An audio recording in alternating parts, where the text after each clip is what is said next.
Hello, hello, everyone. Welcome to Agent Hello. Mode Day. I'm so excited.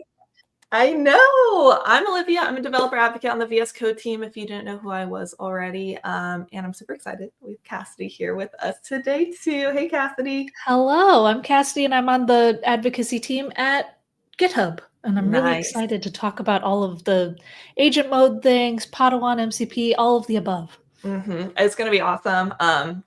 Speaking of Agent Mode, if you haven't already heard, Agent Mode is now available for everyone with GitHub Copilot and VS Code. Yay! Yeah. And we figured what better way to celebrate than a stream? Yeah, to just exactly. hang out, see the latest. See how to do all the things. It's been so powerful to work with too. I've been dabbling on personal projects, work projects, all sorts of things, and the fact that we're able to make it accessible to so many people is also just that's the best part. I know, it really is. Yeah. And that's why I love having these sort of events so we can just hang out with you all here, get to know your questions, hear how you're liking Agent Mode, liking all the features that are latest in VS Code and GitHub Copilot. So I'm very excited for our agenda today. We're going over a lot of really cool things. So obviously Agent Mode, talking about MCP servers, customizing Copilot. We'll get some completion stuff in there. I feel like I'm missing something, Cassie. There's so much Next edit suggestions. Yes. Bring Oh my your own gosh. key, notebooks. Yes. Oh my so gosh. many things. Yeah. Yes. I see people already in the chat. That's awesome. Hey, chat.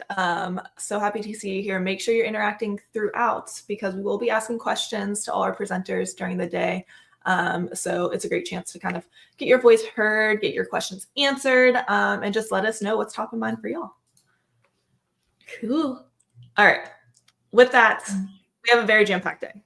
I was going to say, I think we got to get started. Yes, I think so too. So we're actually going to kick off the excitement with a topic that's kind of at the leading edge of development right now, and really kind of unlocks the power of Agent Mode. So we want to hear from the folks who work on this tech every single day, kind of get a deeper look behind MCP. So with that, let's go ahead and bring on Burke, Harold, and Toby. Hello. Hello. Oh, look at all us. This is so fun. Hello. Cool. Well, we'll turn it over to y'all. Very excited to see what you have. And thanks, chat, for being here. See you soon. Thank you so much, Olivia and Cassidy. All right, folks, you've seen AI probably in your editor completing your code. You may have even chatted with it. Today, we're going way beyond that, right? Today, we're talking about agent mode, and agent mode is a mode in which the AI can write code, yes, but it can also iterate on its own output, run terminal commands, and even fix its own problems as it sees them. And what really unlocks the power of agent mode is the ability of the model to call tools behind the scenes. And a big part of that is something called MCP. So if you've been online a lot lately, you certainly can't get away from this term. It stands for Model Context Protocol. And what we want to do is kind of dive deep here for just the next 20 minutes or so. No buzzwords, and talk to some of the folks who are in the trenches working with this thing day to day. They're on the front lines. So my name is Burke. I'm a developer advocate at Microsoft working on Visual Studio Code. But I want to welcome to the stream for this keynote two folks who are working on this day in and day out. So first we have Harold Kirshner, who's to my right here. Harold is a VS Code team member. Previously, Harold worked on Firefox on the DevTools, WebAssembly, Progressive Web Apps, and Firefox Quantum. Today, he helps with every aspect of VS Code, making it capable and customizable for everything developers need to get done. Welcome, Harold. Thank you, Berg. And we've got Toby Padilla from GitHub. Toby is a principal product manager at GitHub. He was previously the founder of the command line startup Charm, the VP of mobile at TweetDeck and Last.fm, and an engineer at Apple, and he now leads GitHub's MCP initiatives. Hey, Toby. Hey, thank you, Burke. All right, thanks so much. What I want to do here is, Harold, let's start with you. So let's just start at zero here. Just Eli 5 me on this thing. What is Model Context Protocol, And why should developers stop what they're doing and even care and start paying attention to it?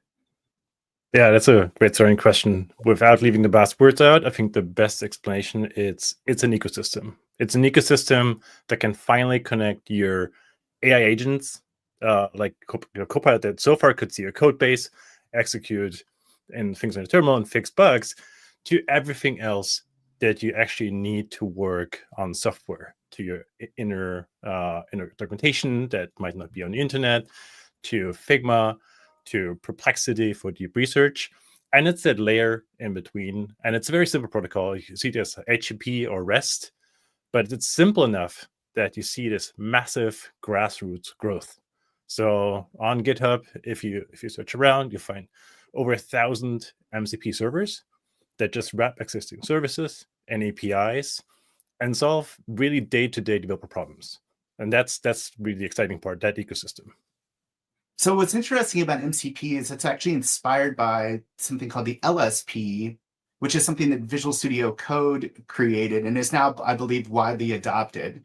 And so this is the M by N problem, which is essentially you have, X number of clients that need to talk to X number of models, and MCP sort of standardizes that so all the clients can talk to, or all the models rather, can talk to all of these different areas of context via the model context protocol. Would that be inaccurate if I'm summarizing that here? Yeah, totally. I think the outcome for you is once you build an MCP server, you can plug it into everything else because it's a shared protocol. So you only do it once, which previously you might have written VS Code extension and then you wanted to use it in OpenAI or ChatGPT. So now that becomes a lot easier. That makes a lot of sense, because otherwise, if I'm in Visual Studio Code and I want to talk to something like a Postgres database, how do I do that other than what I got to write an extension to do that? I don't know how to do that. And so I guess MCP sort of unlocks that by making it so that you can just add that capability to the agent straight away. Yeah. And a big part of this MCP has not just tool calling, what we see in the agent mode, but there's also other principles that bring this kind of AI superpowers that really give it a lot of data, give it good prompting. So there's reusable prompt files, there's context resources.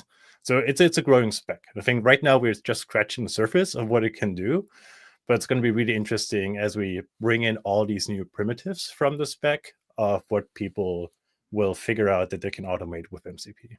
So the spec's evolving, changing. Is that true, or are we sort of okay? So it's very early days. Yeah. Well, let me ask you this: why do you think MCP is so transformative here? Like, especially for agents, was there a moment for you specifically where it clicked and you realized, oh, like this is going to change everything? This is super important. Or are we just? How do we know we're not just jumping on the latest bandwagon here, Harold? Yeah, I think we all saw this like one amazing demo where it uses Blender and makes 3D stuff, or it makes my design. But I think for me, just talking to developers, just kind of being in and talking to like larger teams even, and they've all been exploring MCP. Like they see the value, they see like finally I can give Copilot eyes on things it couldn't see before, like my internal knowledge bases. Or this authorization tool, I can give it hands to get a key out when the developer needs new authentication key. And it's really about that developer flow. Like, I'm staying in flow because my tool gets access of what it needs, and I can just do that internally. MCP servers are really easy to write. So you don't even need an external tool. And then B, the other one is that you keep the others in the flow, right? You stop interrupting people to like, where's that thing I need? Because MCP can finally kind of bring that domain knowledge in. And that's I think the excitement where I saw like this is something, even though the protocol is still early, there's no big marketing around it, but there's just grassroots excitement and people figuring out hard problems they couldn't solve before. So why do you think that is? And actually, I'm going to bring Toby in here real quick. Toby, why do you think it is that it's caught on so much? Like because it really did. It seemed to come out of nowhere, and now overnight there was just dozens of MCP servers that you could just add, and that list is just growing by the minute. I'm sure somebody's probably publishing one right now as we're having this conversation. Yeah, it sort of hit critical mass. And if you think about MCP servers, almost like the command line, these things compose, right? And so when you add the Postgres tool and the Figma tool and the GitHub tool, they all can work together and do kind of miraculous stuff. And when you start seeing it do that, your wheels start spinning. You're like, oh, I want to add my own custom one, or I want to do the Home Assistant one or whatever, right? So when you really start to see the technology get demonstrated, it's kind of obvious that it's a pretty powerful thing. And I think that gets everyone super excited. There was a function calling spec to LLMs and APIs for doing this that existed before MCP. But Anthropic kind of made, I say it's more of a social innovation than a technical one, where they got everyone on board with doing this, right? And once you started seeing the train moving, everyone kind of wanted to jump on the train. And it was pretty obvious that this was sort of the future of agents and AI tool calling. Yeah, absolutely. And the moment it clicked for me, chat, is when I had the there's an Apple Shortcuts MCP server that you can add, and it's just like you said, Toby, it's just so simple. You just add a JSON block, essentially. It's very, very simple. And then I was able to have the agent display a notification and then eventually change the color of this lamp behind me whenever it was done doing anything, like reaching out of the chat and into the physical world. And I was like, that's crazy, man. Very, very cool.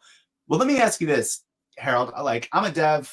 I feel like every time I go to bed and wake up, everything has changed, right? And it seems like so early for all this stuff.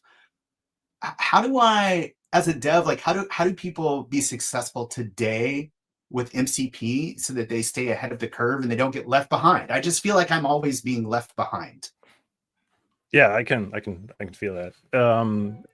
It's just getting started. I think the bar is so low now. We talked about all these servers out there, you wiring up one that just does AppleScript. So there's a lot of prior art just to try out, like, oh, I'm using Perplexity for deep research. I want to use that in my day-to-day. I'm just going to add it to VS Code. So there's enough, the bar is low enough to just pick something from out there and add it to your flow and start figuring out how can I be effective with that. Just can I just review my PRs from within VS Code by using the GitHub pull request extension and adding the GitHub MCP on top. So I can maybe summarize, like, which PR should I review first, like, or order them by complexity. So I can have some easy ones first, and then I work myself up. So there's a lot of just challenging what AI can do on a day-to-day, but starting from one server. And I think that's just that muscle memory of, like, oh, I couldn't do this before, but now MCP, maybe there is just the right context that makes it possible. Right, and we've learned, at least on the VS Code side and GitHub as well, working on this together, that context is really everything for the models, right? I've often said that prompt engineering is just giving the model the answer that you want. In other words, if in the context is the answer that the model needs, it's pretty good at finding that. But without the context, it tends to fill in the blanks on its own. And that's where MCP really comes in to allow you to add. So let me stop pontificating here and ask this, though, Harold. It is very easy to get started with MCP, and this is a bit of a double-edged sword, because right now we're accessing everything with API keys, and these API keys are going in JSON files. That's concerning. Also, early days, though, right? People want to move fast. We're experimenting with things. What are we doing to help with this, specifically within Visual Studio Code? Yeah, something we heard from many users, like, and it's a paper cut that's in the early adoption. Like, most experience right now, we haven't tried out MCP.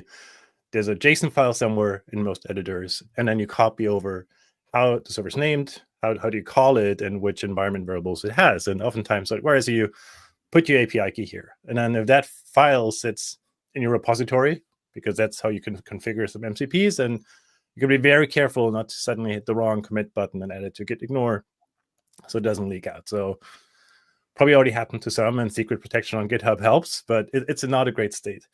So in VS Code, we have an existing system called input variables that allows you to now set that key as you need it, and it's securely stored within VS Code.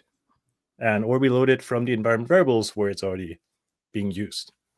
So we really want to make that initial experience better, but that's just table stakes. That's just like, let's fix the obvious paper cuts there's a lot more to do around discovery and installation to not have you to edit JSON files, but to make it feel like VS Code extensions. I think that's where MCP in the medium term will really shine. Like, take out that like installing MCP server piece and just like, it's an extension to get a Copilot to VS Code. It's just something you install and that adds new capabilities. That's trusted. That's coming from a secure spot. That it brings all the capabilities that where you feel safe to use it. There's still so many questions in this space, but at least we're solving the initial ones.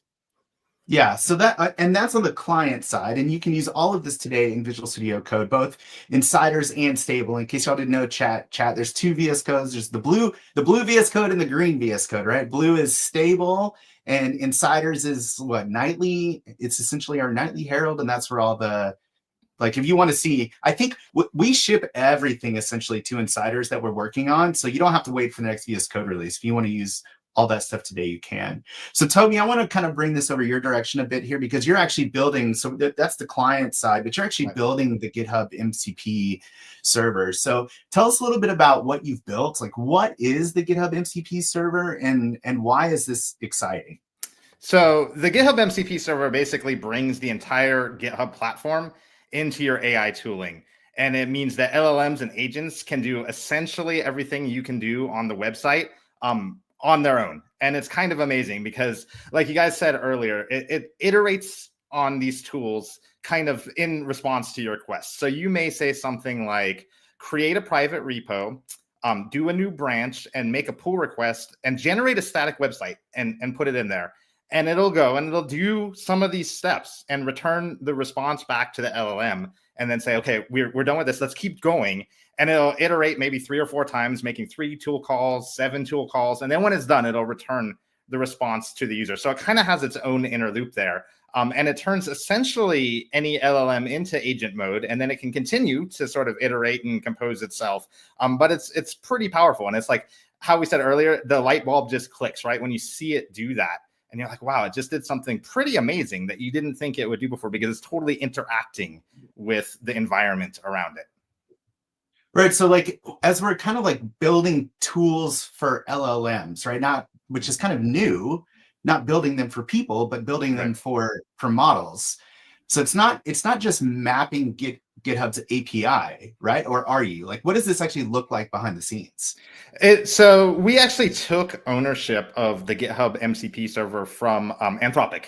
They built sort of a reference MCP server to help bootstrap the community and get the ball rolling. And it was great, right? Like, it was one of their most popular MCP servers. But it was kind of a mapping to the API on the back end. And we saw that if you interacted with it with like how a human would speak, it would often break. So you could say something like, show me my private repos, and it would fail because it didn't know who me or my was. So we started thinking through like the natural language user experience. And the very first tool we added in our new server is the Get Me tool. And Get Me, the description for it is simply like, if a user asks about me or my or I, use this to find the authenticated user's information. And so now you can say like, do this for me or whatever. And it always hits Get Me first. And it's like, okay, you're Toby, you're logged in, you're authenticated, I have your credentials. I can go get your stuff and know what we're talking about there. So as you think through this stuff, you kind of have to imagine how people are going to be talking to it.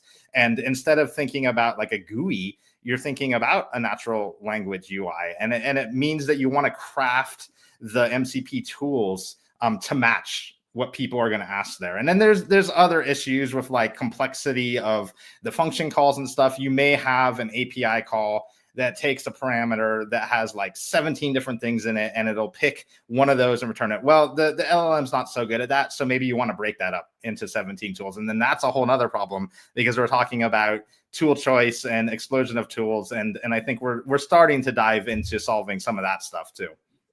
Yeah, so we've seen this as well, but I've heard that when it comes to MCP chat, like if you have too many tools enabled in your agent, that the agent can get pretty confused. It gets overwhelmed by tool choice. Like, how do you teach the model which tools to use and like when to say no? How do you do this? It's definitely a work in progress. Our lead developer on the project, Sam Morrow, has done an amazing job. We're going to have a new release coming out probably this week with our sort of initial take at dynamic tooling. So we've grouped a lot of these tools because we have 31 tools now, and this is actually going to explode quite a bit more, and it's already kind of overwhelming for the LM. So what we're doing is we're grouping them by kind of use case or topic. So there's like the repos, there's the users, there's search, and each of them may have like 10 tools in them, and we're calling those tool sets. And then we've created a top level set of tools that are like list tool set, enable tool set, and then we've got the get me in there too. So now you can ask the LLM to do something. The very first thing it's going to do is say like, okay, list the tool sets. Let me see what's available, which is kind of interesting because it just latently has the ability to know that it should do that. And it does that. And it's like, okay, PRs, repos, search. The user prompted me to do something with PRs. Let me get that tool set. And then it'll say enable the pull request tool set. And then we're using dynamic tooling, and VS Code has done a really good job of being on the cutting edge here and supporting these tool change notifications that come from MCP servers. And then we're like, okay, here's the 10 tools you now have available to you. And it will then use those, and it's like get pull request, whatever you've asked for, and do the right thing. So we think that this sort of dynamic runtime selection of tooling helps solve this problem. And our early experiments show it does. I would encourage anyone who's interested in this to go grab the latest off of main on our repo and play with it and give us feedback, because again, we're on the bleeding edge here, but it's looking pretty cool.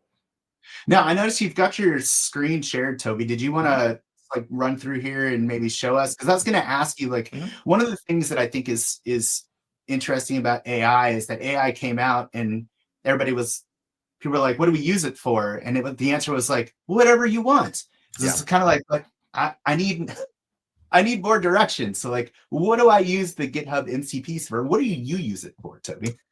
So I've been using it to manage itself. And so the actual repo that we've launched is about a week and a half old. It has 11,300 stars or something like that on it. It's got 500 forks. We're getting tons of PRs, tons of issues. So managing all of that and keeping on top of that is actually quite a bit of work.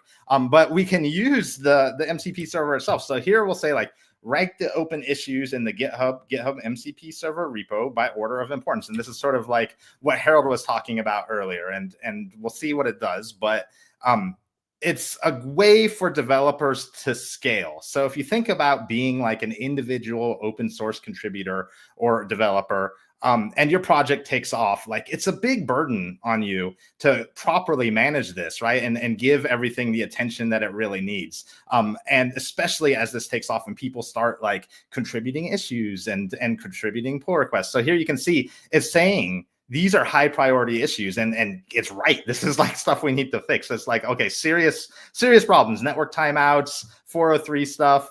You can see medium priority. Okay, we've got the tooling notification, add support for actions, lower priority stuff.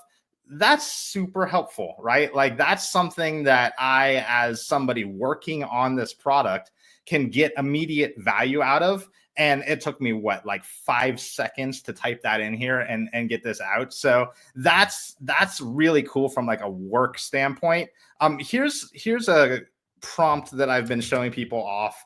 If you think about something like Spotify Wrapped, right? Like at the end of the year, it does this cool sort of editorialized journey of all the music that you've listened to throughout the year. Well, we can kind of do something like that across your entire career or as long as you've been on GitHub. So here I'm gonna say, look at my GitHub repos and write an editorialized summary of my journey as a developer. Oh, I think I actually need to do this one in GPT 4.0, but we'll see. And it shows you that you can use it for, let's try this again with, it actually works better. This is an example of different models behaving differently with different prompts and tooling. So when we talk about challenges to writing MCP servers, the different models actually handle this stuff different, all the way down to some of the schemas break that work with Claude that don't work with GPT. So this, you saw that the other one broke, this worked right away. It's like the early days, you did this, you were building these things, all this stuff. And so if you want to do something fun, I encourage everyone to run a query like this and learn a little bit about themselves, or at least what AI thinks about you, right? Like that's kind of a cool thing to check out. And I think we might even like wrap this up in some kind of fun thing where you could share it with people, because I could totally see people doing that. That's very cool. I like that a lot. So that's interesting because we're using VS Code here for like insights. We're using agent, I think we generally think about like agent mode, like one-shotting our next startup. But agents are useful for many, many things, including helping you with your daily workflows, which is probably more practical. I want to kind of pivot and bring chat in here for a minute. And so I think Nick's asking a good question here, Nick Taylor. He's asking, as AI interacts with more tools via MCP, how does the authorization story evolve here? And I know that, again, the spec is early. And I know, Toby, you've got some thoughts on this as well as it pertains to the model. And so maybe just take this one. So we were talking before about putting secrets in JSON files and generating PAT tokens and all of this. Like none of that is a great user experience. It's certainly not like safe, right? Like it's great to get up and running and be on the cutting edge and get this stuff going with minimal effort. But the spec is evolving to support what's called a remote MCP server. So the local ones run on your machine and they'll take a secret out of your environment variable or whatever, right? Remote is more OAuth based, and this is more secure and it's a better user experience. So I think in the future, and we're going in this direction with the GitHub MCP server, you're going to just add a URL to VS Code instead of finding the binary or having Docker or npx or any of these things, right? And then you will be kicked out to a web browser, and it's like, do you want to authorize the MCP server to view your GitHub stuff? Yes, I do. Click yes. Come back in, everything works. No secrets across your machine or going into any configuration files. So I think that is the answer, and it's where we're going to go. The spec is evolving. Anthropic's done a great job sort of like moving this thing along. We've got some people who have really deep authorization experience at sort of like the enterprise level. This guy Den has been doing a lot of really good auth work on the spec, so that we're kind of moving it forward. So I think that's where we're going to see authorization sort of increase the security, but also improve the user experience, especially around installation. Yeah, so we're working with Anthropic on this at the moment. Yeah, it's a great question there, Nick. I think that's very very relevant here. Here's one, Harold. Do we need MCP servers to read the entire code base? I feel like I see this question a lot about entire code base. And there's actually a code base tool in Visual Studio Code. Is that an MCP server? Like, how does all this work? Yeah, so it is a tool. Yes, so you think about the MCP server could provide different tools. And I actually heard a few use cases where this came up. So one is we have multiple tools in the agent mode. If you ask agent mode, what are your code-based search tools? It will list them all for you. We have one for grep, one for based on file names, one semantic search tool. So there's multiple ways that the AI can find the right tools and the right code, depending on like how you frame it. Like find all the TypeScript files, like it will use the grep tool. Or if you have overall, like how is authentication defined, it will like have a larger query. It can also look for symbols. So these are existing tools. Then I think the use case I found most compelling is teams that already had CLI tools for code-based search, for like multi-repo, large monorepo, and then those are actually great MCP servers. If you already have a tool you've been using for your code base that is optimized and has a separate index, then those are great MCP use cases. But otherwise, if you have a server that needs the entire code base, that can be still a tool. Like if the AI will just hand over the right context and your MCP server does something with that context and transforms it or looks at files, you can still do that. So think about like what's the most composable item in that flow to bring in. So people want to look at all the built-in tools in Visual Studio Code. What do they do in agent mode? There is a /list. I think you exposed it. I think, but otherwise, just ask it what are the tools you have, and it will list it out. And you can ask it which tools, like what are inputs, because it has all the full tools list with descriptions, and the input schemas are in the context, so it will actually tell you. Yeah. Chat, yeah, go check that out. The another question I see all the time is like, how do I just want to pass it a web page. Can I do that? Yes, there's a fetch tool and it will read the page and download the contents as Markdown and pass them to the chat. So that's awesome. Check that out. So let's just close this out because we got a whole day, y'all, of Agent Mode. Everything from here on out is all demos, y'all. And so followed by a big 2-hour block. I'm going to come back. Wes, Boss, and I are going to try to vibe code something, see how far we can get in 2 hours. It's going to be a lot of fun. I got my GitHub vibe coding button here. Y'all check this out. Right? That's all you need. So I want to kind of close this out. And just, Toby, I'm going to come back to you here. Just like level set with me here, man, because you're working on this thing. What are you most nervous about here with either agents or MCP? Like, where is this going? It's raw still, right? Like I literally just did a demo that didn't work. I'm like, oh, I better switch the model so it works. So be aware that you're going to be encountering things that don't work as you expect them to, right? Like sometimes it's absolutely miraculous and it does something that you've never seen before. Often it just doesn't do anything at all, or it'll get stuck in a loop or something like that. So it will get a lot better, but it's worth acknowledging that it's very early days, very bleeding edge, very innovative, very Wild West. So expect to see things break. That being said, you'll see something amazing more often than you'll see something that just kind of frustrates you. But that, along with the auth, don't check your secrets into GitHub and push them up, right? Like these are things that you need to be aware of at this stage of the game. But that's the case with any sort of powerful technology that comes out and is super early on. There's just not the infrastructure in place to make it like super safe or whatever, right? But I think that we're moving in that direction as an industry. And as a protocol, MCP is moving in that direction. So that's really good to see. Harold, what about you? What makes you the most nervous about this? I think right now it's the client experience as tools keep exploding. Like there's already editors where you cannot add multiple MCP servers because like Playwright and GitHub just together go past the boundaries. So we have to pretty quickly figure out like what is this layer in between that still allows you to use a really vast tooling ecosystem that is emerging and doesn't give this paradox of choice, like, oh, now I do this task, so I have to expend a minute just to check the right tools and prompts. So because that's, I think, the challenge we see with AI tooling gets really complex and puts a lot of choice up front. But that's not the magic of AI. The magic of AI is figuring everything out for you. So I think we need to bring that magic back to allow this ecosystem growth to be usable. So Toby, let me bring it back to you one more time. I want to build my own MCP server, right? I got an idea. Like we said, we're early days, right? There is no npx create MCP that I'm aware of, right? How do I get started today building one of these things from your experience? Like, what would you tell folks?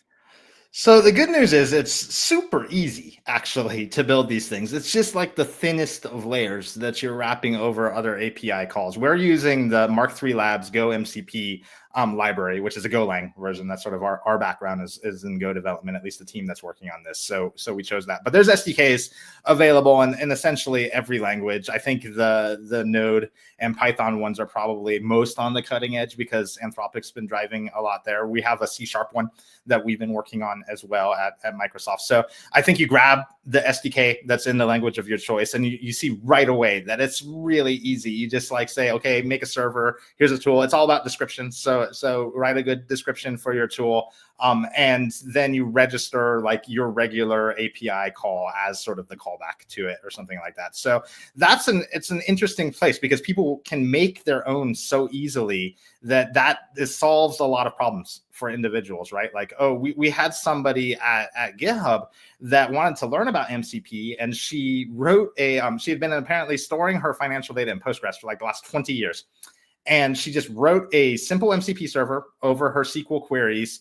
And she was able to query her finances. And her husband's like, how much did we spend on coffee last month? If we ask it, will it return? And it did. And then they're like, oh my God. And then they're like, when were our investments performing well? And it told them. And so it was like immediately this homegrown thing that she had made. And maybe I believe she vibe coded it in like 10 minutes, was just returning the most valuable information that they could possibly imagine out of this. They actually couldn't even imagine that it was going to work. And they were shocked that it did. But it was so easy. So vibe code it, write it, grab a SDK and just start banging away on it. And you'll see like right away that you can get something valuable.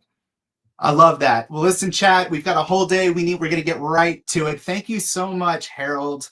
Thank you, Toby, for joining us to kick this off with some insight into MCP. Folks, you can find these folks here. Toby, where should people come look for you? I'm Toby on GitHub, so you can find me there. And Harold? Digitarold on all the channels. Virtually everywhere. Thanks so much, chat. We hope you have an amazing day. I will see you back at the end of this stream with Wes vibe coding some stuff. With that, Olivia and Cassidy, we're going to send it back to you. Awesome. Thank you all. That was so fun. I love kind of hearing those conversations that are more like under the hood and like really hearing from the people working on it and getting kind of the inside scoop. So definitely a great way to kick us off. I hate to say it, Cassie, but you are muted. Oops. I mean, is it even a virtual event if someone's not muted? Like, yeah, tech is hard. But yeah, no, I think MCP is such a cool thing where they touched on it, but the fact that it's an open standard is, I think, just one of the most powerful things, and like the core behind open source and everything, because it's that concept of a rising tide lifts all ships, and the fact that so many different people can contribute to making servers, making clients, making things for MCP. It's just a very, very powerful thing that will just make everyone's coding better. And so I geek out about the MCP stuff. Yeah, I agree. I feel like that's such a good call out because I mean, that's ultimately like what we want to do, just give developers the best experience and the most accessible experience to everyone. Yeah. On that note, we've seen a lot of comments in the chat kind of already being like, okay, how do I get access to GitHub Copilot? Is it free? What does it cost? So Cassidy, could you answer, how can people get GitHub Copilot? It's free. So if you use VS Code, which I assume if you are here you do, you can add the extension and sign in with GitHub and everything. I think it's all fully integrated now. I feel like I've done it so many different ways and times in making things for work that I'm not entirely sure of the exact flow. Yeah, it's like at a this super moment. easy, like you download and it's like a one click, like It's like just a button now. Yeah, it's so easy now. And so you sign in with GitHub and then it just works, quote unquote. And you can start using it like inline chat with just Control or Command I, and say like, oh, I want to autocomplete here and there. And then there's also the chat function on the side. There's going to be a button at the top and you can just start using it. And there's limits for the free plan, but it's not a free trial. It's an actual free plan. And so you can use it every month and do with it what you will. I don't know. Oh, look at that thing. Follow that. And it's really so cool to work with and stuff. I feel like it has made me so much faster as a developer, and I'm sure you feel the same way, because it doesn't replace me. It just helps me get from A to B a little bit faster. Yes. And that's what I like about it the most. Yeah. And that's what I think is such a key thing to emphasize, is that it's just like another tool in your kit where it's just like, okay, I'm still leading. It's my co-pilot, right? But I'm still leading. It just kind of helps like read my mind a little bit. It's like, oh, this thought you had, why don't I just go ahead and take care of that for you? Or, oh, you're looking for this documentation. Well, I'll do that. No need to go search for it. Like, I got you. I'll pull it in here. I know what's going on in your code. And I think that it's so powerful. And the more you use it, the better you get at it too. And like finding tips and tricks for kind of making it the most powerful for your workflow. And that's kind of what this day's dedicated to. Also, it's just showing you all so many little things that you might have missed, so many different features that are available. So yeah, I'm excited to have you all here. Yeah, it's great. And I think there's a really good example where I was talking to a friend of mine who was pair programming with someone, and they had agent mode running. And they were saying it felt like a peer where they could say like, oh, this is what I want to do, but they still needed to inject their own expertise in there. Or they were able to, one person was more experienced in one regard, another was more experienced in the other, like front end and back end. And as agent mode was working, they were saying, oh, okay, this person saw it finished one task really well. It introduced a bug here. They fixed it themselves. Then they let it keep going. The front end person was able to say, "Oh, this is a thing that it runs into. Everybody runs into that at some point. I'll fix it here." And so their experience was just kind of enhanced, and they were able to kind of introduce their own expertise while still working on a full stack code base. And it was really, really cool to see. It definitely is. Cool. Well, with that, I think should we head over to our next guest to kind of kick off our first official session with Rob and doing Yes. a dive further into agent mode. Rob, Cool. hello. Hey, Hey. Rob. Hey, Cassidy. Hey, Olivia. How you doing? Good. I'm going to go ahead and turn it over to you and Cassidy, but excited to see what you have planned. Yeah. Sounds great. Rob, long time no see. Yeah, me too. Yeah, for those who don't know, you probably wouldn't. Rob and I went to college together way back in the day, and it's Yeah. fun to have this full circle moment talking about agent mode and all cool things. Absolutely. Iowa State. Go Cyclones. Yeah, go Cyclones. Let's go. I'm sure I've got like some memorabilia or flag or something somewhere. Yeah. Wonder if we have any Iowa State students in the chat right now. Yeah, if you are, say hey. Yeah. But anyway, tell us about agent mode. I can't wait to see what you have to show us. Yeah, agent mode. I think we've heard that it's available and stable. It's pretty cool. I hope you all go and try it out. And I'm going to show you some new features today. Okay, please do. So Let's go.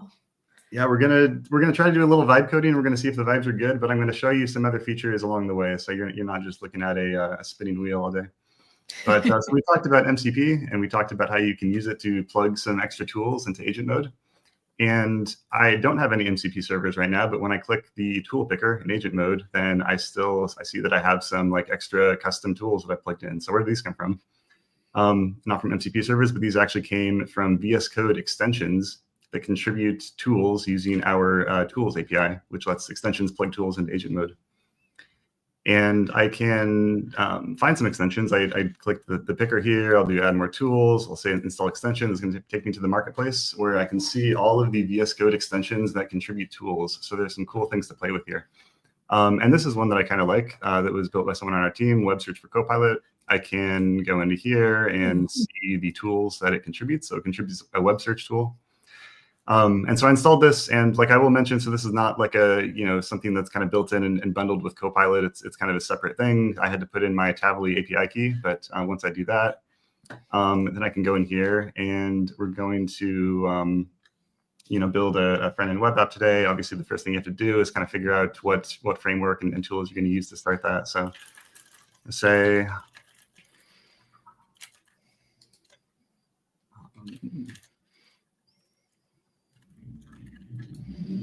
RIP, create React app, and I'm going to say, just for the sake of the demo, just to make sure, I don't usually have to say that, but yeah, so it came back and it's running the tool. And so this is what the confirmation looks like for a third-party extension that I've installed. We want to make sure that you know kind of what the tool is doing and what context it's going to, what action it's going to take, what context it's going to introduce into your chat. So we're going to show you this confirmation, and I can expand this and see which extension it came from and the query it's going to use. So we'll go ahead and search. Cool. I haven't seen this tool be used before. Yeah. And so is the search, and I guess this is where it depends on the tool. Is this search doing like a search separately and then giving the answers to Copilot, or is Copilot triggering the search? And what's happening behind the scenes if you know? Yeah. So Copilot just said, hey, I want to use this tool. Like I want to do a search for this query. And then the tool is running and it's going to do the search. Hopefully it's taking a minute and it's going to come back with the results and just provide the results to Copilot, which can then, sort of respond to answer my question in whatever it wants to. Sorry, let me just refresh this and try one more time. That's how you know it's live. Yeah. I'm also using VS Code Insiders. This is the real latest and greatest, which updates every day because I'm going to show you some real new features, but you kind of never know what you're going to see. Oh, there it is. So, okay, that's not exactly what I wanted to say, but it searched the web. I can even see the input, and I can see the context that it came back with from different web pages. And so I think I want to go ahead and build an app with Vite. And, I can start putting my query into here for agent mode, but we also have another feature, which is pretty cool, which we've had for a couple months now, called prompt snippets. And so one place I can see this, if I go to add context and prompt, and I can create prompt files by, say, prompt. A prompt file is basically just a file that goes under github.github/prompts. And it's a way to kind of create a prompt that I can reuse. I can share it with other people. I can check it into my repo. And I like to write my prompts in here, especially if I'm setting up a new project, because I'm probably going to write a lot of stuff that just feels, maybe cramped in here. But then it's also nice to just have this as an artifact that sort of, documents how I created this repo, and then I can check it in with my code. So I created one there, but I'm going to switch over to one that I already just have with some basic rules. Nice. And so I'm just, kind of prompting it, but I really do want it to go ahead and create the whole thing today. Some basic rules. This is the app that I want to do. So I want to do a weather forecast app. I like building weather forecast apps. We want to react with Vite and TSX. And something that I can do, I can even have Copilot kind of help me with the process of writing this. And I'm going to say,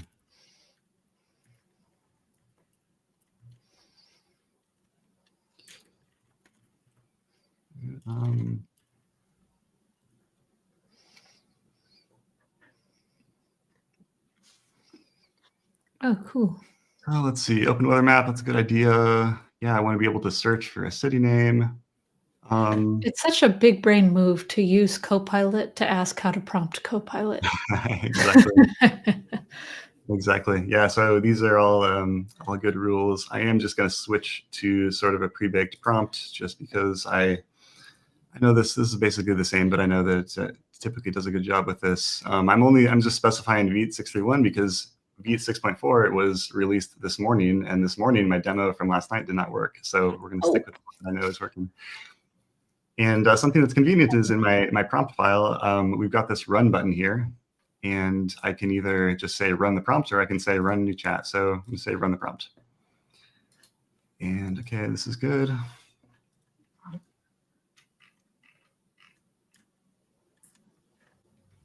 I haven't actually used these prompt files before, so this is fun. Yeah.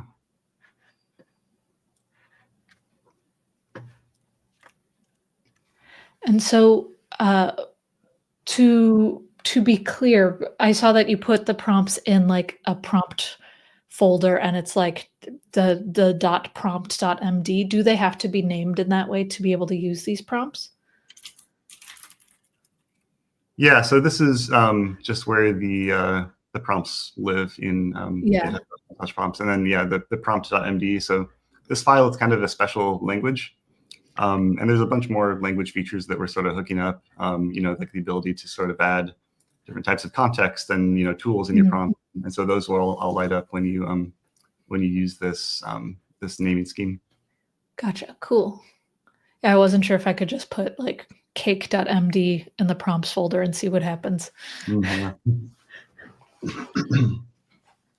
So I'm going to let this run for a minute. We're going to see if it's working. If not, I'm going to switch over to my pre-baked one. I don't want to make you wait too long, but we'll see how it goes. And so as it runs, it ran the terminal command to kind of scaffold the basic repo, and then now it's filling in the files that I actually want to have my feature. And so we can see these files, these edits coming in as it works, which is nice. And I can see the files that it's worked on lighting up here. I can also click these pills to kind of see individual diffs. So here you can see, I think it maybe got a lint error here about using any. And so when it edited the file the first time, then it saw the error, and it sort of is just auto fixing itself in this round. Writing styles for us. Just give it a few more seconds. I'm also using GPT 4.1 right now, which is a brand new model. It's going to start my dev server for me.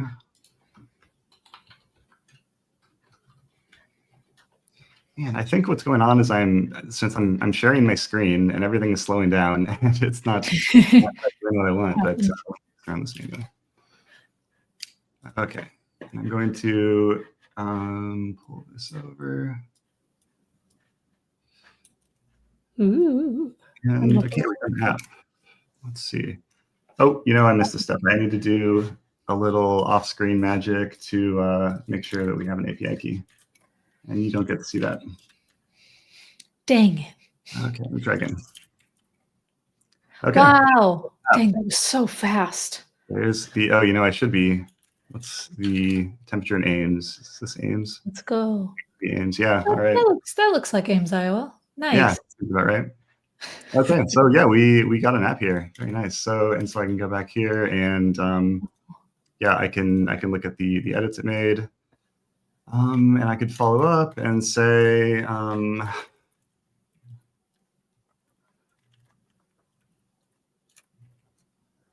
ooh. look even cooler.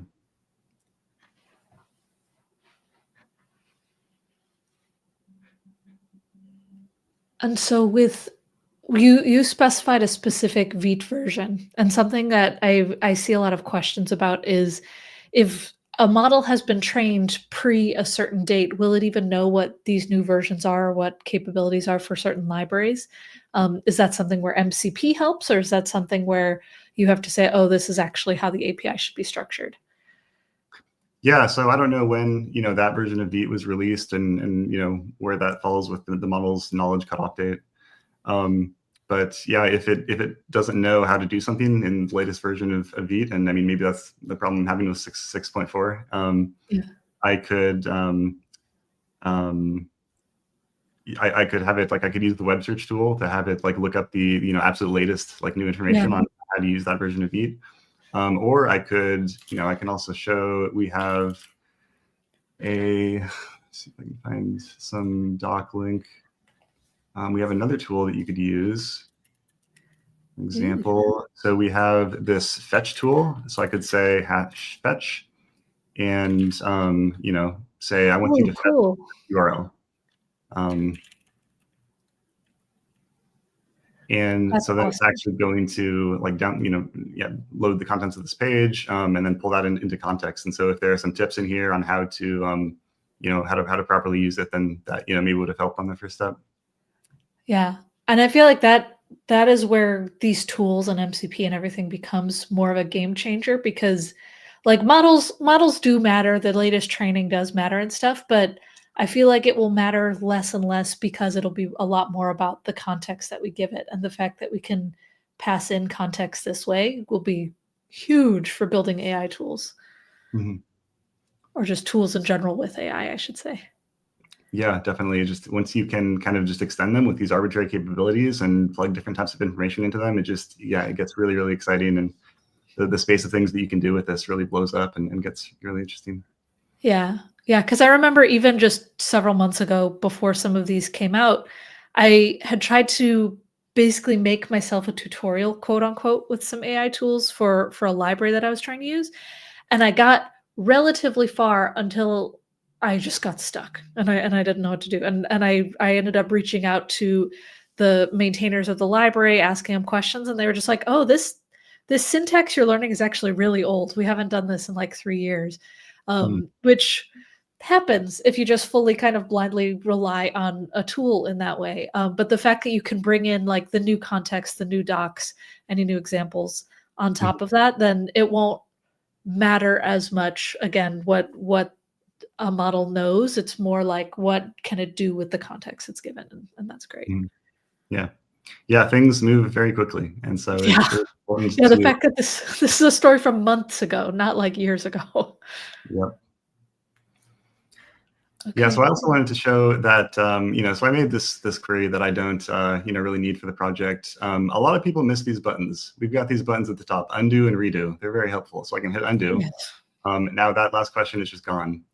And if I didn't like this background for some reason, I could undo again. And so now that edit it made is actually gone. And I'll open the file so you can actually see the change that it's making. So what did it do in this last one? So it was up here. And if I undo it, then that change is gone. And sure enough, if I go back to my app, then the background is gone. So yeah, just calling that out. You can also hit the X buttons here. It's like if you want to jump up really far back in your history, you can hit the X button. It's going to undo everything back up to that point. Oh, well. But then you can hit redo if you accidentally do that. Exactly. Yep. Okay. You can always redo it back. Yeah. Cool. And then I've also seen some questions in the chat. What's the difference between the keep button and just saving the files? Good question. So the state that I'm in right now, we always really want to make sure that you understand what changes like the AI has sort of made to your files. And so, in this case, I started this repo from scratch, but let me hit keep here and set another query just to demonstrate. So like initially when it makes these changes, then these files, like the file is saved because I have autosave turned on. So like it's being applied, it's loaded in the browser. But we are just asking you to sort of review these changes like before you kind of move on, and so like if I would start a new chat or something, then it would kind of force me to make a decision on if I want to keep these or not. And so here if I click this, it's showing me the diff just from like since I previously kept the changes, right? And so I might look at this, and if I like it, I'm going to keep. If I don't like it, I'm going to hit undo, and then I can ask it to try again or something like that. Nice. But the point is, it's really important for you to kind of, understand what the AI is doing, right? Because you can only trust it so far. At the end of the day, you really do need to be reviewing the changes yourself and kind of understanding, what code you're checking in. Yeah. Oh, that is so cool. Mm-hmm. Can we see the gradient background again? Wow, look at that. It's moving. That's nice. Yeah, and so a couple other things that I can call out. So if you had used Copilot edits or agent mode in the past, then you might remember that we previously had two different views. And we have just unified this now. So you got one view, one chat view with three different modes. And something that's nice about this is that you can change modes kind of in the middle of the conversation. And, this is kind of similar to, excuse me, the way that I was setting up my prompt file using Copilot. But another thing I like to do is maybe use O3 Mini. I could start planning out how to do a feature, like using some thinking model just in ask mode. And this mode, I'm just chatting. It's not like taking action. It's not going to start writing files yet because maybe I'm not ready for that. I could say like, plan to, what are we going to do?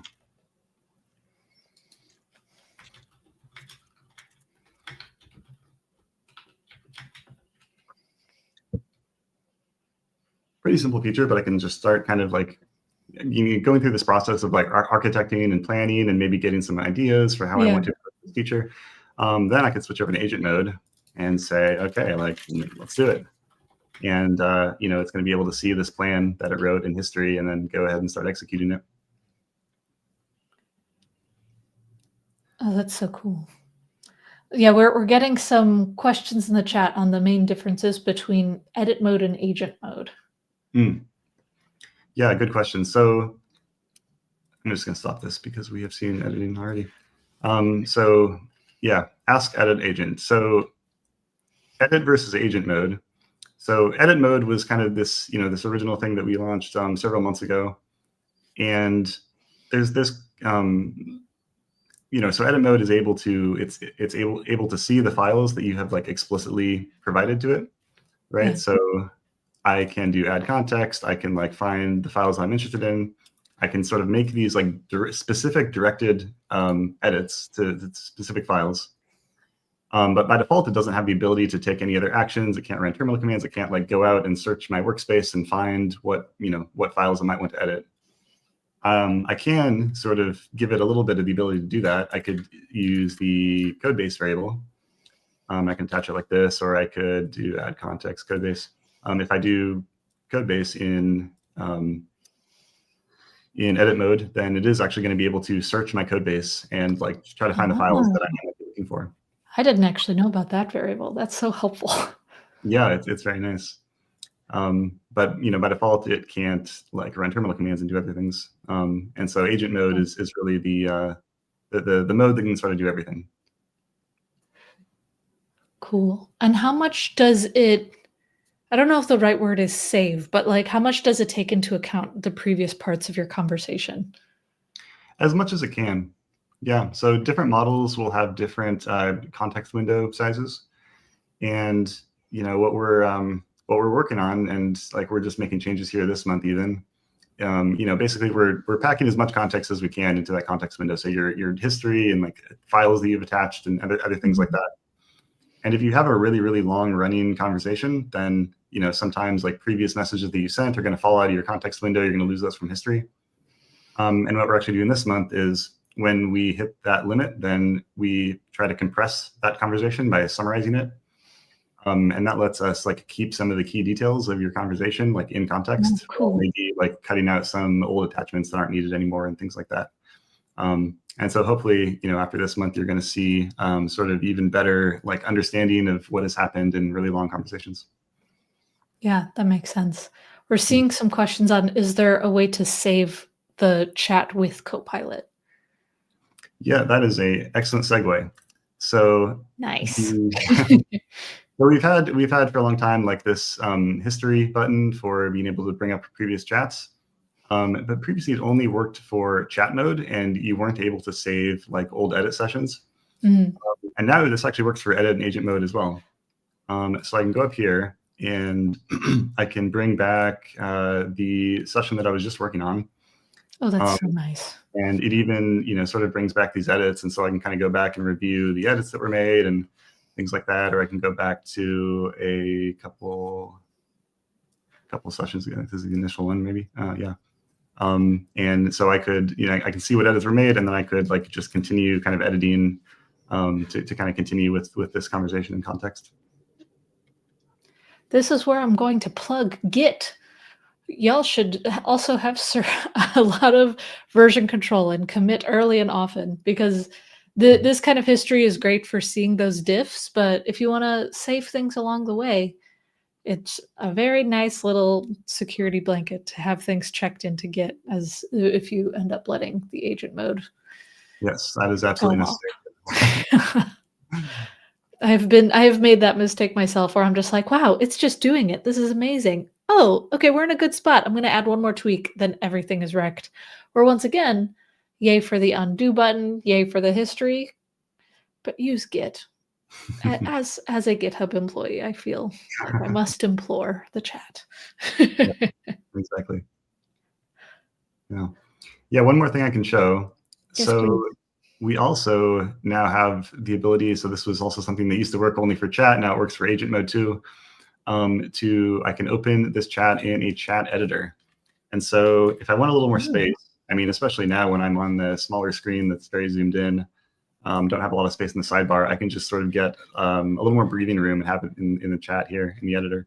Or I could like, split it with another editor or whatever I want to do.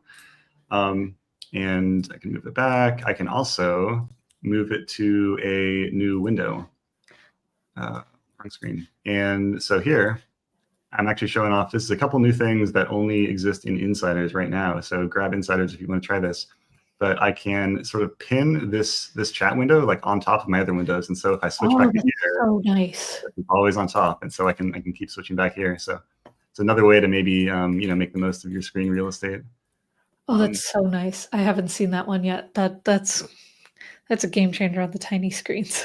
Yeah, it's really nice. And there's this compact mode also for new windows, so that we're sort of getting rid of this extra window tab Chrome that I don't need to look at right now, so I can just focus on my chat. Yeah. Oh, that is awesome. Mm-hmm. We had a question about tools. Is there a way to auto approve tool calls to just let it run, or oh, look at that. Thanks for the question. Yes, so there's a couple things you can do. So like first off, let me just pull up this one so I can show this. So this, you'll see this for MCP tools, for extension tools like this. I can click this button and I can say always allow it in this session or in this workspace, like this folder that I've opened, or I can always allow this. And this is for this particular tool.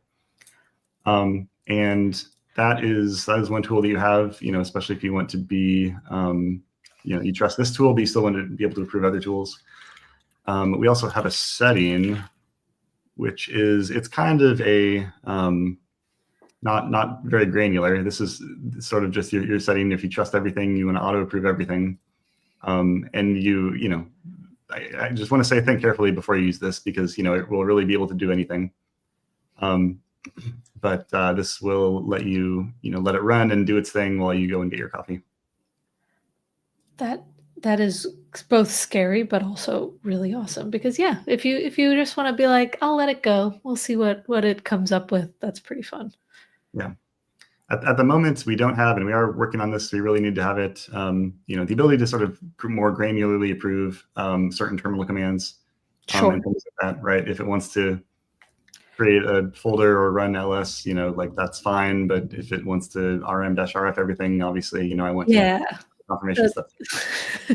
That's something where you're just like, oh, cool, but maybe I'll operate this in a Docker container or something, so that way it doesn't touch my computer too much. Yeah, good idea. Yeah, cool. Well, thank you so much for showing us the weather app and everything. Can we add a feature and see if we can test the limits of agent mode? Yeah, sure. What do you want to add? I'd love to do something where, let's see if the town is considered a college town, could you add like a little cheer for the mascot? I feel like that might be pushing some limits, but I want to see if we can. Yeah, let's do it. Because I don't know if there's an API for that out there. I mostly just want to cheer for Iowa State in public.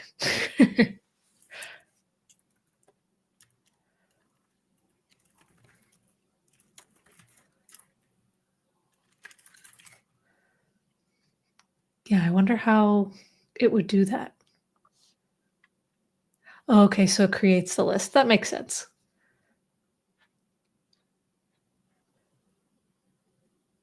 I see. Yeah, so it's just going to know this from its training data, I guess. Right. Yeah. When you see it doing this sort of thing, it's able to sort of read files like piece by piece. We don't want to sort of read like a huge file and then take up a lot of space in your context if it's not necessary. So it maybe read the first part of the file or read the second part of the file, looking for sort of what's what's interesting. And let's see, does Iowa State make the cut? Come on. Yeah. Oh no. We need to be like, add some Big 12 schools. College town. So this is. I see. Oh, I see. Berkeley, UNC, Michigan in there. That is pretty fun though. Oh, look, there we go. So this is next edit suggestions. I think you're going to see more on that later, but I can just tab and accept the rest of it. Let's go. Is my dev server still running? Yes. Yes. Or is it complaining about something? Yeah. Yay! Love it. Let's go. I was going to say, I've seen a few Go Cyclones in the chat. Okay. Oh, that's so fun. Man, it's so powerful and fun to see where, yeah, like you can make a kind of, that's a silly suggestion to add to a weather forecast app, but it's cool that you can do that, experiment with it, and not have to just spend a ton of coding time just to see if a fun experiment might work. Yeah, exactly. I mean, it's not necessarily a silly, idea for a weather app. If that's what you want in your weather app, everybody can build their own weather app in the future, and you can have whatever personal custom features you want in it. That's what I think. Yeah, that's what makes it fun, and it also lets you be a lot more creative as a developer as well. Mm-hmm. Well, Rob, thank you so much for demoing all of this today. This was really, really cool to see, and I learned some cool things too. So I'm really excited to use some of those variables that I didn't know existed and all that. Yeah. Thanks for having me. All right, we will bring Olivia back And Oh, that was hello. so Well, fun. I'm that like, was so I'm cool. jealous that you got to be on during that one. I was like, oh, this is so cool. I know. I got to ask all the questions I had. Yeah, I think that that's why I love having these, because like having Rob, who works on this, all the people from the product team, like they have so many little tips and tricks of like, wait, did you know you can do this? And I love when you like are reading through the questions in chat, and all of a sudden you like hear them like be like, oh, and by the way, it's this. Is like, you got me. Yeah. You know what I care about. Because it's something like I've been using this a bunch. Again, I work here, and so the fact that I got to learn new things too. Yes. It's fun to get to level up both as a viewer and then also just as a very active participant. Yes. Cool. Well, that was kind of, agent mode as a whole. Our next session that we have, little segment, is going to kind of be looking into agentic future and getting a preview into that a bit more. So let's go ahead and bring on Tim Rogers real quick. Hey, Tim. Hey there, how are you all doing? Good. How are you? I'm very good, thank you. Awesome. So excited to have you here. Let's dive in and see what you have for us. Yeah, thank you. Yeah, as Olivia was saying, like, I've loved so much over the past few months playing with agent mode in VS Code and like seeing how much it can help me to get done and like that autonomous agent and kind of being able to just like work through problems. But I'm here today to show you kind of a glimpse of a future that's a little bit further ahead and some of the stuff that we're working on now to help developers to have even more fun and get more stuff done. So obviously like agent mode in VS Code is autonomous, but it's still kind of in your IDE. You're watching it all the time. It's like, it's still like a pairing experience where you always have to be there. And, we're thinking forward and like experimenting with the next stage, where we think like moving from synchronous to asynchronous potentially gets exciting and helps developers to get new things done and work in a different way and be more productive. So at GitHub, we're working on a project that we call Project Padawan, which is basically bringing this kind of like agent experience to github.com, where you can work with an agent, not watching it all the time in your IDE, but give Copilot a job and come back in 10 or 15 minutes or whatever it might be for a review. So maybe that's like running in the background while you're doing your other work. Maybe you're like parallelizing multiple tasks at the same time. Really, the world is your oyster. So let me just show you a bit of how that works. So Please do. This is a repo that I have. It's a copy of the GitHub CLI, actually. You might well be familiar with the GitHub CLI, but as the name suggests, it's a CLI for interacting with GitHub. I've taken a copy of it and just like pushed it into my own repo. And I've created a bunch of issues in here. So for example, I had this issue, which is like an enhancement for the GitHub CLI to improve the functionality. And the GitHub CLI is pretty popular and gets a lot of issues and doesn't have that many people working on it. So there's always this massive backlog and, lots of things to pick between. So I kind of think, what if Copilot could pick up more of the work and let us get more done and, make this CLI much better, faster. So I have this issue here. And normally what I would do is like assign it to one of my colleagues to work on. But with Project Padawan, I can actually assign this issue to Copilot to work on. So I just open up the assignees menu and pick Copilot. Now, once I do that, Copilot's going to like pick up this issue and start working on it in the background. So I got this little cute eyes emoji here, so I can see that Copilot started. Then if I refresh my page, then I can actually see that Copilot has created a pull request and it's gonna start working on this in here. And rather than this being like attached to my machine and my IDE, this can all like run in the cloud, actually in GitHub Actions. And that's where the agent's going to do its work. It can run tests, it can run linters, all that kind of stuff. So the dream is that, this runs and at the end you get a PR that's green, all the tests pass, you review it and you can merge, which is pretty cool. So we've got this PR here and Copilot's going to kind of progressively update this PR, like give me a plan in here, those kind of things, so I can see what's going on.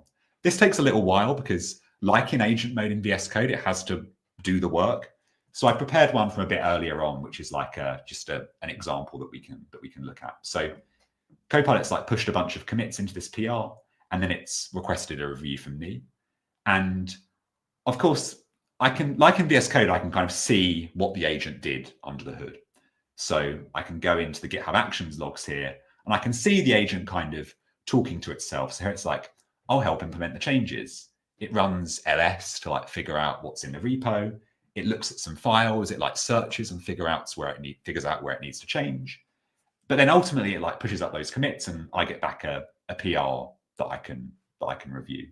And then like, just like I would with another developer on my team, the way that I can kind of get Copilot to iterate on that is just like leave a comment on the PR.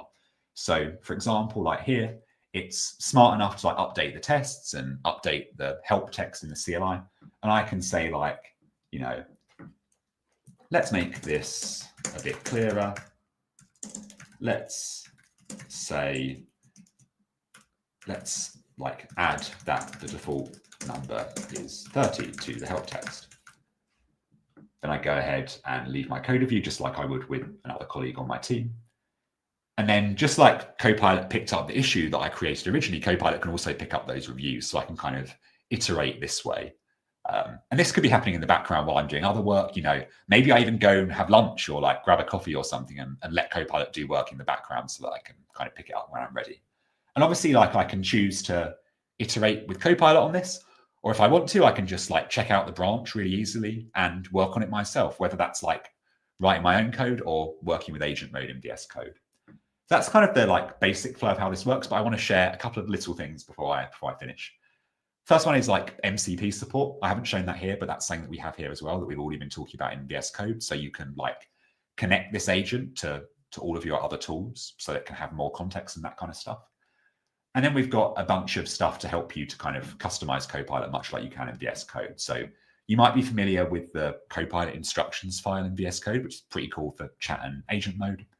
That works with Project Padawan as well. So you can like direct the agent, kind of teach it how to run tests or teach it how your project works and all those kind of things. And that way you can get even better results. So this is not shipping yet. It's something that we're testing internally at GitHub and using quite a lot, but looking forward to getting it in front of lots of developers in the next couple of months. That's awesome. Yeah, I'm so glad that you could come on to show this, because if people haven't seen this, I think it's really exciting. I think people also like sometimes get a little scared. I think we already have comments being like, what about my job? But I think that it's so important that we just still frame this as like a really cool tool that's here. And I think you mentioned it, that it gives you time back to like do the problem solving part and just like that's the stories we're hearing internally. You know, like we're trying this across all of GitHub at the moment with lots of hubbers using this. And one of the really key stories that we've kind of heard is, you know, most development teams have got so much work going on, like so much demand, so many priorities. And, you know, a great story I heard yesterday, like the team's got to work on new features, but there's loads of tech debt like piling up in the background. And actually they've been able to like get Copilot to work on the tech debt in the background, and then they're reviewing that and helping to move things forward, but it's not distracting them from their kind of like core work. So it's really nice if we can just like get more done, be more productive, and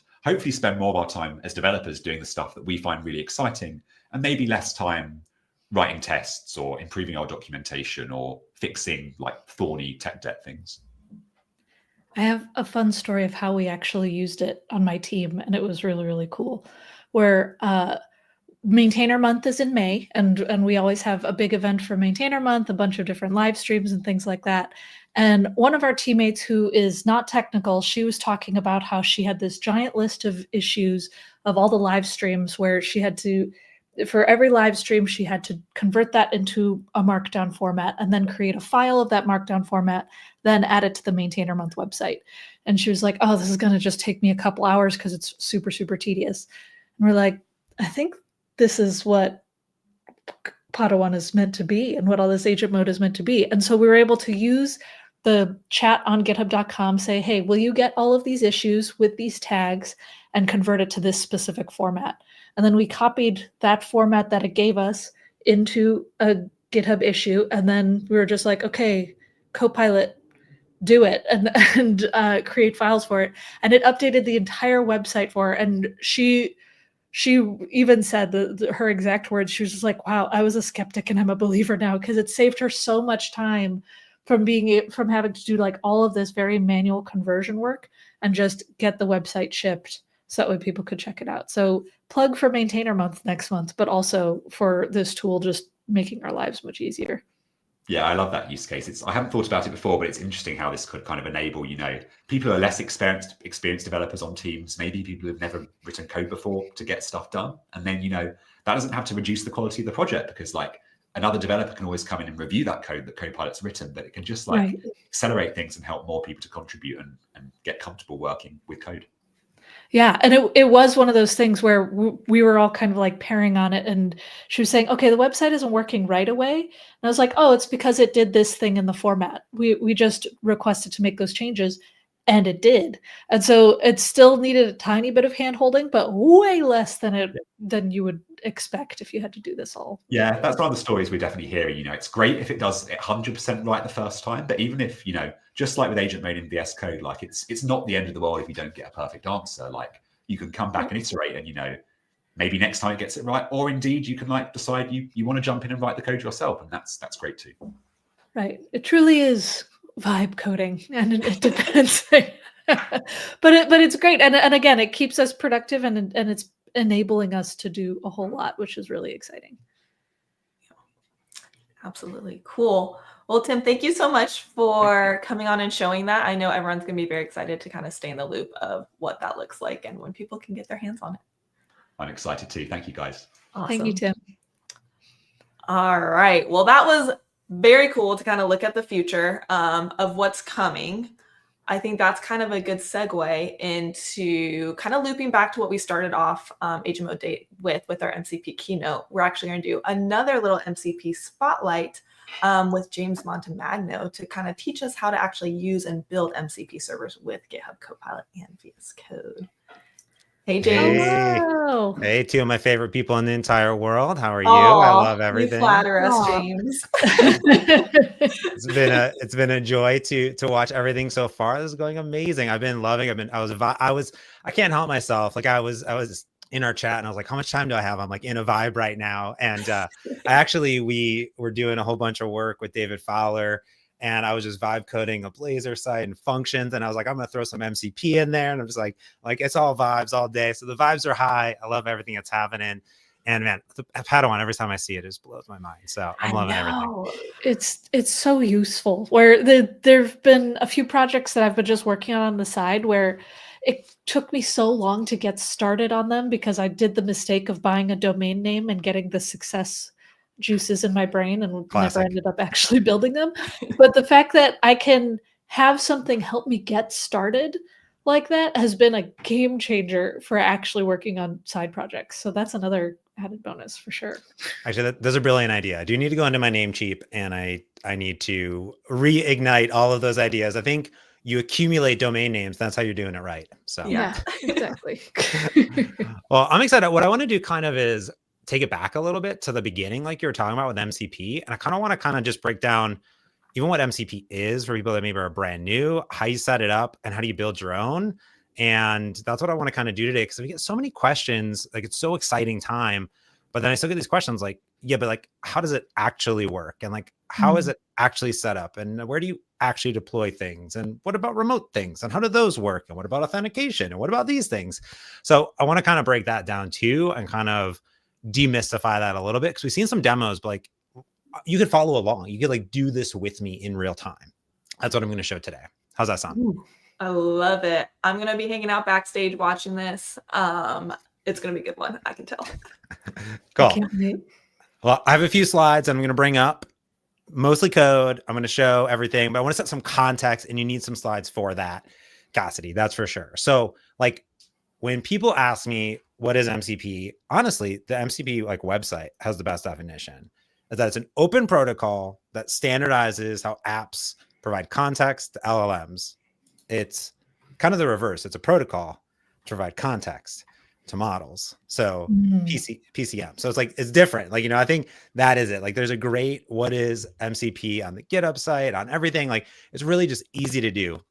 Now, the thing that I talk about this is, all this is really about is enabling us to provide this context. Now, we talked about like maybe Postgres, or maybe it could be like connecting to GitHub, or it could be like what I'm going to show today is like my favorite monkey server that I built, and just any data, any context to do things, right? So how this really works at a high level, and what I talk about is you have a host, like there's host, clients and servers. So the host in this case is going to be VS Code. And inside of it is the client. So that's GitHub Copilot. Like that's that chat window. That's the client part. And the client is the piece that's actually making these connections to the servers, either locally on your machine or remotely. And the servers are what we build or what people provide out there. And there's a bunch of them, right? So there's things like the GitHub, the Postgres, Playwright has one. There's a bunch of other integrations into all different services.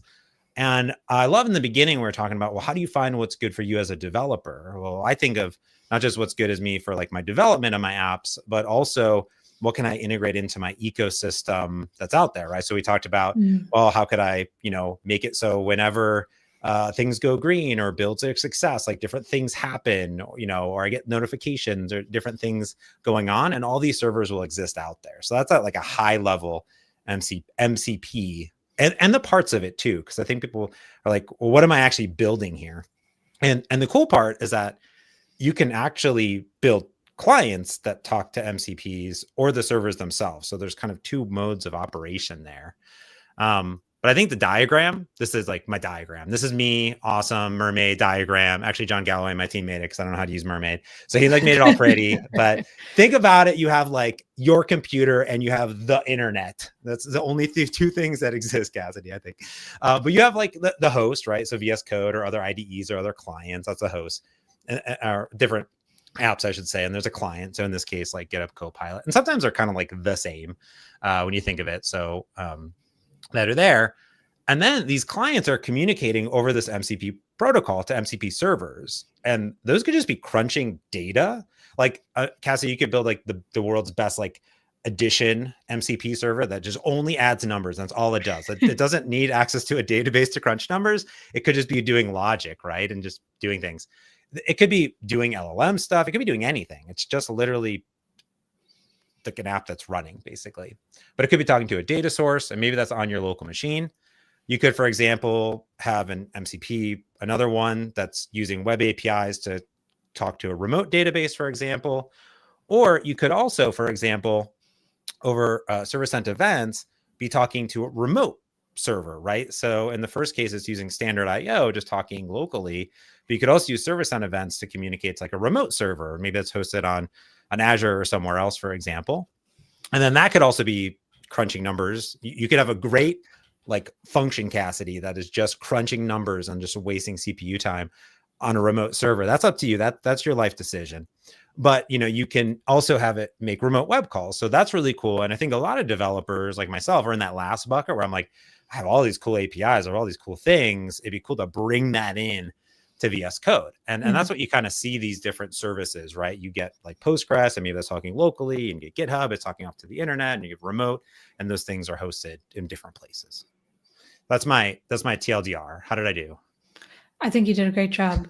And honestly, even little things like, I know you were joking when you were just like, all it does is add numbers. When you're using non-deterministic models, that could be something that's actually very valuable to be able to pull in as a tool. Yeah, and I think the thing that we don't talk about too much, and I'm going to try to show, is these tools can talk to each other, right? So you might have a tool that is going off and getting that Postgres information, but then also you could then have it chain, then have it take that data and pipe it into your GitHub issue, for example, or back into code, or then do something else. And they could basically stack on top of each other, right? Yeah, that's amazing. So let's just do it. It's like Lego bricks. It's like Lego bricks. Yes, exactly. Okay, so I'm gonna do it. So here is my VS Code right here. Beautiful.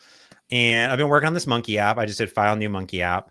And, you can go into settings and search for MCP. Now, most of them should be on by default, but you can see that we have like global settings for MCP.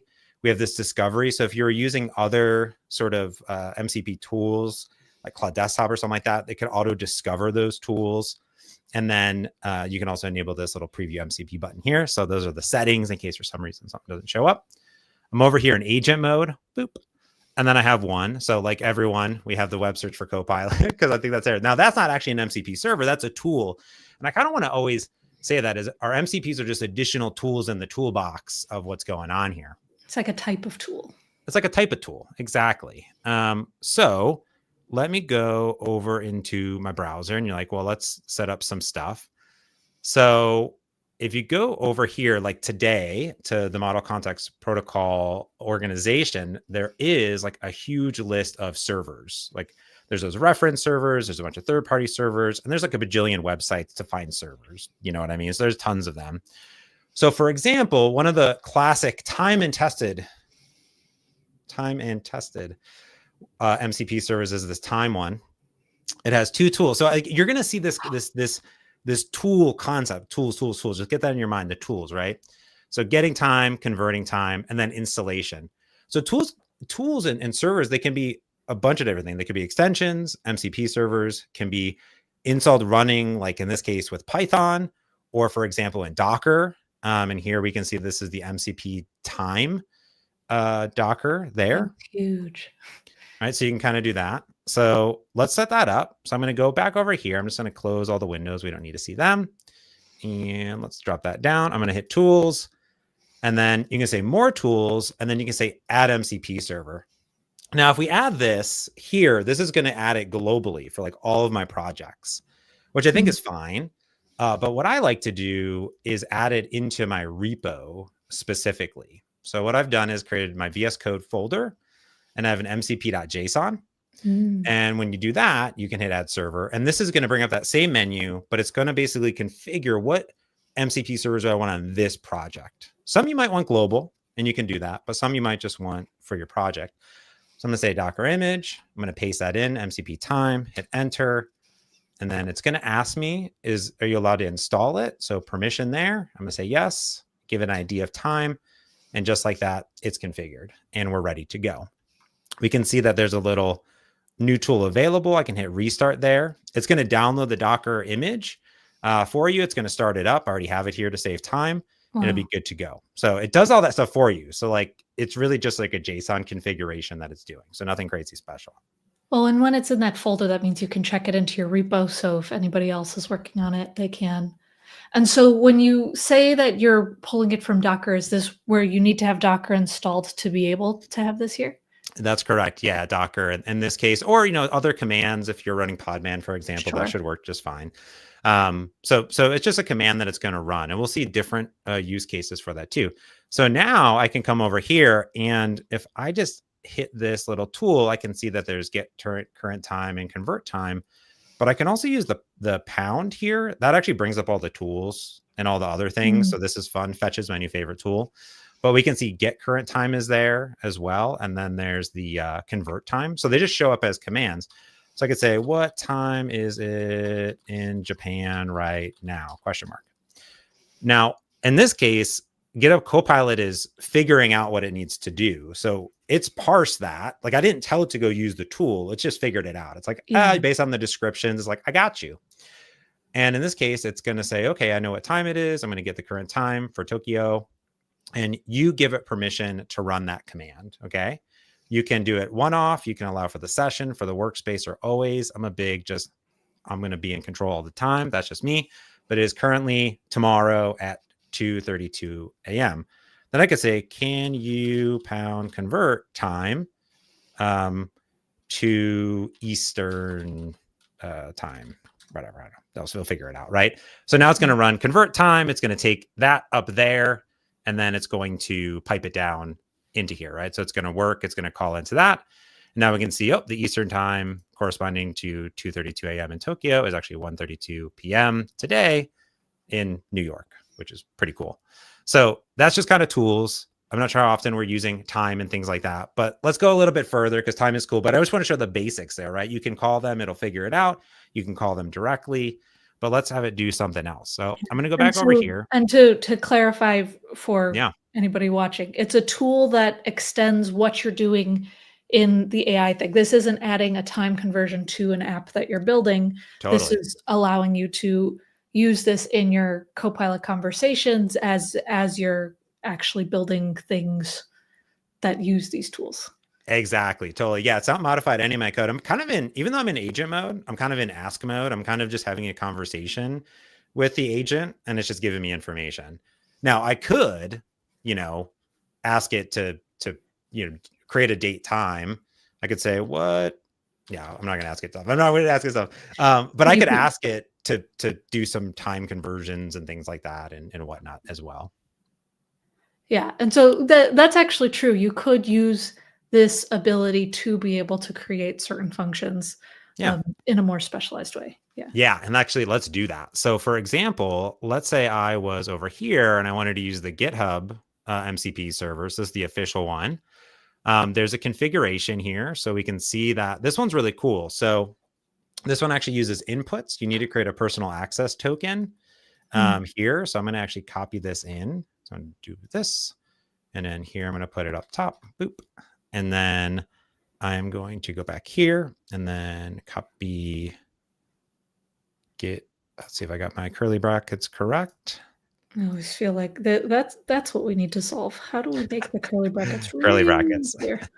Now, in this case, I already configured my token, so I've already done it. So it's not actually in this. It's actually in secure storage on my machine that's set up. So it's not like checking this into source code. It's using like these local secure things in VS Code. Cool. Best practice. That's cool. But now I also want to do one more thing too, because this is a monkey app. So I've created this monkey app that's going to show me a bunch of cool monkeys. I'm going to say it's literally monkeys. It's literally monkeys. I wasn't sure if I was missing some tech lingo or something. And I was like, oh yeah, sure. A monkey app. It's a monkey app. Yeah. Cool. You're looking at monkeys. Got it. Gotta have the monkeys. So I could say, hey, what are the open issues on James Montemagno / monkey app vibes? That's my repo. So in this case, it's going to go off now that I've configured this, and it's going to say list issues, right? So I'm going to say, okay, list issues.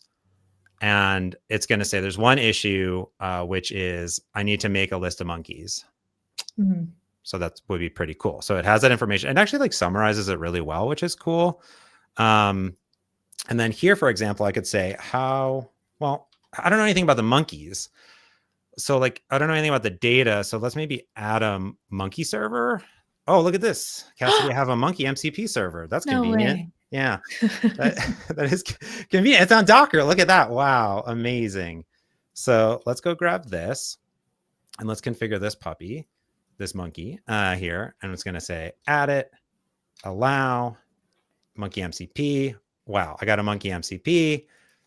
Fantastic. And now I can get servers. I can get that. And I can get my monkeys. So I could say, what hashtag get what monkeys are on get monkeys. And visualize that in a data grid for me here. I don't know. So what's cool is now it's going to call get monkeys, and that's going to go off and get said monkeys from my MCP server that's running. And it's going to get me all the information that's here too. Now, in this case, it's actually going to try to do a bunch of stuff with the code, but I'm going to stop it. I'm going to say, can you get the get monkey details for the baboon? Boom. Here, so I'm going to get some information here. This saves you so many API calls if you were doing it. Whoa! Even has the image in the chat. Yep. So I got all this stuff here. I could say, okay, what would a C# class look like here? ?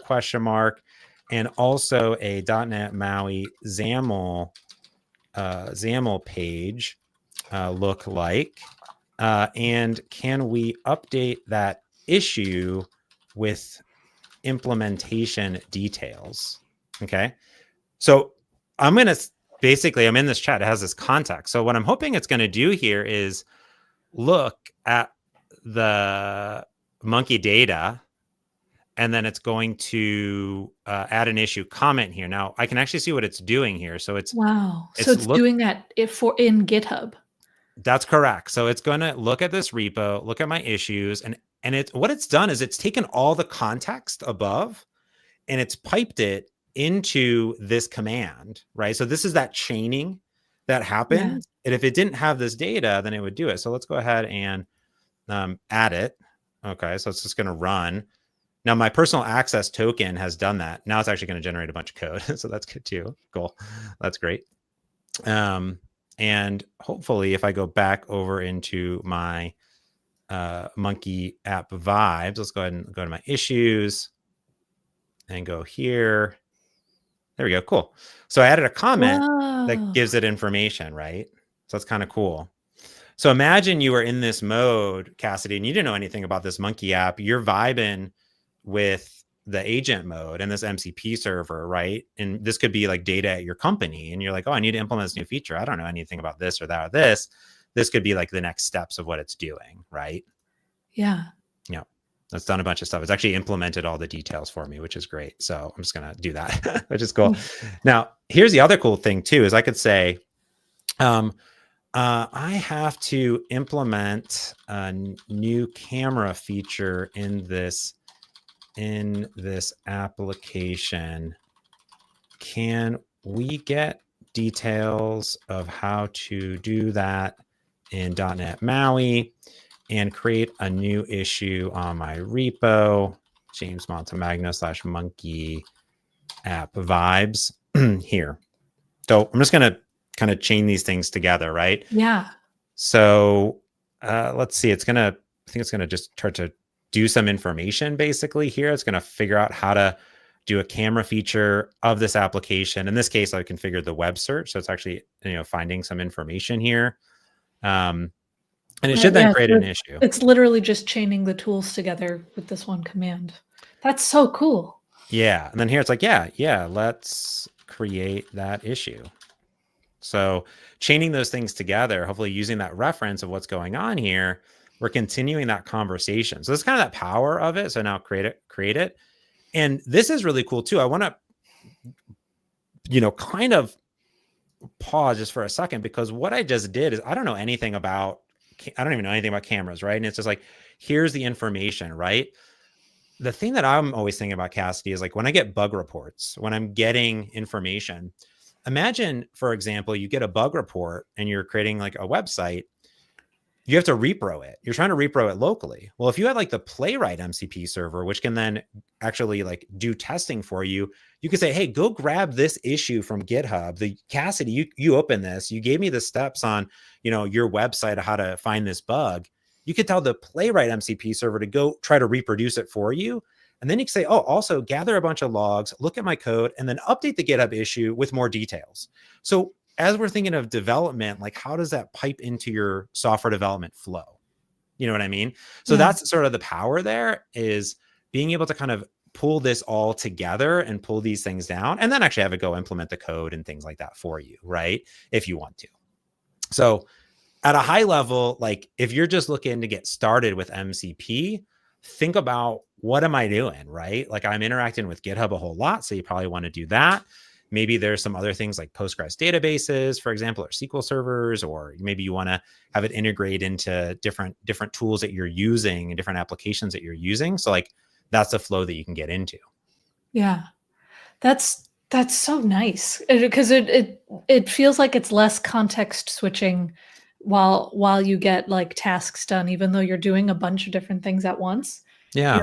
You're able to say like, okay, I want you to do this. This is what I'm thinking. I don't have experience with this. This is what you like you're able to kind of keep it all in one train of thought, I guess. Exactly. Yeah. Like, but besides jumping between, imagine if I was doing this manually, I'd have to go to a website, find the monkey schema, figure out how to parse it, put it in my code, how to like, how to make a MAUI page, and I'd mock it out. Then I'd try to do it. And then I'd have to like go update the GitHub issue or do this. Like, I'm just trying to get work done. So let me just work with the tool how I naturally work and let it do its thing. Right. So I got 7 minutes left. So I figure, let's talk about building an MCP server, Cassidy. Because like maybe you're like, wow, maybe you love monkeys as much as I do, possible, but maybe you also love dogs, cats, whatever you want.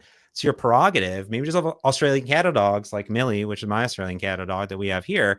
And you want an Australian cattle dog MCP server. Who knows what you want? Or maybe you have something that's like, this is my company's data, and this is like what my stuff that I'm working on. I already have APIs. Think of it as exposing those APIs to these clients like GitHub Copilot.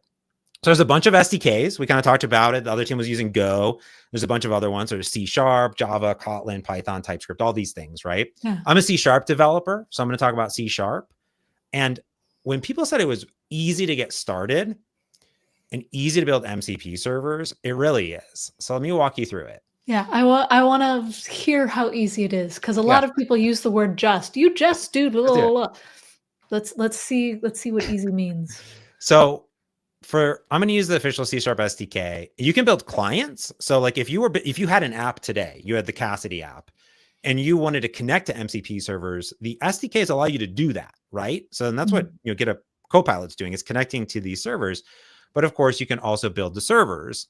And these things happen over standard IO transport or server sent events.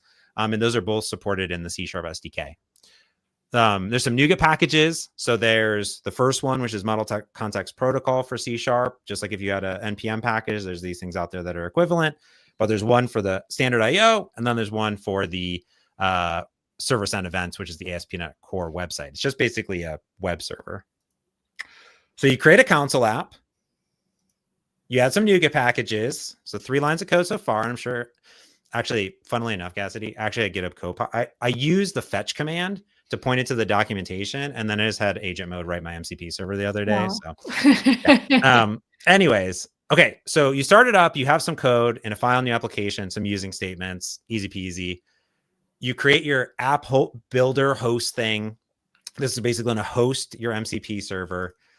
And this is pretty much the biggest part of it, is you are adding your services. So you say, hey, this thing is going to be an MCP server, add that capability. We're going to communicate over standard IO server transport, and then automatically search the assembly in here and find any MCP stuff and build it. So this is kind of like the app startup, basically, the server startup code. Boilerplate. You don't have to really write this. It's just file, copy there. And then we just want to create tools. So this could be get monkeys. This could be convert time. This could be get Australian cattle dogs. This could be get my company's data. This could be modify something. You can not only get, but as we saw, you can push content too. So you're going to create a bunch of tools. So let's say we're creating an echo tool. Here, for example, you say, this is an echo tool. This thing's going to have a bunch of tools in it. And then you just have a method that does something. And you say, this one is going to echo back the string. Now you give it a description, and that's important. That those descriptions and the names, this would be the pound echo would be the name of the tool. The description is what GitHub Copilot, in this case, the client is going to look for and parse to figure out what tools to use if you don't explicitly do it. And you create another one, and now you have an MCP server. Like, that's it. Oh. Oh. Yeah, that's pretty nice. It. Yeah, they're just methods. Like, think of them as methods. It's really just running a function or a method on a class to do the thing. Exactly. Okay. And you can have descriptions on each input. Like in this case, it's string message, but you could have an additional one as well. Sure. It's really that easy. So let me show you that really quick. So I'm going to close this folder. Boop. And I'm going to open up my Monkey MCP because I think that it's the best MCP to MCP since MCPs. So my Monkey MCP on my GitHub has 2 different MCPs. There's a normal MCP and a server sent event MCP. So if you wanted to like deploy it to like a website or something like that, you can do that. Cool. All right. So in this case, let me go ahead and pull this up. There we go. I have my program. So I kind of showed that earlier. This is literally from what I just showed you. So it's really, really simple. So in this case, I'm defining the tool here. Here's the echo tool. Right. Super simple. You know, if I wanted to, for example, have more tools, I don't know, you could just I could just keep adding, you know, Copilot could just keep adding tools, right? You know, whatever I wanted. So now I've just added more tools into my tool chain. But I have this Monkey service, and this might be something that people have already. So this is like my Monkey service. This could be your Postgres service, could be all these different things. And in this case, where I got that Monkey data from was from my web server, right? So this tool is going to call this, you know, service, which is just a JSON file on my website. It's going to pull down that Monkey data. It's going to get the monkeys. You could add monkeys, delete monkeys, all these different things. And this is what's inside of here, right? And then I have my tools. So just like we saw before, it's honestly really just this easy. Is like, I'm just saying get monkeys or get a monkey, and it's just getting that information, which is super Yeah. cool. So the service is where you're calling like the APIs or the setup, and then this is how it returns that. Okay. Exactly. Yeah. So it's just methods really at the end of the day. So there's a few ways of testing this. If I wanted to, for example, I could, let me go into I'm going to copy the path. So just like I did before, I could create a new folder. I'm going to say .vs code. And I haven't deployed it yet. So imagine you're developing this locally. You're like, how do I test this? I was going to ask. So I'm going to add a server, and I'm going to say command standard IO, stdio, standard IO. And that's what this is using. And I'm just going to say .NET run project. So how would you run your project? Now, in this case, this could be your TypeScript project, your Python project, whatever it is. This is how you run a .NET project via .NET run, basically. I haven't done .NET in like 12 years, so that's very helpful too. Yeah. So just like from the command line, if you're calling like a npm like run, you know what I mean, or .NET run, it's really just that simple. So just like run this project, right? And that's it. So cool. That's it. And I'm just going to, for good measure, I'm going to go ahead and build this here locally. And then let me pull up Copilot. Boop. Cool. I'm in agent mode. Rad. I'm going to start the server up, and it's going to scan that assembly and find tools associated with it. Yeah. So it's found 7. So cool. This is really nice. So we have get monkey, lower, reverse, uppercase, like all these tools are now in there that I'm running. So I could say, let's get monkeys and display them in a table here in the chat, and also reverse echo the details back in that table, right? So now in this case, it's going to call my application. It's going to start calling things. It's going to get the monkeys. It's going to like do all this stuff for me, basically. So it's going to start calling these different methods that I've described. It's going to start parsing all of these automatically for me. And it's going to just display a table. So this is pretty cool. Here, it doesn't look like it's reversing it. It should be reversing them, all the details, but I'm visualizing the details here. It might do it like next or something like that. Yeah, I was going to say the way it like did that order. I wonder if it's like getting the table first and then it'll do stuff on it. Exactly. It looks like some of them it did reverse, actually, which is kind of funny. So this is cool. Visualizing data. Oh, there we go. Oh, there you go. There you go. Perfect. It just reversed that. So I'm able to call these tools and do a bunch of stuff on it, which is really cool. You can also, I also have another version of this tool as well. I want to point this out too, because some people just want to test it and they might want to test it outside of GitHub Copilot here. Yeah. So for example, this is my last thing, is that I have this version of it, which is just using the server send events. And this creates a little web server basically that's running here. And that's what I wanted to ask about, because I feel like the levels of auth and things might get more complex. Yeah. And Dan has a great blog post on auth and things like that. So if I run this one here, this is going to start a local little thing on my machine. So this is cool. I'm actually going to debug it. So I can add breakpoints and things like that, right? Cool. But I'm going to add another terminal here. There we go. And I'm going to call npx Model Context Protocol Inspector. So this is a open source tool, the MCP inspector. And what this will do is it will basically start this inspector browser for me here. There we go. And I can connect to this MCP server that's running at 3001, which is the one. I can say list tools. And now I can see all of the tools here. So if I just want to test this, I can run it outside. So if you're actually creating MCP servers, right, you can connect and debug over standard IO or SSE, right? Cool. So this is a great way of local developing on your machine and everything you want. So this is really cool. And you can even pipe in details. It'll actually ask you for the name. So it knows based on that. Think of it as an open API spec, for example. I'm going to put a bunch of links right here. that I like have. So definitely check those all out. I know I'm 3 minutes over time, but I think it's cool to see that. And yes, my Monkey MCP server is on my GitHub repo. It is James Montemagno / Monkey MCP. That's just search Monkey MCP. It's the only one. So, and you will find it. But these are really good ones for the SDK, for different information as well. So definitely check those out. But from start to what are we talking about here to this as well, which is really cool. So that's what I got, Cassidy. Yeah, no, thank you so much for sharing all that, because I feel like this really demystified a lot of MCP stuff for me, because when you think about it and all the AI tools, you're like, so I'm debugging in AI? How do I do that? But you're really debugging a program that AI runs. Yes, exactly. That's all it's doing. It's just calling an app or a server. I think because it has server in the name, that's what really gets people. Yeah, that's what scares people. Yeah, it's just an app that's running somewhere that it is able to communicate with.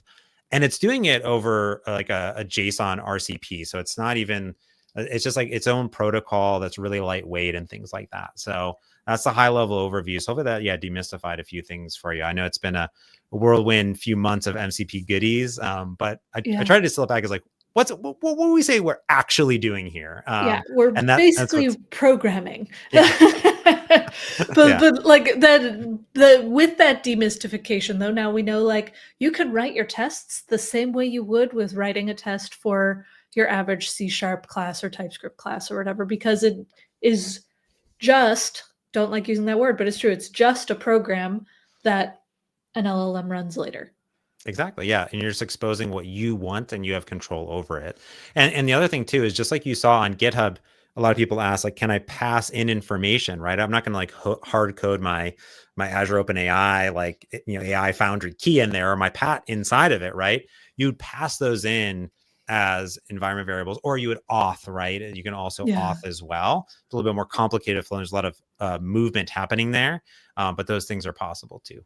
Yeah, that's so cool. And once again, I said it much earlier in the stream, but like, because it's an open standard, a rising tide lifts all ships. So the more that you use it and give feedback and build things for it, that will make the standard better over time. Absolutely. Yeah. I love just diving deep into it. It's one of my favorite topics. Yeah, for sure. Well, thank you so much, James. This was a really, really cool demo. And I want to check out all the monkeys now too. All the monkeys. You gotta, just if you go to my GitHub, just type in monkey. There's like a bajillion monkey apps. So that's if I did a smart way to make demos though. Like when I was just like, wait, it's a JSON thing on your website. That's genius. I'm going to do that for Moose or something. Well, the favorite part is that all that is a 301 redirect to GitHub repo. Perfect. Even better. Free. So there you go. Well, thank you, Cassidy. I really appreciate it. And go off, build some cool MCPs and use them too. Check them out. Yeah. Oh, and look at that. We got a link. All right. Thank you, James. Now we're going to bring Olivia back. You summoned me. It happened. That was so fun. I love seeing that. There's so many people being like, exactly what you said, Cassie, like this finally like demystifies it, because it's so hard when you just like something catches on as a buzzword and you're just like MCP. And then you get to the point where like, am I behind? I'm too scared to ask what that means now. And so it's like, if you actually get the chance to sit down and like, that was such a good overview of like, this is what it is. This is how you can build it. You don't need to be scared of it. Yeah, no, that was the original title of my blog post on MCP, which is gh.io/whatisnpc, MCP. My original title was everyone's talking about MCP and I'm too afraid to ask what it is. Yes. It ended up being way too long, so now it's just what the heck is MCP? But still, it's like, yeah, that demystification is important, and this was really cool, because once again, it's just a program, but now it's accessible to the tools that you're using. Yeah, absolutely. We have a lot of other cool sessions, but before we do dive into our next one with Pierce, there's actually some breaking announcements right now. I don't know if you saw that they were posted, Cassidy. I've just been here. What's happened? Official hacker programmer actually already commented about it in the chat and asked, is 04 Mini in Copilot? So I'm going to actually share my screen real quick if I can. Wow, I didn't know. That's so exciting. I know, yes. Let's see if this is gonna let me share. Okay, yes, there we go. Okay. There's actually 2 announcements, which is cool. First is that 03 and 04 mini are now available in public preview. There are some, I know we talked kind of at the start of this session about like how can you get Copilot, what are the different limits within. So there are some limits. If you read this change log, and we can go ahead and put the link in the chat, you'll kind of see a little bit more about what these models are and where they're available. So you can see it's 04 mini is rolling across all paid GitHub Copilot plans, and then 03 is the Enterprise and Pro Plus plans. So just did want to point that out there. But very exciting. If you're in any of those plans, go ahead and try them out. You probably will need to just reload VS Code first. And then if you're on that enterprise setting, make sure that your admin has enabled it. But very excited to see what you all code with these new models. Yeah, this is exciting. Yeah, this is actual breaking news. I know. I wasn't even exaggerating. And there's another one where you can now use Vision with Claude and Gemini. So I don't know if y'all know this, because I feel like this is something that we haven't talked like a ton about, but you could use Vision in Copilot Chat with GPT-4o before. And now you can do it with Claude and Gemini too. And this is, if you have Claude and Gemini in your model picker, which you'll have some of those if you're on the free plan, you'll have this then. So if you have these models available, then you will be able to try out Vision. And it's a super cool, there's a little video in here. I'm not going to play it, but you can see like basically they start with this just like hand-drawn mock-up. And then let's see if I can like properly skip to it. And just says implement this wireframe. And then if let's skip ahead to see what agent mode does. Oh, and it does that. So definitely check out the changelog. You can actually watch this in action. I'm just going to skip through. Which, by the way, we're still looking at the blog. Oh goodness. Okay, thank you. It's okay. No, I figured you're just pulling something up. Yeah. No, that's totally okay. Let me reshare that. Okay, hold on. We'll reshare. Skirt. Here we go. Okay. Here's the other changelog with Vision. And so I'll do the little, what I was saying before that y'all weren't seeing. You can just start with a wireframe, add it as context to Copilot, and be like, hey, implement this. And then you'll see it just go through, do its thing, generate the code.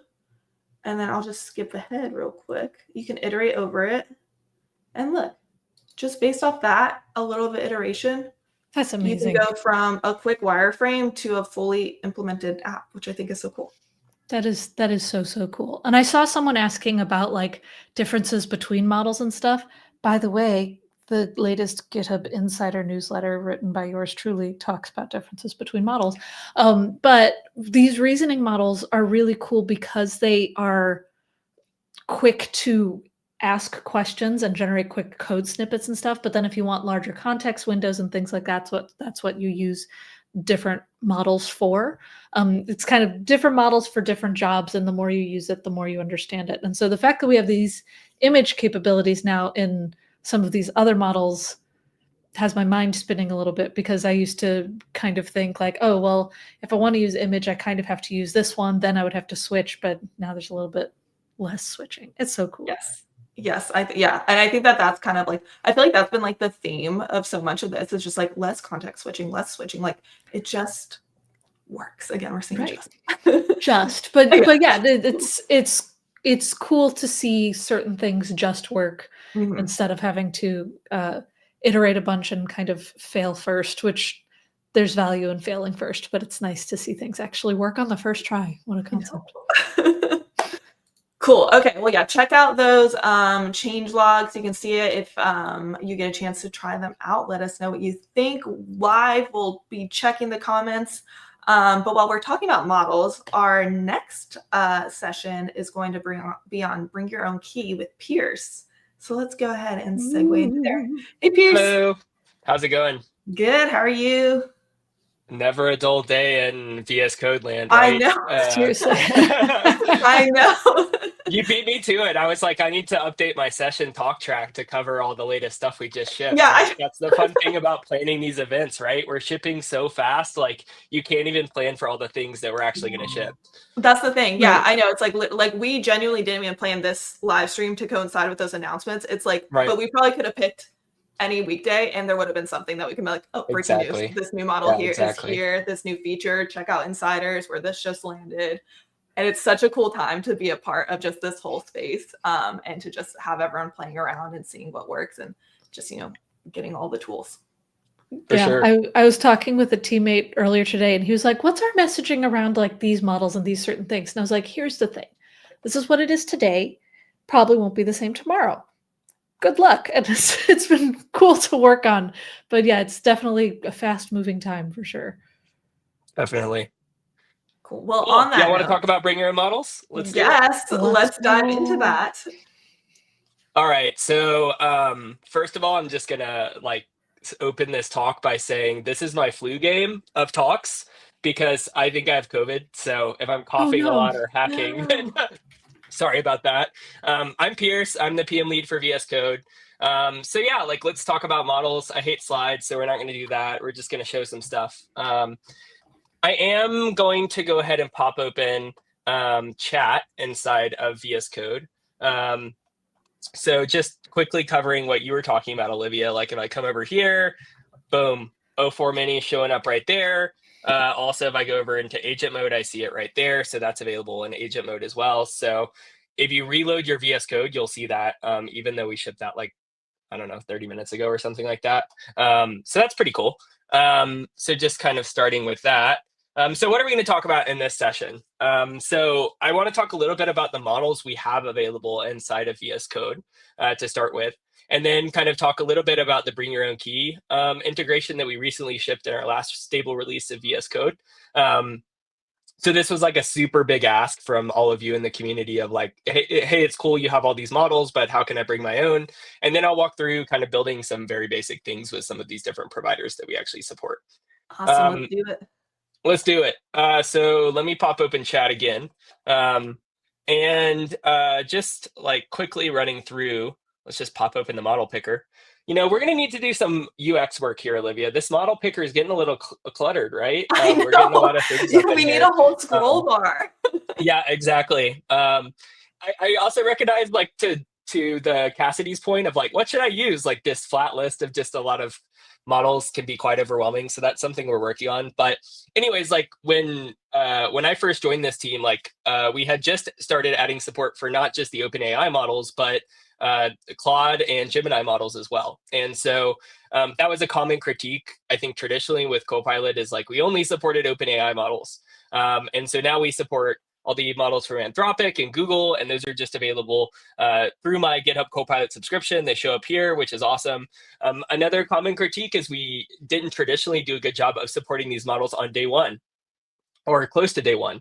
So as you saw today with the 04 mini and 03 announcement, we are sim shipping these models. We did the same with GPT 4.1 last week, Gemini 2.5 Pro week before last. So this is a constant for us now. In AI land, there's new models, they have new capabilities, and we want to bring them to you as quickly as we can.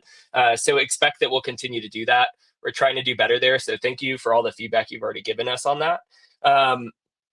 Another quick call out, we have this unified chat view. I'm in VS Code Insiders, but pretty much everything I'm going to show will also work in VS Code Stable. So I'll call out the only thing that doesn't. I think there's only one small thing that's only in Insiders. But we have we have this chat, which I got to by clicking this little Copilot icon right here, and we have different modes. And so if I go to agent mode, you'll notice this list is much smaller, and that's because only certain models support tool calling, which is how agent mode works. And so we kind of do some filtering there automatically. So that's why the model list does kind of change depending on which mode you're in here. Okay, so that's kind of the models we have. But you'll notice I don't know why when I'm super zoomed in, we're not using the right dialogue type or something, because it doesn't zoom the model picker either, which I'm like, what's going on there? All right. That's specific to Mac too, because I have a Windows and it doesn't do it on Windows. Okay, good to know. I'll file a bug. So I pick manage models. So we have an entry point here. Like say I wanted to add a model that we don't support, I can go down there. I can also go Command-Shift-P, manage models. If I pop over here, you see got a list of model providers here. And so there's different ones. So you see like Anthropic, Azure, Gemini, OpenAI. So the foundation model providers are all here. So if you wanted to connect directly to those and use models from that, you can. We also support other providers. So if you're in Stable, you'll see Ollama and OpenRouter. Or if you're in VS Code Insiders, you'll see Grok as well. We'll walk through kind of the pros and cons of using each of these and the differences in just a second. But one other important thing to call out is like, I'm in chat, right? And the model picker that I used here is in chat, right? So the model that I actually use here, either one provided by Copilot or one that I select here with Bring Your Own Key, it's only changing my interactions in chat, right? This isn't actually altering the experience I get for completions or next edit suggestions or things like generating commit messages with AI. This model won't actually affect that. So whatever model I'm picking here won't affect that. So this whole Bring Your Own Key experience mostly powers these chat-based experiences. Ask, edit, and agent. So let's go ahead I think and that's a good, like clarifying that like chat-based is like all that ask, edit, and agent, because that's sometimes I think we've seen a couple questions there about that. yeah, and we in the past had like this whole thing of like the different tabs, and it started out as different icons up here, and that was kind of confusing. And like it's all the same, right? It's variations of a chat-based interface. Like ask mode is basically read only, like supply the context you want, ask questions. We're not going to make any changes. Edit mode is like, okay, manually supply context and we'll make changes on the files you want, but we won't do anything else. And then agent mode is like, we're adding even more tools. So I just think of it as like building on each other, depending on the level of control you want. Okay, so let's actually go and add one of these. So before I do that, let's pop over to Edge. See, look at this, Olivia. You're a pro. Oh my gosh, Look, we're so excited. I already had first two tabs. I was going to talk about this, but now I'm not. So in the March 2025 release of VS Code 199, read the release notes, people. You can see cool stuff. There's a lot of hidden gems, by the way, that you won't always see like on our social channels or on Twitter or things like that. If you go read through these, you can just click updates up here. But if you look at the highlights, use your own API keys to access more language models in chat. So that's this new feature that we just added. So if I click on that, we see Bring Your Own Key. This is limited right now to Copilot Pro and free users, so we don't have support in the business model, or sorry, in the business, enterprise, or Pro Plus plans for this right now. We're exploring bringing support to those plans in the future. There are some like special things that like enterprises want when it comes to things like this, and so we have to kind of take those considerations into our planning when we are thinking about supporting those plans. But if you're on free or pro, this should work for you, and you can see I already showed the manage models experience. We also have docs on this. If you go to the language models doc, we can share these in the chat. That kind of walks through how to do all this. But I'm going to start with OpenRouter. So OpenRouter, I just go here. It's a unified interface for LLMs. So this is basically taking whatever model that is not from necessarily one of the foundation model providers, although it could be, and normalizing kind of the interface to be the same as the traditional chat completions API surface. So then essentially we can talk to OpenRouter and it behaves similarly to the OpenAI models and kind of the chat interface we expect there. And so we can just support that without actually having to do anything crazy, which is nice. So if I come over into models, there's a ton of models I can use, but the first thing I need to actually do is go set up my API key. Y'all aren't going to catch me sleeping. I already configured my key. I wasn't going to do that on the live stream. I was gonna say, I'm not that brave. I've loaded some credits in here. You can see I'm a big baller. Loaded in $10 of credits. But I've been using this a while.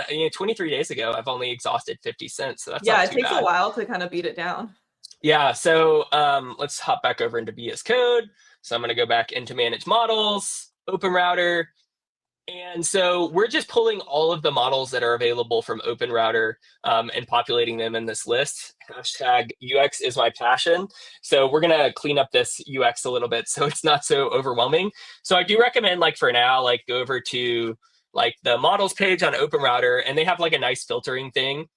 So I want to use this in agent mode. So one thing to always look for when you're bringing your own model is to make sure that it supports tools if you plan to use it in agent mode.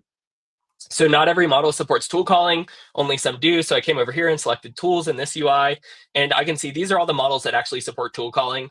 So commonly people ask us about DeepSeek. Do we have a DeepSeek model that supports tool calling? Yes. So I can use DeepSeek in Copilot in agent mode. What about people ask me about Grok? I'm bad at spelling. Grok 3 beta, there it is, right? So this is like the main way that I'm going and kind of exploring different models. And then I'll come back over here. It was Grok 3 beta, I think, and DeepSeek, this one. It is kind of tricky. You need to look at the identifier because you can see there's like several DeepSeek variations available here. So you need to make sure it matches the one that actually supports tool calling. So I'll go ahead and register those. The first time I use this, I would have to configure my API key, but I already did that. So then if I go to my models dropdown, you can see I now have DeepSeek here, and I have Grok 3 beta, right? So let's use Grok, and we're in agent mode, and so let's just ask it to do something agentic. Build a simple Frogger game in HTML, CSS, and JS. I haven't thought of Frogger in a while.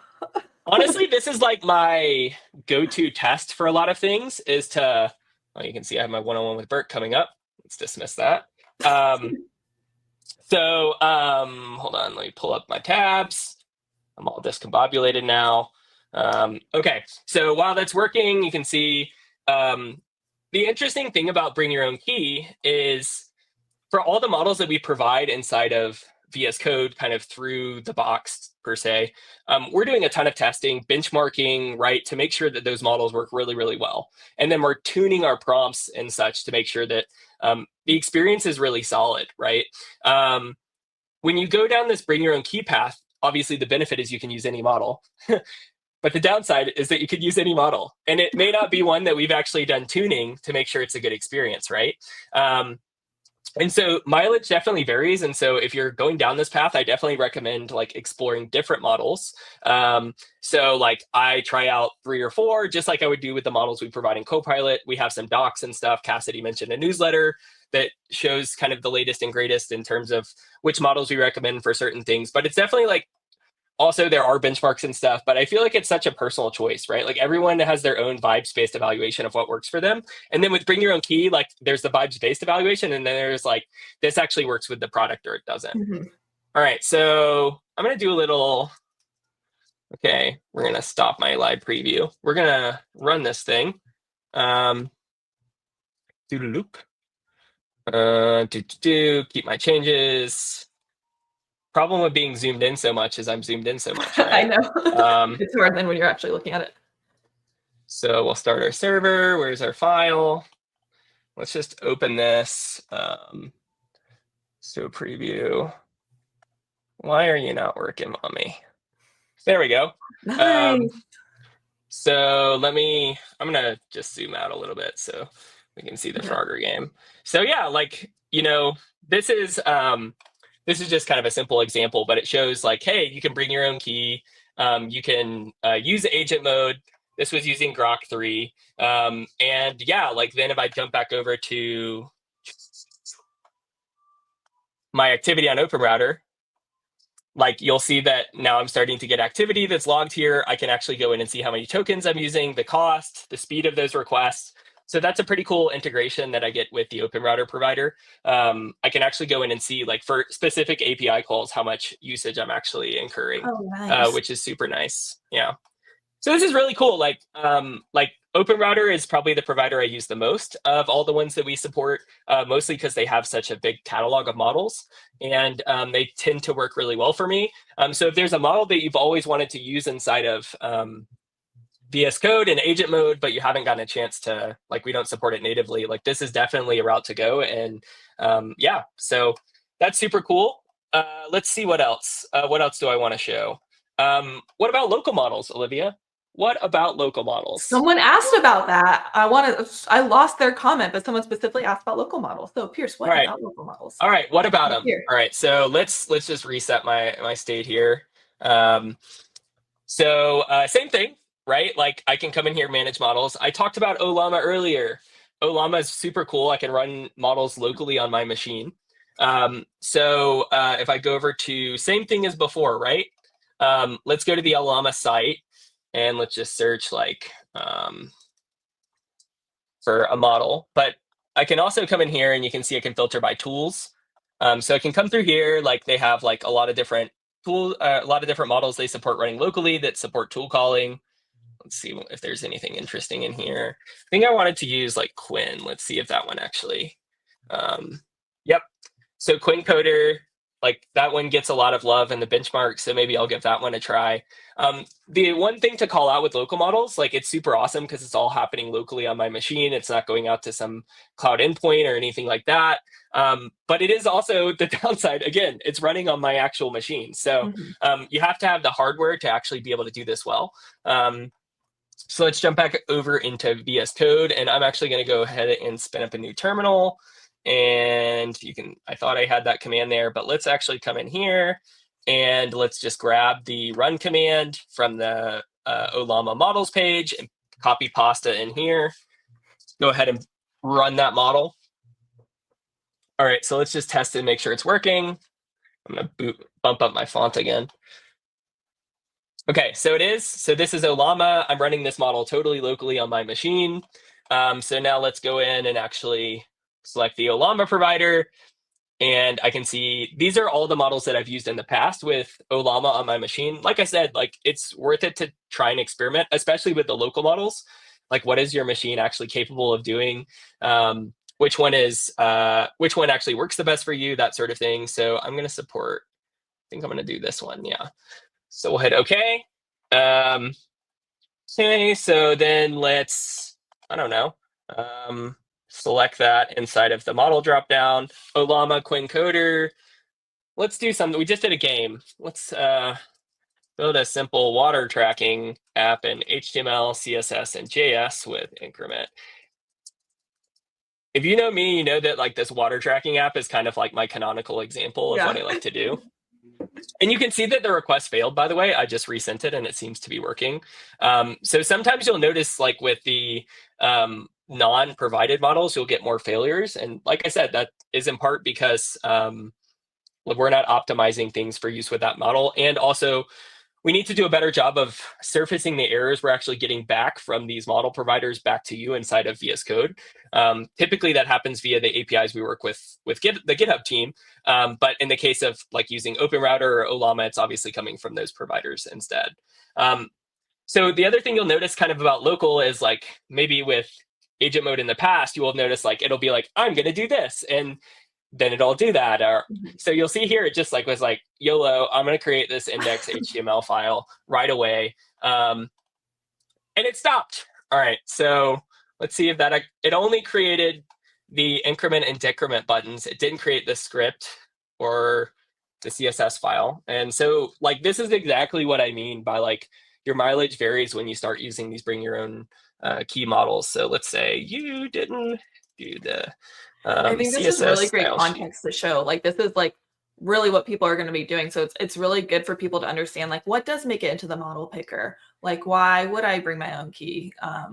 Exactly. Yeah. And go ahead. I think that people like there's a lot of things that go into getting that into the model picker, right? To your point, like we do a lot of optimization behind the scenes to make sure you have an awesome experience for those things that are there. And like we don't do that. Obviously, we can't do that for the long tail models that you bring kind of on your own. So that's kind of the pro and con of using the bring your own key approach. I think we do want to add, now you see it added the CSS, but it didn't add the JS. Okay, now do the JS file. That's kind of like the pro and con ultimately of using this approach is like, it is a choose your own adventure type of experience. Well, and I think that's like always like a guiding principle we have is like kind of that developer choice, right? Like yeah, everyone's definitely. workflows are different. Everyone's development is different. So the fact that now you have this option to bring whatever empowers you the most in your development, I think is really cool. Definitely. Yeah. And so like, I think another thing that I recommend as kind of a pro tip is you can actually go in and you can create, I think we talked about custom instructions maybe in one of the earlier sessions. You can create custom instructions that actually guide the model as well. You can say like, I want you to use these tools in these situations. And so if you find that there's models that you're using in Bring Your Own Key that aren't behaving exactly as you'd like, you can use custom instructions to actually make that better. So that's something I actually frequently do with Bring Your Own Key models. All right, let's see here. All right, look at this beautiful application we've just built all locally. Now, this is how you track it. I see it's biasing against my, is liters an American unit? I forget what we call our units, or is that the metric unit? That's metric, okay. right? Oh my God, I'm like trying to go back to elementary school. So it's biasing against our freedom units, Olivia. That's okay. But that's cool. Like we just did that in agent mode locally, entirely with Ollama on my machine. So that's super cool. So I definitely recommend giving that a go. Olivia, how much time do I have here? Just a quick time check. Yeah, probably a few more minutes and then we can wrap up. So if you have something else to show, let's All right, do it. yeah, I mean, nothing crazy. Like, let me reset again.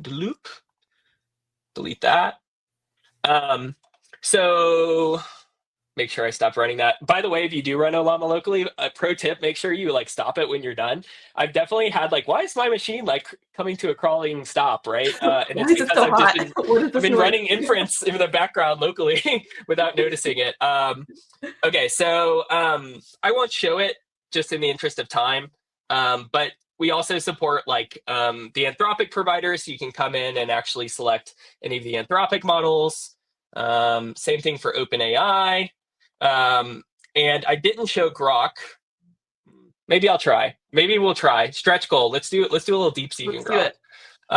So Grok, just for context, is like their whole thing is that they provide super, super fast AI inference. So if you really want to optimize for your speed inside of Copilot, this is actually a pretty cool provider for Bring Your Own Key because they're very fast. I have noticed like anecdotally that I do have more failures with things like tool calling. So we'll give it a go and see like how well it works for me. Which model did I pick? This is also like a UX thing we need to do better on. So I picked R1 Distill Llama 70B. Okay. So let's, I don't know. What's another? Build a Pong game. I'm in a game mood. My water tracking app didn't inspire me enough, Olivia. Let's go back to the classics then. Let's go back to the classics, the classic games. So let's see if we kind of get what I was talking about. Okay. So you saw that it streamed in super fast and then it stopped. There we go. So it created the HTML file. Amazing. It looks like it embedded some JavaScript.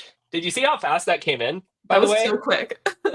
Yeah, it's super quick. Okay, so let's like preview that. What? Okay, hold on. I need to close this HTML file. Save. Zoom out a little bit.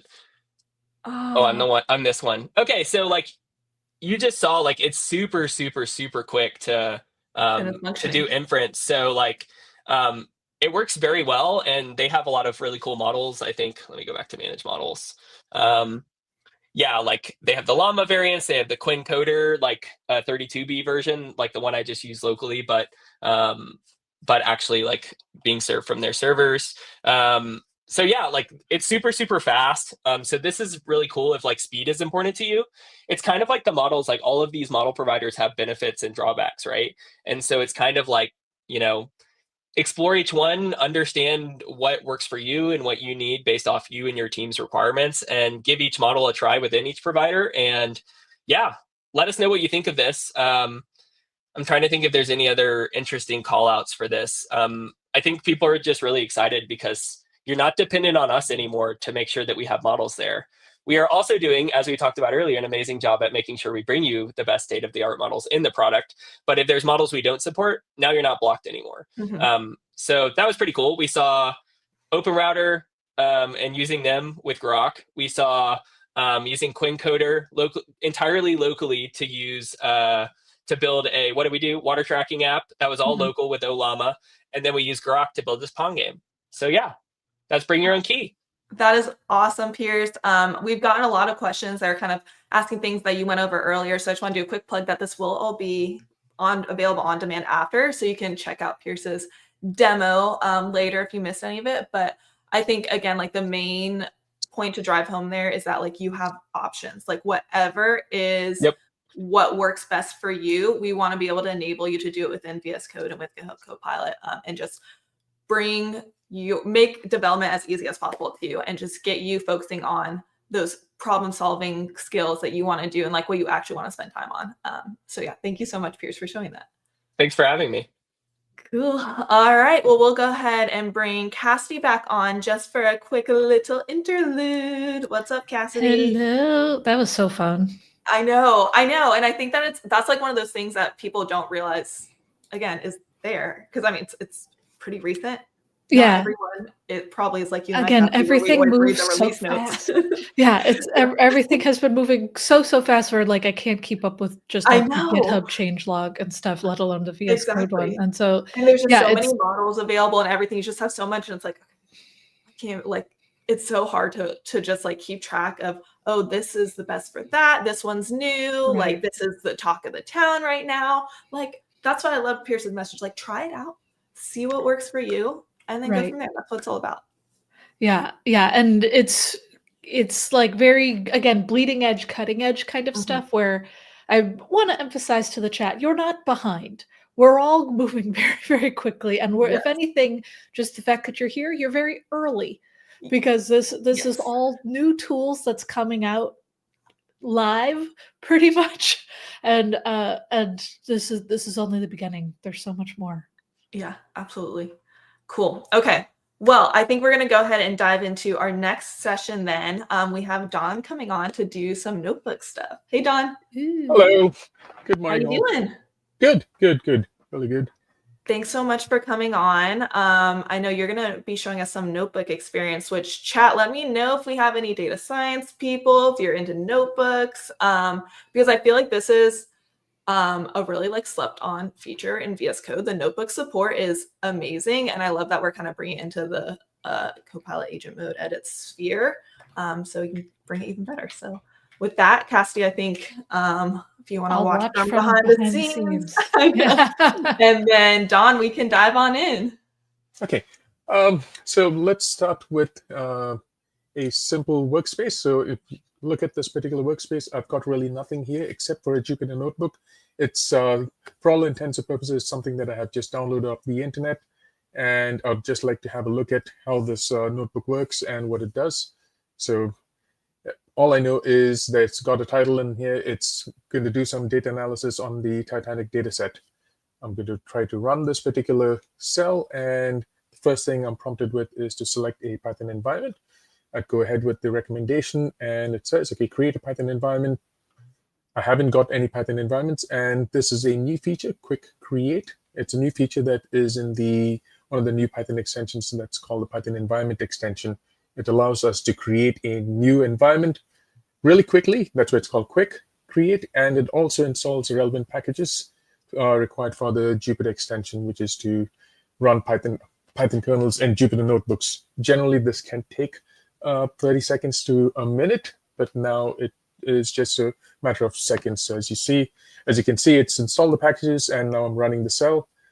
And there you go. The first thing was, once I ran the cell, was as soon as I created the environment, some packages are missing. So you've got the error message saying pandas is not found. I'm going to go ahead and use a new feature, which is add cell to output. And I'm going to try to ask Copilot to fix this error. At this point, what Copilot should do is it should detect that the environments are missing, and it will use pip. So pip is great, but so this is where I can see that, okay, it doesn't use some of the built-in packages. So I'm going to try this again. It's just that sometimes using existing Python install. I think this is a great it just call needs out. The strength of your prompt is so important. Like sometimes just being a little bit more specific will get you to what you want.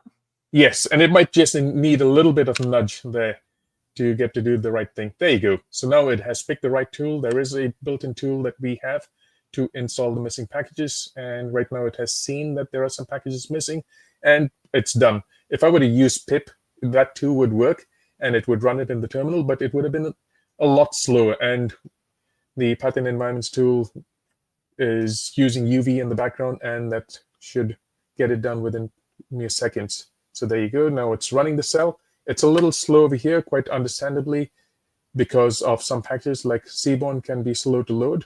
But given the fact that it did not fail is an indication that the packages have been installed and it is working. So let's go ahead and see. There you go. It's done. I go to the next cell and we can see, okay, it downloads some CSV file and it's reading it. We've got the data set there. I'm going to go ahead and run the other cells. So this is producing some output. I am not entirely sure what this output is. So what we can do now is just going to clear my context over here. We've got, as I mentioned earlier, we could attach outputs, or we can go ahead and just drag it over here. And since there isn't really any information, I'm just going to ask Copilot to explain this output. And so Copilot has the ability to process images as well. And for Jupyter Notebooks, that's really great. So we can see now over here, it lets me know what this is. It shows basically the count of passengers that survived based on the gender. That's basically it. And some other observations as well. So that's really great. What I can then do is I can ask Copilot to add some comments and update the plot to be more informative. Let's try ahead and see whether it does this.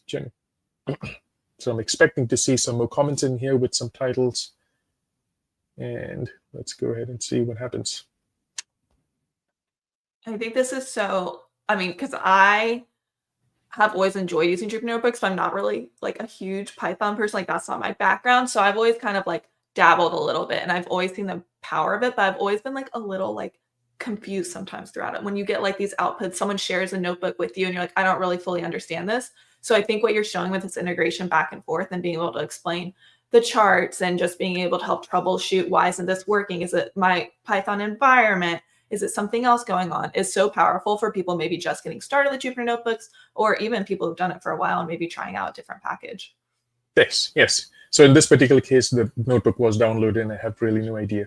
One mistake I made was I had the wrong context here, because you can see the sixth cell, and the image unfortunately was in the fifth cell. So let's start again. I'm just going to, because it added the comments in the next cell. So I'm going to undo that and add it, ensure I select the fifth cell, this one, and go ahead and say, okay, add some comments and update the plot to be more informative. So there we go.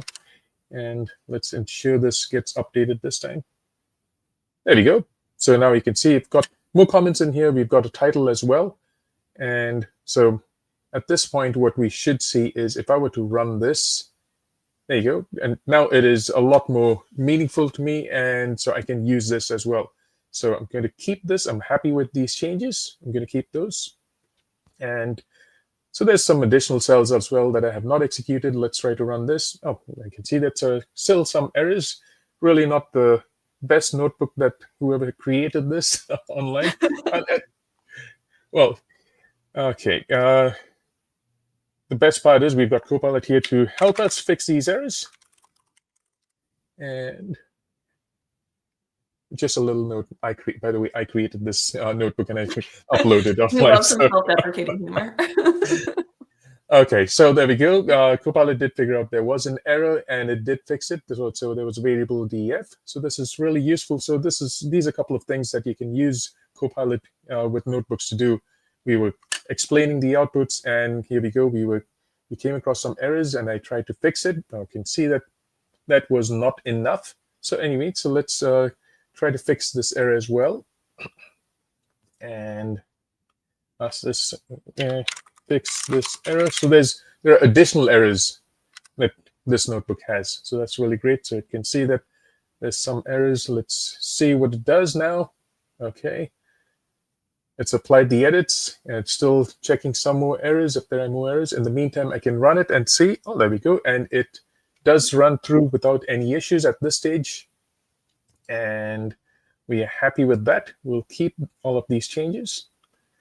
And we can see now all of the errors have been fixed. We were able to generate outputs. We were able to explain the outputs as well. So what's really good about all of this is really great for data science users. And something I would like to mention is some new features that we're working on is improving the editing experience. We've got a new tool that we're experimenting with to make editing faster for notebooks. And the other tools that we are also experimenting with is the ability for the model to execute code against Jupyter Notebooks and analyze the output so that the users don't necessarily have to write code in cells and then run it themselves and drag the outputs. So all of that would be seamless and well integrated within Copilot as well. Cool. There's literally just a question of, can agent automatically run the cell and fix the error instead of you having to? That is correct. So that was good timing. Would you recommend insiders then for people who maybe want to try to get that functionality earlier and try it out with their notebooks? Oh, yes, definitely. So we are, but unfortunately, it's not yet available even in insiders. It is something we are actively working on, but the first place to try it out would most certainly be insiders. So right now I am using insiders. I tend to use insiders more often than not because the latest features are always available in insiders. But most of this functionality, like editing notebooks and analyzing the outputs, is available in stable as well. Cool. And then I noticed, we've been talking about models a lot today. I noticed that you're using GPT-4o in this. Is that the only one that's supported for notebooks, or why did you choose that? Oh, no. So I know Piers did mention a lot about models, so I will not go much into that, but we do support quite a lot as well. So for notebooks, GPT-4 is really great. Sonnet is also something very good. So Sonnet does produce much better output. So the quality is significantly better, but it can be a lot slower compared to GPT-4. So I tend to use a number of these things, GPT-4 and Claude, and Gemini is also something that we're looking into in terms of looking at the quality. So something like Piers mentioned, we just try it out and ensure we tweak Copilot to produce great output. So yes, that was a good question. Something I would also like to show is, so now the entire workflow was starting with an existing workspace or an existing notebook. So what we could also do is, let's assume you're starting with a brand new workspace. Let me clear all of this and just reload Windows just to ensure that there's no state pending from the previous one. Okay, so what I can do is I can just start with create a new Jupyter Notebook that downloads the Titanic, oops, that was correct, Titanic CSV data set and analyzes this and generates some interesting plots.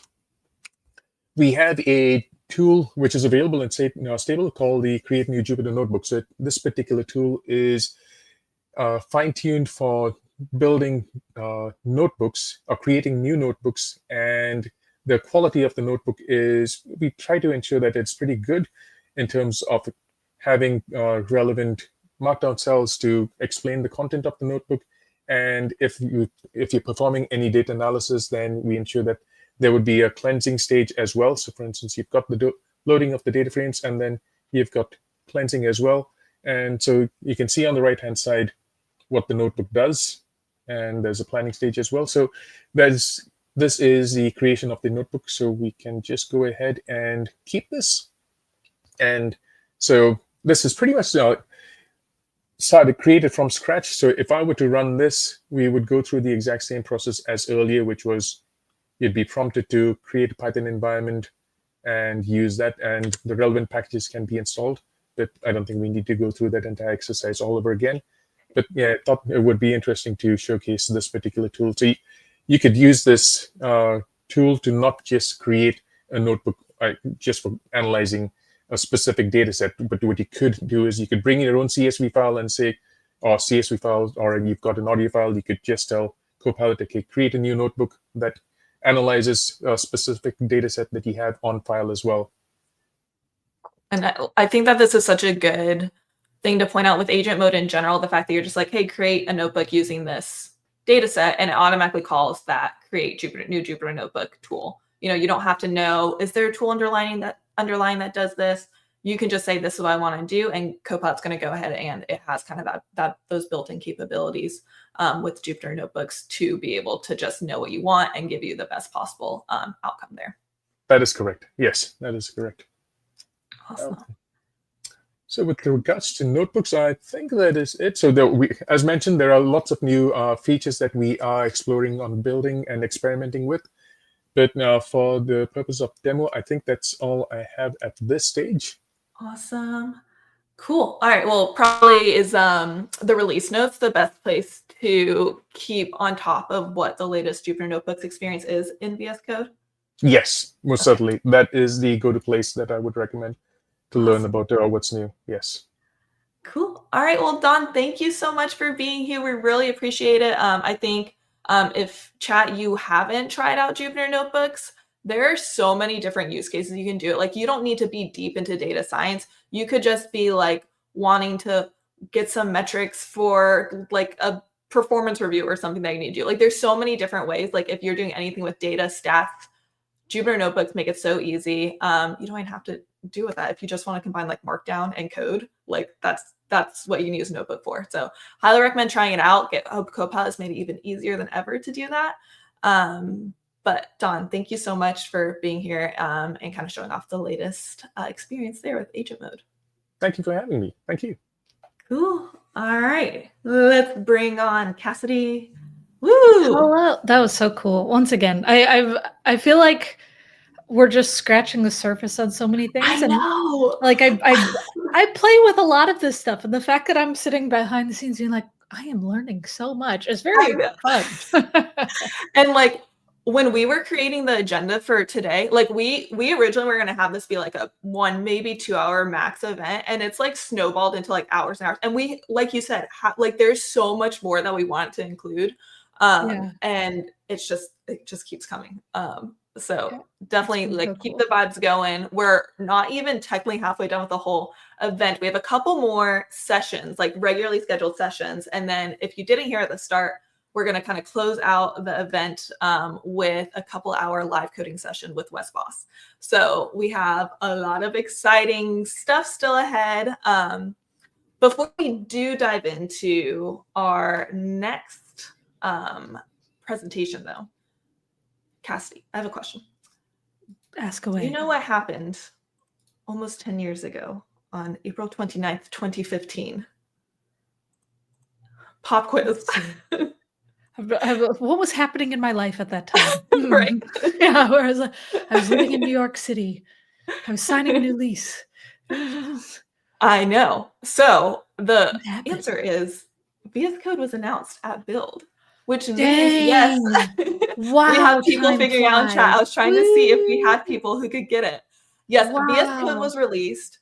How exciting is that? I cannot believe that it has been 10 years. That's mind-blowing. I know, right?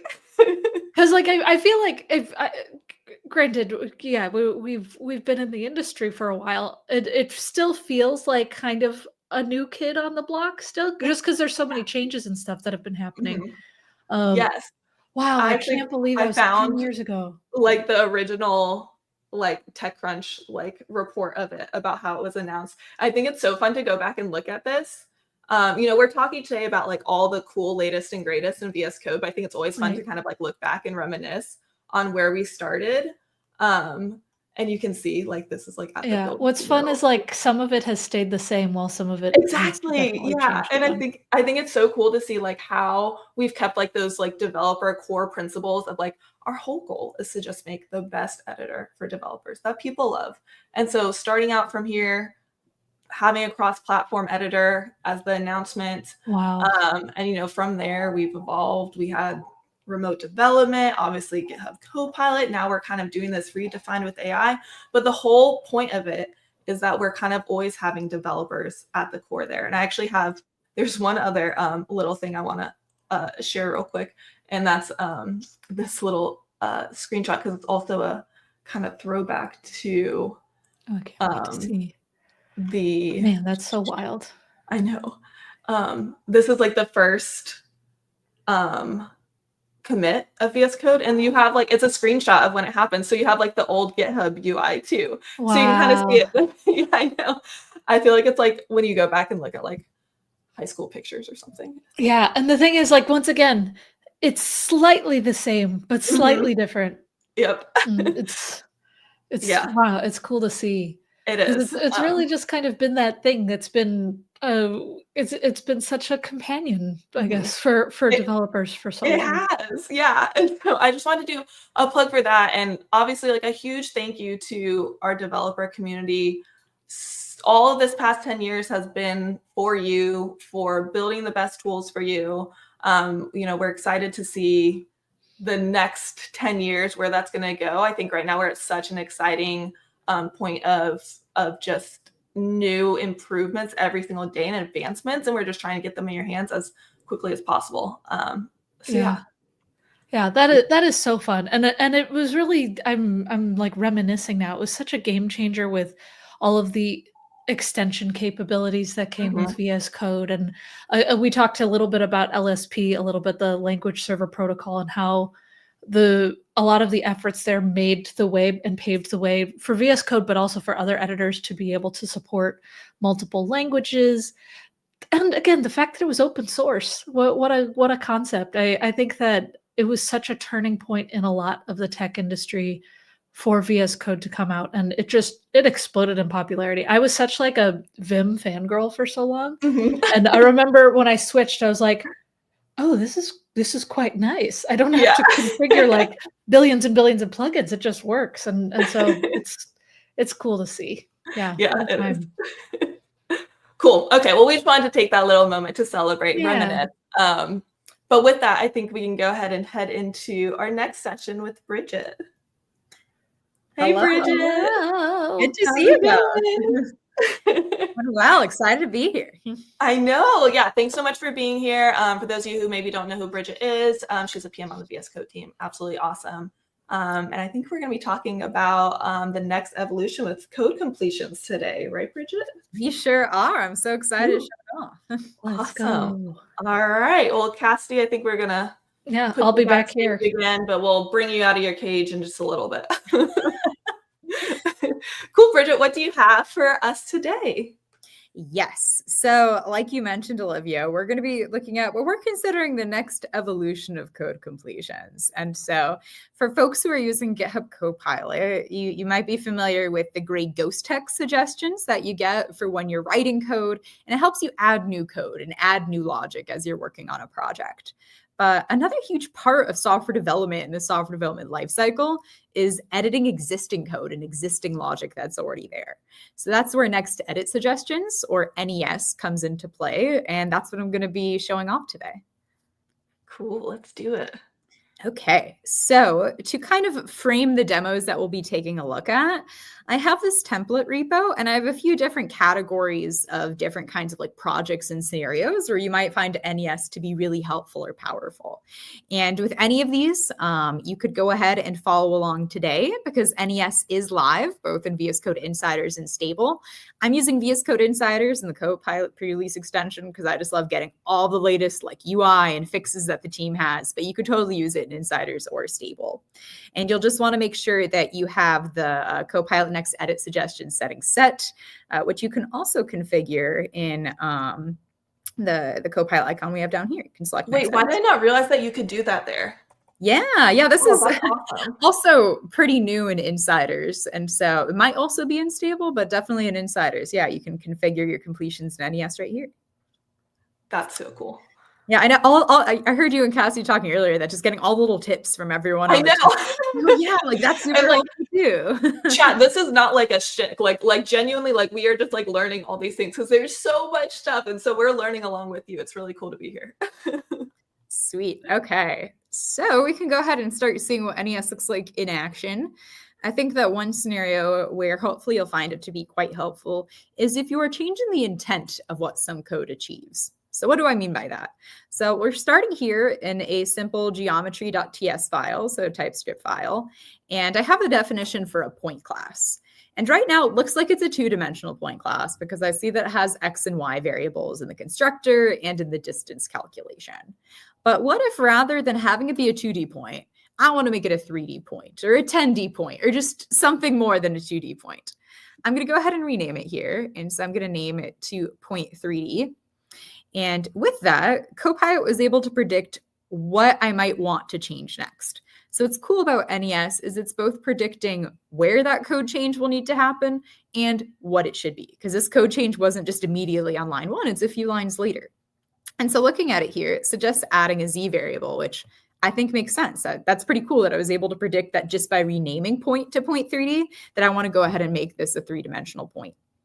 And now when I'm looking at this, there's a few different ways I can interact with it. Since we know tab is the magic key that everyone's using to interact with completions, I can just tab to go ahead and navigate to and accept this suggestion, or I can go ahead and hover over it. And I can see that we have this nice menu that tells us kind of the key bindings again for accepting or rejecting the suggestion. And we can also configure the UI in different ways. And so the team is exploring different ways to make the UI just like what users want, helping you stay in the flow. So whether it's like how your code is maybe shifted or rendered in comparison to the NES widget, you can configure that in settings. And we also have a link to docs to go ahead and learn more. So I could go ahead and click to navigate NES to this. I could accept by clicking on the widget here. We also have this cool rendering here that you'll see pop up to draw your attention over the arrow. Or if I want to stay completely keyboard, I'm in the zone. I'm going to tab to navigate to the suggestion. So now we can see that it's like in focus. I'm actually at line of the suggestion. Tab to accept it. So simple as that. And then once I've done that, NES doesn't just stop there. It's going to continue its work to be like, okay, are there other changes that kind of cascade from what you just did? And so this looks good to me too. I want to update the distance. So I'm going to tab to get to it, tab to accept it. As simple as that. I can go ahead and show another example kind of in this changing intent category. Yeah, I think there's one comment here about how naming conventions is becoming even more and more important now, because that just kind of helps unlock these tools, right? If you're just like naming a variable or something, just a throwaway name. And I know naming is hard, y'all. It's hard. One of the hardest parts of our job. But if you get that like intent there, all these tools are designed to help detect that intent. So big plug for kind of making sure you're naming things what you want them to do. And you're going to get, it's like prompting, right? It's kind of like if you're more specific, if you kind of explain what you actually want, you're going to get a lot more of the full potential for these tools. Yeah, that's a great point. And so, yeah, it's kind of both sides there of giving it more information with better names will help the AI. And then the AI can also help you come up with better names and kind of give you it's almost like it's a little bit chicken of and egg. Yeah, chicken and egg. It's nice, I guess. I don't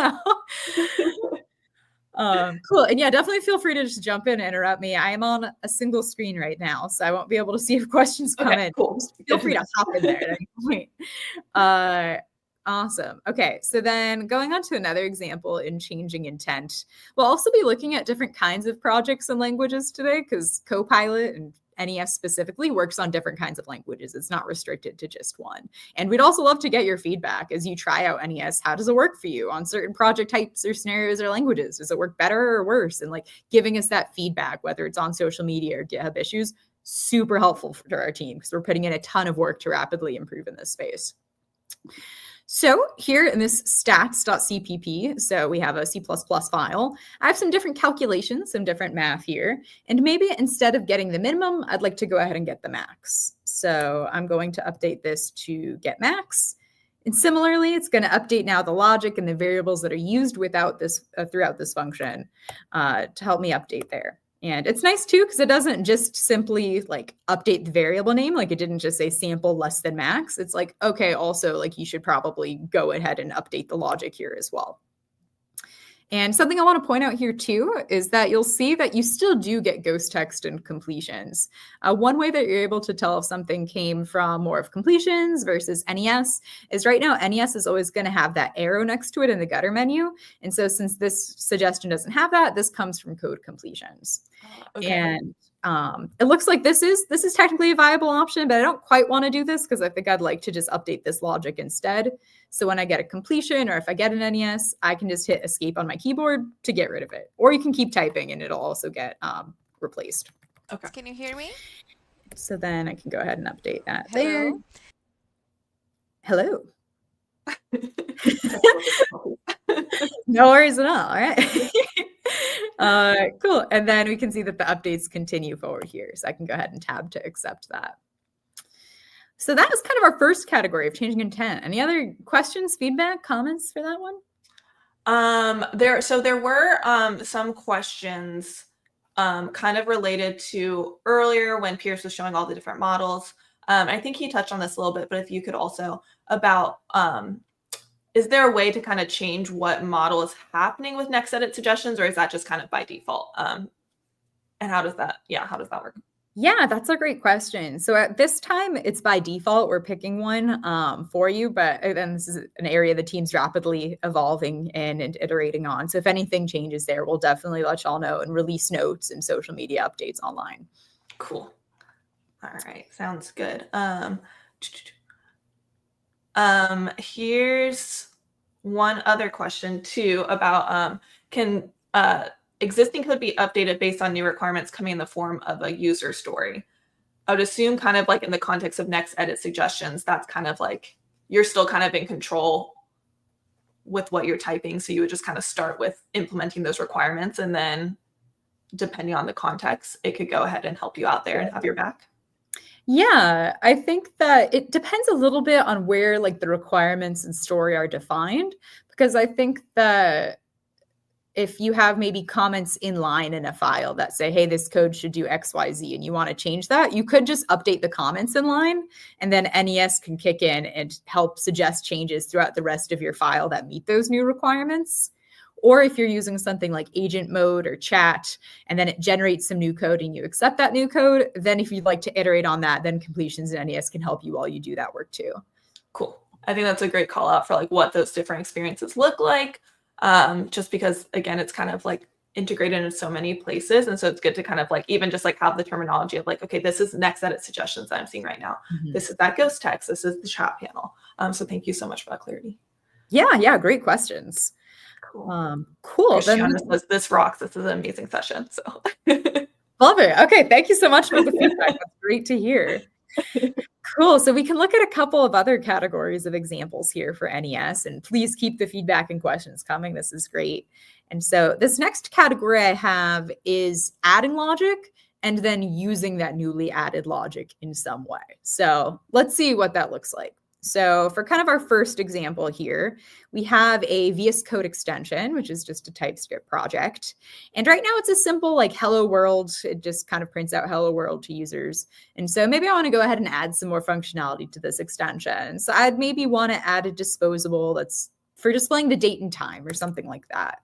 So I could say const date time disposable. We could see immediately completions are kicking in, which is really nice because I don't always create VS Code extensions on a daily basis. This is saving me time of remembering what that syntax looks like. So I'll tab to accept that. And then Copilot is pretty able to effectively fill out what that disposable should look like.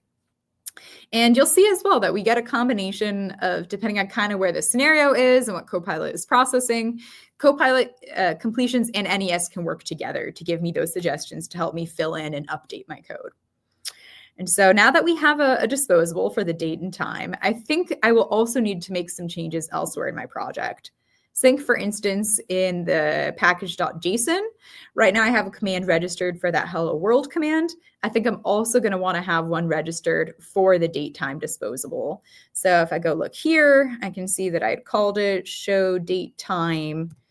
So if I type in here, it's not quite right. So I think that this one, how did I refer to this one? It was just extension.hello world. So this is .show time. I think if I maybe move here, maybe that could spur Copilot thinking about it. Okay, so for this one right now, it wants to stay with the hello world too. But that's how you know it's live, though. That's how you know it's live. Sometimes that's right, sometimes not. And even this could save me a little bit of time of like, okay, I could fill this out. And then, actually, and yes, decided, okay, here we are. Correct themselves. I'm just kidding. It is actually here. So this is how I can show you that I am truly doing this live. And so, okay, that looks cool. That's great. I'm going to go ahead and just remove that code that I didn't need. And I'll escape out of that. Awesome. And so then another example of adding and using some logic, and maybe I'll make that a little bit smaller, is right now I have a simple Python game. And I think I actually used Copilot to generate this game for me as well. So it's kind of also the next stage of like demoing, of getting Copilot to help generate interesting demos and definitions to use that then I can also out the demo, demo Copilot on. So it's all very meta again, chicken or egg again. So right now this is just like a number guessing game, and there's right now 2 players. But what if I wanted to make it 3 or 4 or more players?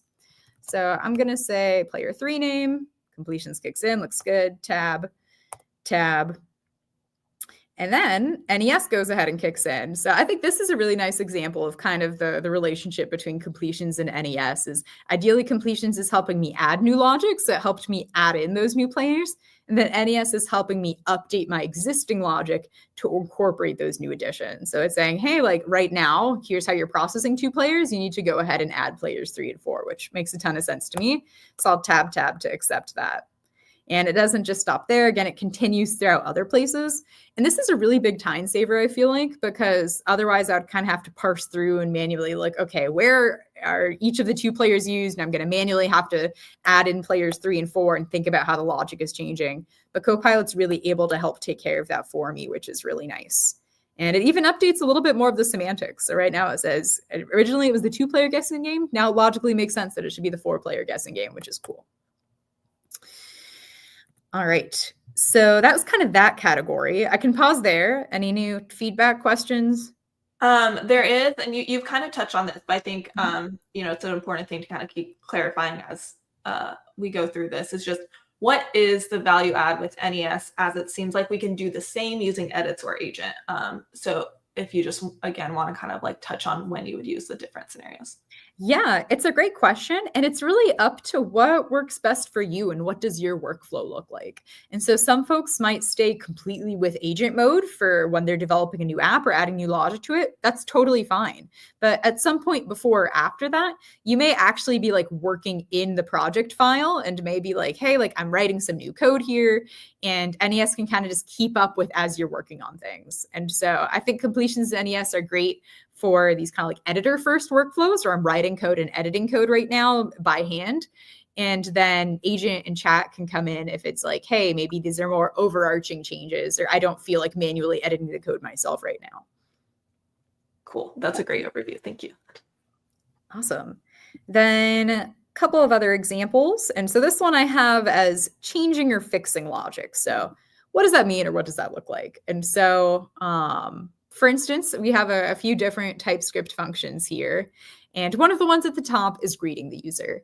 And maybe I realized that this function, actually, I need to fix it to go ahead and say farewell or goodbye to the user. So maybe instead of greet, I'm going to say farewell. NES is able to pick up on that and then cascade changes throughout this function definition to what would make more sense with that. So rather than saying hello, I should say goodbye. And instead of a greeting, it's a goodbye message. So I'll tab to accept that. I think that looks good. And then later on, there's other places where I had used that greet function. So as I get a little bit closer to them, NES kicks in and suggests how I could go ahead and update that. And even again, it gets that more semantic change of, hey, it's not just the syntax should say farewell for this code to execute properly. It logically makes more sense that I should say see you later instead of hi or hello anymore. So I'll tab to accept that. And I think that this is, I mean, I don't know about y'all watching, but like, I think most people do a lot of like copy and pasting, like, oh, we did a function like that over there in this other part of code. Let me just copy and paste that over. Like, this is so helpful for things like that, where you're like, oh, I need most of this code, so let me just grab it here, but I really should make this one tweak, and then it'll just make sure that like you didn't miss anything else in that method. So I think that there's so many really great use cases for this. Yeah, that's a great call out. Yeah, saving that time of manual refactoring, manual searching, manual copy pasting just as much as we can. Another example is maybe I want to add a third parameter here. So I could say C. Maybe I want it to be a number.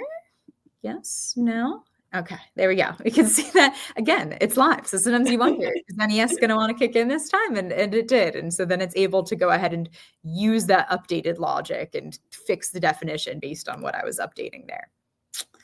And then it's even suggesting, it's kind of picking up on patterns that I'm doing. So it's looking and saying, hey, maybe like if you wanted your multiply to have 3 parameters, maybe you also want your add function to have 3 parameters. So I think that's nice too. So if you have different kinds of like logic patterns, if you have different naming patterns, NES is going to try to pick up on that to save you time. So if I like that, I could accept it. If I don't want to, I can escape or keep typing. And let's say maybe I wanted to go ahead and define like a subtraction. I can tab to accept that. I'll escape for now. And then I can see, oh, wait, like I've typed something wrong there. And a lot of times NES can go ahead and help kick in to pick up on different things like typos and mistakes. Oh, nice. Whether it's just like literally a typo, like I misspelled const there, or if I had done something of, I'll accept that. If maybe I had accidentally made this like a minus instead of a plus, it can try to point that out at different times. And so as I'm working, as I'm calling that, if it picks up on like, hey, actually you meant add, it might either suggest to update this logic or suggest to update the name there, just kind of depending on how the rest of my coding flow works. And then I can pop over to one final example we have, and this is a category I've called refactoring. And so it really, I think, touches on some of the value props we were already discussing of as I'm refactoring code, NES can help me go ahead and save time and having to do that manual searching or updating or copying and pasting myself. So this is a Java program, and at first it is greeting the user and it's asking for their first name. Maybe I want to say I also want the last name. And so I think this is a cool example, kind of touching on what we mentioned earlier of what if the project requirements change. This is an example of I updated kind of a requirement or a parameter for my code here. And it was able to update and say, okay, let's go ahead and ask both for the first and last name, which I think looks good. And then it goes ahead and actually greets the user with that first and last name. So I'll tab to accept that. Another example is just if I go ahead and rename a variable and maybe I don't realize it's used elsewhere, I want the time to help detect where it's named elsewhere and I might need to rename it. NES picks up on that and is able to help me with that. And I can just go through and make sure that all of the references to that are correct. Awesome. So I think that is a quick overview, or I don't know, quick middle length. I don't know how quick it was. It's the perfect length overview. Perfect. There are just like 2 questions if we can have a couple more minutes of your time, Bridget, that I want to show.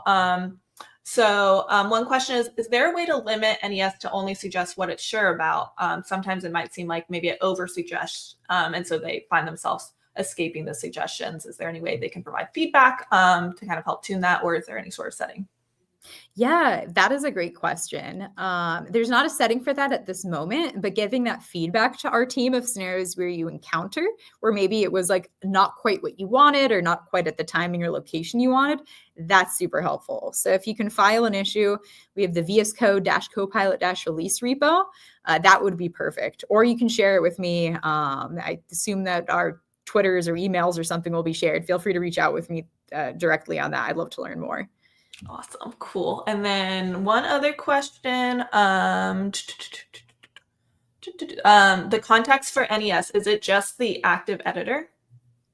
Yes, that's going to be predominantly as of this point with NES. It's going to be the current file that you're working in, but you will see that it does have some context into things that I was recently working on. So in the extension example, for instance, when I updated extension.ts and then I needed to go ahead and update the package.json, since I was recently focused and working on extension.ts, it was able to bring over that logic to help bring this suggestion. So we'll continue iterating and expanding in this area, but right now it's mostly in a single file. Cool. All right. And then final question to end on, for real this time. If you could just touch on this again, how can people actually enable NES? Yes. So there's a next edit suggestions setting, but you can also just here directly in the editor, select next edit suggestions right there.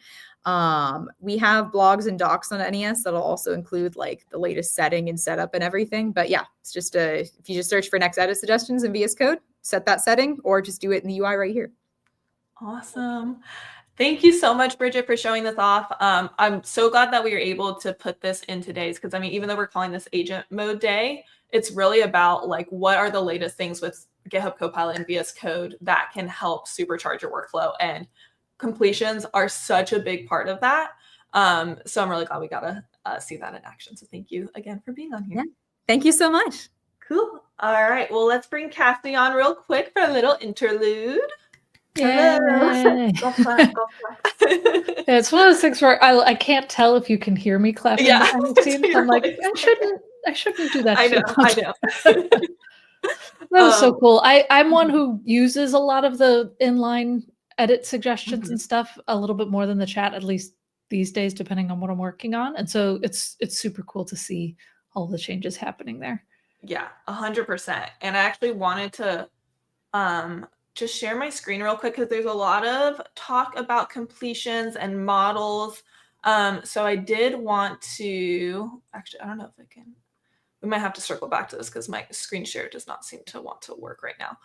But we can just go ahead and verbally talk about it because a lot of people are asking about how do completions models work? Is there a certain model you can do? And Bridget touched on the fact that it is kind of a default model that's selected. And I think it was a couple months ago, maybe like middle of January, maybe middle of February, that we actually allowed you to have configure your completions model.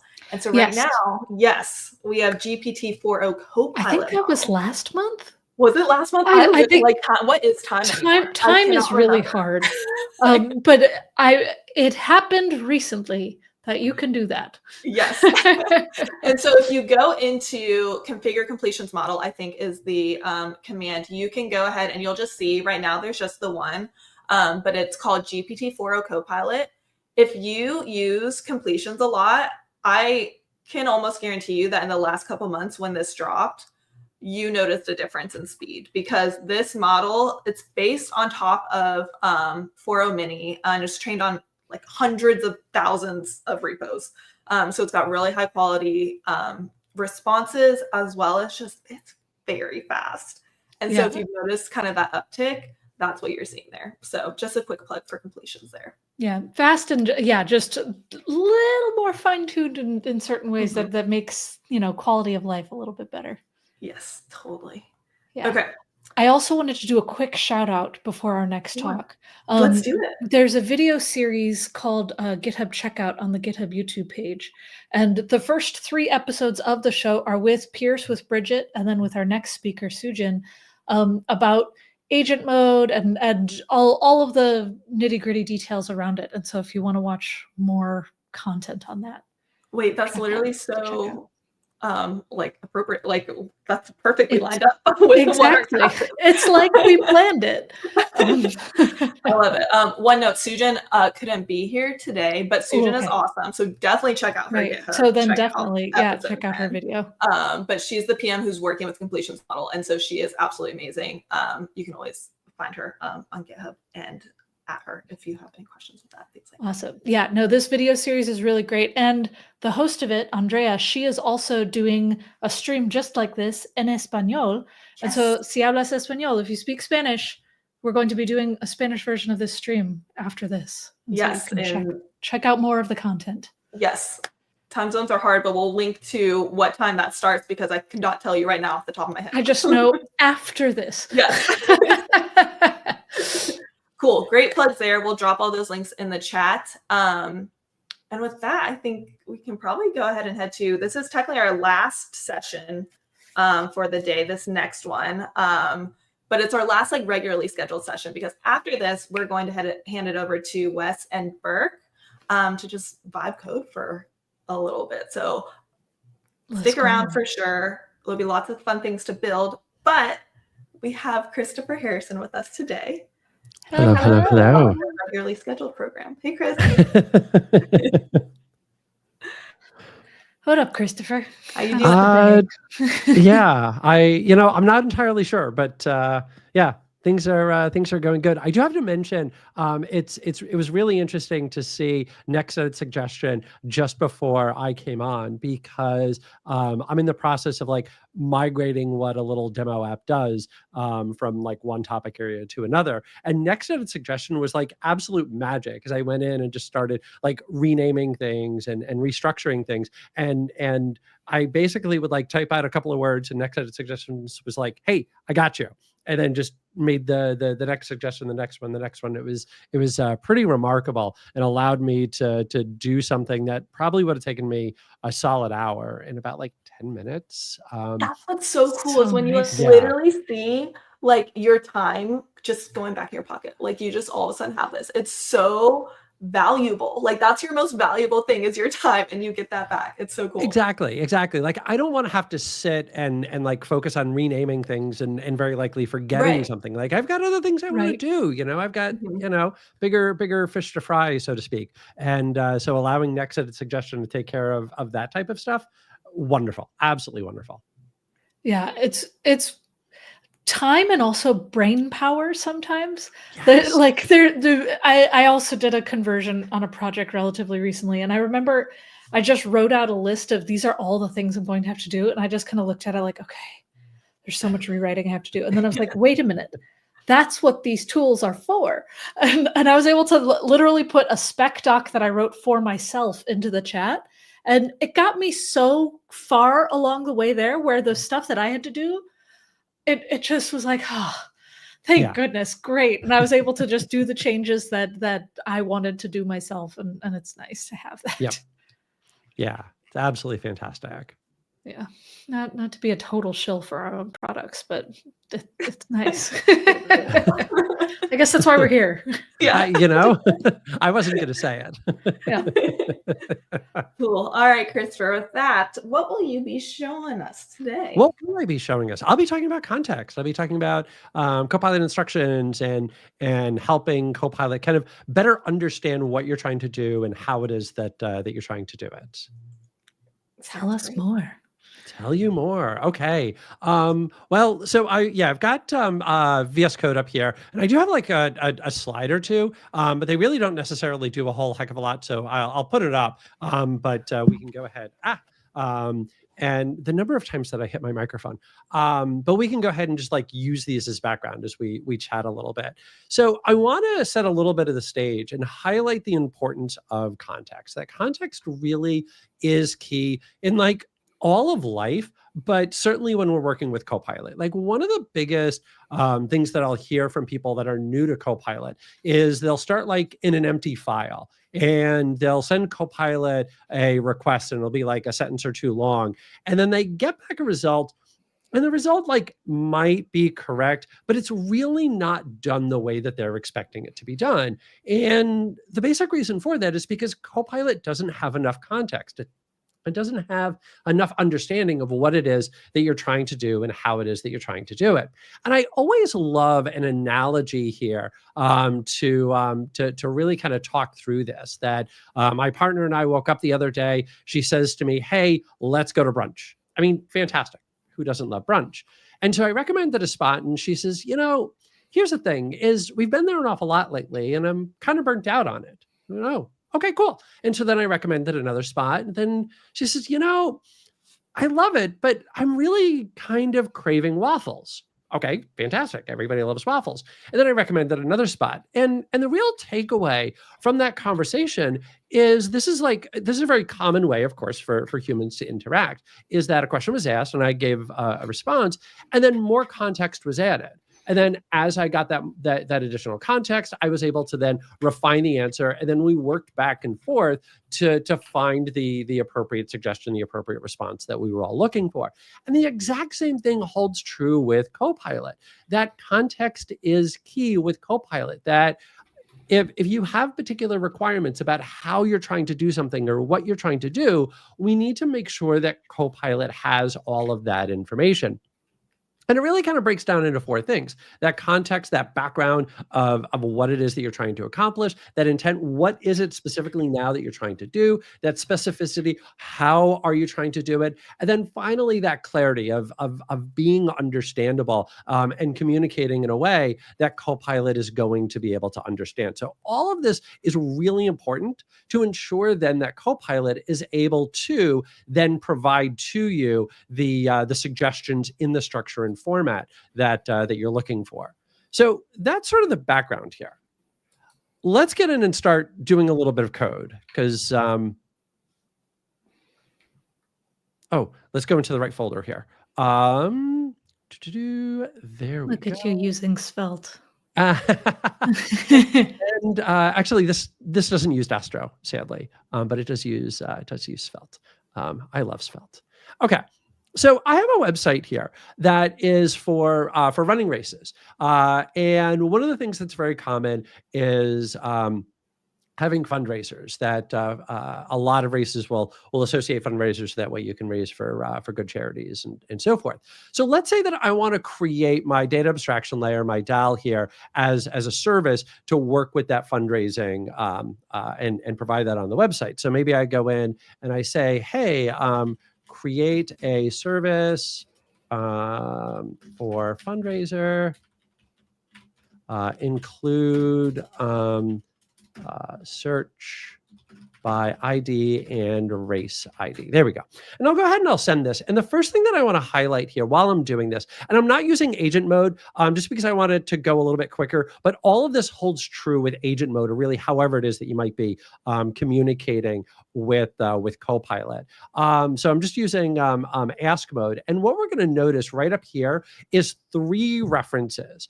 And this is probably, I zoomed in too far. There we go. The most important little sub window inside of chat is these references, because this is going to tell you the context. This is going to tell you what Copilot considered when it created the suggested code. And so we're going to notice that it included 3 files. The first file that it included is fundraisingservice.ts. Okay, well, that's the file that I had open. That kind of makes sense. I think we all expected that. But then the next one is this Copilot instructions markdown file. And this sits inside of my .github. And if I open this up, what we're going to notice is I have a high-level description of everything that's going on inside of this project. So I highlight what this is about. So it's 2 related projects inside of a mono repo. I've got runner tracks, I've got race management. And then if I scroll down, I can see all the information about runner tracks and how it is that I want my code to be created, the on-site race management tool, how that's set up, and then some specifics about how I want my code to be structured. So again, thinking back to that context, if you want to make sure that Copilot has that background of, hey, this is what I'm building, this is how I'm building it, you can put that into Copilot instructions. I really like this to help in a couple of different areas. The first is if you ever see Copilot doing something a particular way and you don't want it done that way, then tell Copilot. Like if you see it like commonly making a mistake, then this is a great place to put that into that Copilot instruction. So let's say, for example, that when you're using Copilot, it keeps wanting to create React component using classes rather than functions. And we know that all the cool kids create their React components using functions. If you want it done that particular way, you can put that inside of your Copilot instructions. And that's going to be included then in every single call that I make to chat. This is not used for code completion or next edit suggestion. It's just going to be inside of chat, but you'll notice that it will be there inside of every single call that we make. Now, that also does bring up another very important point here and a little bit of a best practice, that the information that I put inside of here should be relevant then for basically every round trip that I'm making, because there's always going to be a limit to the number of tokens that are considered. And if you wind up providing too much context, too much information, either something can get lost along the way because you wind up running out of buffer, or it could be just a little bit trickier for Copilot to figure out what's going to be important here. So as you're building this out, you really want to be thinking about high level. What are the common things? What's the project level information? And speaking about project, it's also worth highlighting the fact that this becomes part of your project. So this is now shared with all of your developers. So the bit of time that you're going to spend right inside of here of putting all of that in, that's going to really help your developers. Now, the other thing I'm going to highlight, I'm going to come back to that Copilot instruction to make another change here in a second, but you're also going to notice that I'm including another file here, and this is my Prisma schema. If you're not familiar with Prisma, it's an object relational mapper for TypeScript. It's absolutely fantastic, gives you strong typing and things like that. It's wonderful. Now, because of the fact that I'm going to be working an awful lot with the database, I need to make sure that Copilot understands my schema, and so I can make sure that that's now included. Now, including that individual file, that's actually part of your settings. So if I open up my settings JSON file, I can actually see code generation instructions, and then there is that schema file there. So if there's anything that you always want to make sure that Copilot sees, you can include that there. So I've got Copilot instructions. That's just automagic. Call it copilot-instructions.md. Put that inside your .github folder. You're done. Any additional files that you wanted to consider, you can put that into your settings. I put that into my settings for the project, but you could also put that into your user settings as well. I've been throwing an awful lot out there. So I'm going to pause for a moment and see if there are any questions so far. And if not, I'm going to keep on keeping on. You are being very clear. And so I have no questions. This has been great. Okay. Yeah. Fantastic. I feel like I'm just here watching. I've stunned everybody into silence. That's good. You got some brunch related emojis in the chat. We're good. Yes. And I haven't had lunch yet. It's 12:30 for me out here, and I'm really hungry. So yeah. Okay. Anyway, go. Yeah. Anyway, so yeah, enough about food. So let's take a look at the code suggestion here. So that way we can see the Copilot instructions in action. And so what we're going to notice is that I've got my export async function. Okay, kind of a normal definition here of a function. Fantastic. But let's say that I want to make sure that we're always using arrow functions, or some people call them fat arrow functions, that's our preferred syntax. And I want to make sure that I'm always doing that. Well, I can go back to my Copilot instructions and then under my TypeScript notes. And I sort of like Copilot actually kicking in here as well, like making other suggestions, which I think is pretty cool. But in any event, I can say use arrow functions and to just leave it like that instead. For all functions. Perfect. And then you'll also notice it will say, suggest things like use async await, as if you prefer that over using then, or whatever it is that you might want. So now that I've got that entered into my Copilot instructions, let me just start a new chat here to get rid of any context. Let me open up that fundraising file again. And now let me go ahead and send that command one more time. Give it a couple of moments here, do a little dance here, very awkwardly, just to get past the time. You're almost doing like a salsa or something right there. This is about as good as I can dance. This is it. In any event, now you're going to notice that that update here, that it's now using the arrow. Whoops, there we go. It's now using, stay there. There we go. It's now using that arrow function syntax for TypeScript. So we can see it making an immediate impact. If you want to have fun with this, you could also go in and say things like talk like a pirate and so forth. And it will kind of follow along with that, which I do get a kick out of. But for something practical, then you can do it that way. That's okay. Now, Copilot instructions, or that include file that we talked about, that's perfect for all requests. Remember, again, all requests. And whenever I'm doing that, I want to make sure that I'm sending along information that is true for all requests. Well, what about for an individual request? And chances are somebody's already highlighted this fact already, but just to put it out there, you'll notice that you do have an ability to add in individual files. Used to be that you could just do hashtag file. Maybe they just got rid of that because you can just type out I think file you're name. right. Try doing like hashtag file and then colon. Oh, they changed anyway, it. Okay. The shortcut is, yeah, I'm using insiders, so they might have just pushed out a change. Yeah. Exactly. But you can also just do hashtag, and then I could, for example, go point at my schema. We'll just use that as my example here. Oh, so if I want to make sure that it will include that, yeah, see the hashtag file is there. I don't know why it wasn't coming up. But you can just go hashtag and then type out the name of the file. And so now that will be included when I make my request. So you can do that for individual files. And that's really helpful for scenarios where maybe I'm going to be like just updating a web page and I've got my HTML file, my CSS file, my JavaScript file, and I want to make sure that everything is going to be considered when it makes that update. Then I can just add those individual files in. And this can also be really helpful in scenarios where maybe you already have some existing services. So I already have some existing services here for like my race service. And so if I scroll down, I can see that this is structured a particular way. And so I could use that as a template. So when I go in and I make the request, and let's say I want to make sure that that new fundraising service that I'm creating here follows that pattern, I can just go ahead and include that file. But if I'm going to use that as a template, why not just, create a template file?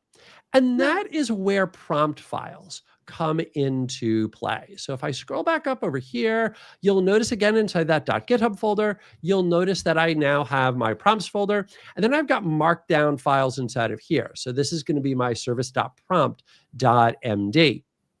And this is going to be used for creating my services. So you'll notice that I'm explicitly calling out where I want things to be created. So this is going to be created inside of TS Web Data item service TS. My mocks are going to be created there. And then I always need unit tests. And then you'll also notice that I'm now giving it templates about how I want everything to be structured. So I've got my service, there's my structure there. I've got my mocks, there's my structure there. And then I've got my unit tests. Whoa. There we go. And then I've got my unit tests, and I've got all of that structured there. Now, is this going to take me a little bit of time to build up?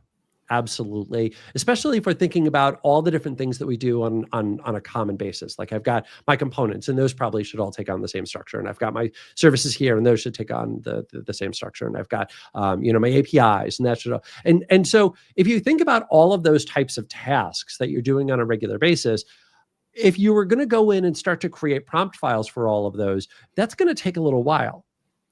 But think about the saving that you're going to get time-wise in the long run. Because again, A, this becomes part of your project, but B, it also helps resolve one of the biggest questions that I get asked, which is, hey, we have this internal library, or hey, we have this internal SDK or this internal API, and we want to make sure that Copilot is always using our internal library. It's always using our internal API. Fantastic. Then you can create a prompt file. And then inside your prompt file, you can describe, hey, this is the API that we have. These are the functions that are available, and maybe a little bit of example code to go along with that. And then when I go to perform the particular task, so let me again just clear out all of my my cache here, start up a brand new item. Let me open up my fundraising. Cool, that's the only one that's being considered. So now if I go in and I say add context, there's my prompt. You'll notice that it filters now. So it's not showing me all files. It's just showing me the ones that I have. I've got that service right here. And now let me send that same command, create that service for fundraiser, and include everything. You'll notice, of course, my references are now updated. It's now going to include that prompt.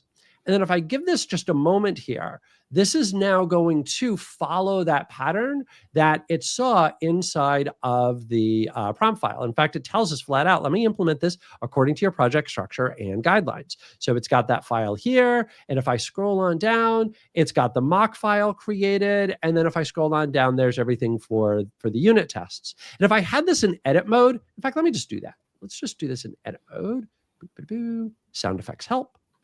We'll resend that. And now this will actually start to generate all of those files for me, and it will put them in their right places based on those prompt files. So if you have things that need to be done a particular way, and you're thinking, well, wait a minute, how come Copilot doesn't know about this? Well, because you haven't told Copilot about this. So how can we tell Copilot about this? Doing exactly this by going in and creating your instructions file, going in and creating your prompt files, doing all of those different things will then ensure that Copilot is following along with the practices that you've laid out and doing it the way that you want it to do. And again, these are going to be part of your project, so all of your developers are going to be able to take advantage of this. And it looks like it made a mistake, because of course it did, because we are live coding here. It looks like I've got some sort of an error here.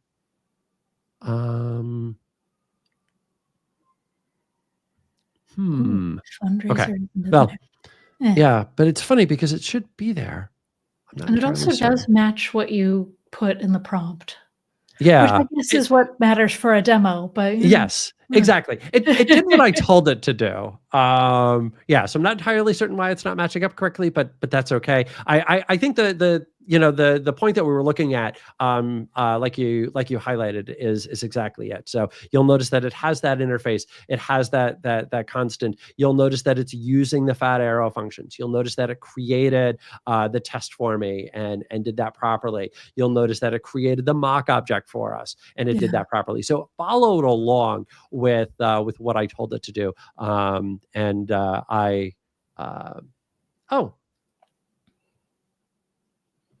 There we go. It actually picked up, hey, there's an issue with the Prisma client. It fixed itself. That's magical. There we go. That's huge. That's pretty cool. Let's see. Yeah, there we go. Good job, Copilot. Are there any questions? Yeah. I saw that there was a question in the chat. So let's just say you have a mono repo and there's a bunch of different packages in there. Is this where, for Copilot instructions, you probably don't want just the one Copilot instructions for the entire mono repo? Is that where the prompt files come into play and have different prompts for different packages? Yeah, so you can do you could take a couple of approaches there for your mono repo. Again, really depending on how it is that you're going to be editing it. When I think about prompt files, you really want to be thinking about something that's task-based. So I need to create something that I'm doing quite frequently. That's going to be perfect for a prompt file, or like it could be, it doesn't necessarily have to be like one specific type of task. It could be like a class of tasks where it always needs to know some piece of information. That's what I'm thinking about with a prompt file. For your Copilot instructions, one of the things to consider is the fact that VS Code is going to be looking at the folder that you have open rather than the entire repository. So if the way that you approach working inside your mono repo is rather than just opening up the entire repository, but rather you focus in on a subfolder that's inside of there. So you're basically like just treating that like a smaller repo, then you could just create a .github folder inside of there, include your Copilot instructions inside of there, and that will actually work just fine. So you can really kind of pick and choose based on your organization and based on the approach. Gotcha, So, that makes sense. yeah. Copilot seems a little bit stuck here, so I'm just gonna give it a. Also, I just saw in the chat you could use fix hashtag problems, and that would work in that as well. Wow, this feels like old school Twitter when everybody was using hashtags for everything. So it's fix, and then the hashtag is problems, but with a space, so like it's a word. Yeah, like that. Huh. Yeah. Who knew? Okay. That's I will be the first to admit I've spent quite a bit of time in Copilot, and there's always something new inside of there. Yeah, it's been a recurring theme all day where I'm just like, really? I've been using this constantly, and now I have another tool in my toolbox. Yes, and yeah. Let's see. Wow, oh, it's just doing it. I'm curious.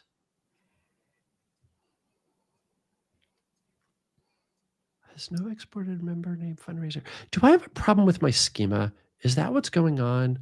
Maybe. I'm just curious. I can answer other questions in the background. Now I'm just curious. Yeah, no, this is just one of those things where I also want to debug it, and I'm like, but that's probably not the purpose here. Yeah. Oh, I know why. I know why. I need. Let me just continue. I need, what is the command that I want? I need to rebuild my my Prisma client. That's where it's failing. Package JSON. What is my? See, this is where you still need a human in the loop. Or I'm going to say, hey, how do I rebuild my Prisma client? Wow. We'll just do it that way. And do you keep your prompt file in there, or is that just kind of hanging out? It kept the prompt file in there just because it just didn't automatically clear that out, but that's Gotcha. fine. There we go. So let's cd ts web, and then let's do that engage. It's so nice to click the button and it just pastes it in there. Like, I know I Yes. have the ability to copy and paste things, but it's nice to have a button. Yep. And now you'll notice, so Copilot got it right. I set Copilot up for failure here. So now we're going to notice there is in fact fundraiser. It is there. This was a Christopher error. Copilot was right. So yeah, while we're here, while we've got the terminal, one of the other little things that I absolutely love is the @terminal whack explain. Because like when you run a command line utility, and we've all been there, and then you just get this error message that's like, 5 miles long, like longer than a CVS receipt for anybody who gets that reference. Then what I can do is just go in here and explain, and it will then break down what the problem is. And then I can follow right up with, hey, go ahead and fix that. So I love that explain option. Yeah. Well, especially because there's some libraries and frameworks and stuff that have really good error messages. And so you can just kind of read it and move on. But the ones where it's a little obscure and you're like, what is that? That's perfect. Yeah. I didn't know about that one either. Yeah. Yeah, that's one of my favorites. In fact, I used that earlier today. Yeah, it's one of my favorites. Oh, so cool. Let's go. Thank you. Somebody gets my references. Beautiful. Cool. I feel like I've interacted with Sean in the past, back in a previous life when I was at Microsoft. So if that is the same Sean, hi, Sean. Or it's just a Sean that codes. Yes. But this is such a clean example, and it just works. Nice. Same Sean. Nice. Killing it. Perfect. Beautiful. Is there any other questions or anything like that in the chat? As I've been looking, it feels like I think you've answered all of them without me actually even having to ask some of them, which is great. I try to do that. Cool. That's basically like all that I had. So prompt files for like individual tasks or like a category thereof, Copilot instructions again for the repo, or again, if you're using a mono repo, maybe you break that down based on a folder basis, depending on how it is that you actually approach your editing inside of VS Code. Are they a little bit of work to set up? Yes, they are. But again, remember, they become part of your project. All your other developers can then take advantage of it. And if there's any files like a schema file that it needs to consider, then you can include that inside your settings. Just have it include that file. In particular, I always like to call out, if you're working with a database, SQL's great at writing SQL queries, but it needs to know the definition. So if you include your schema, your DDL file as part of the instructions, or maybe if it's just a one-off, then you could just include that in the context in chat itself. You're going to notice that Copilot does a fantastic job. Just needs to know what that schema looks like. Yeah. I have a silly question for you.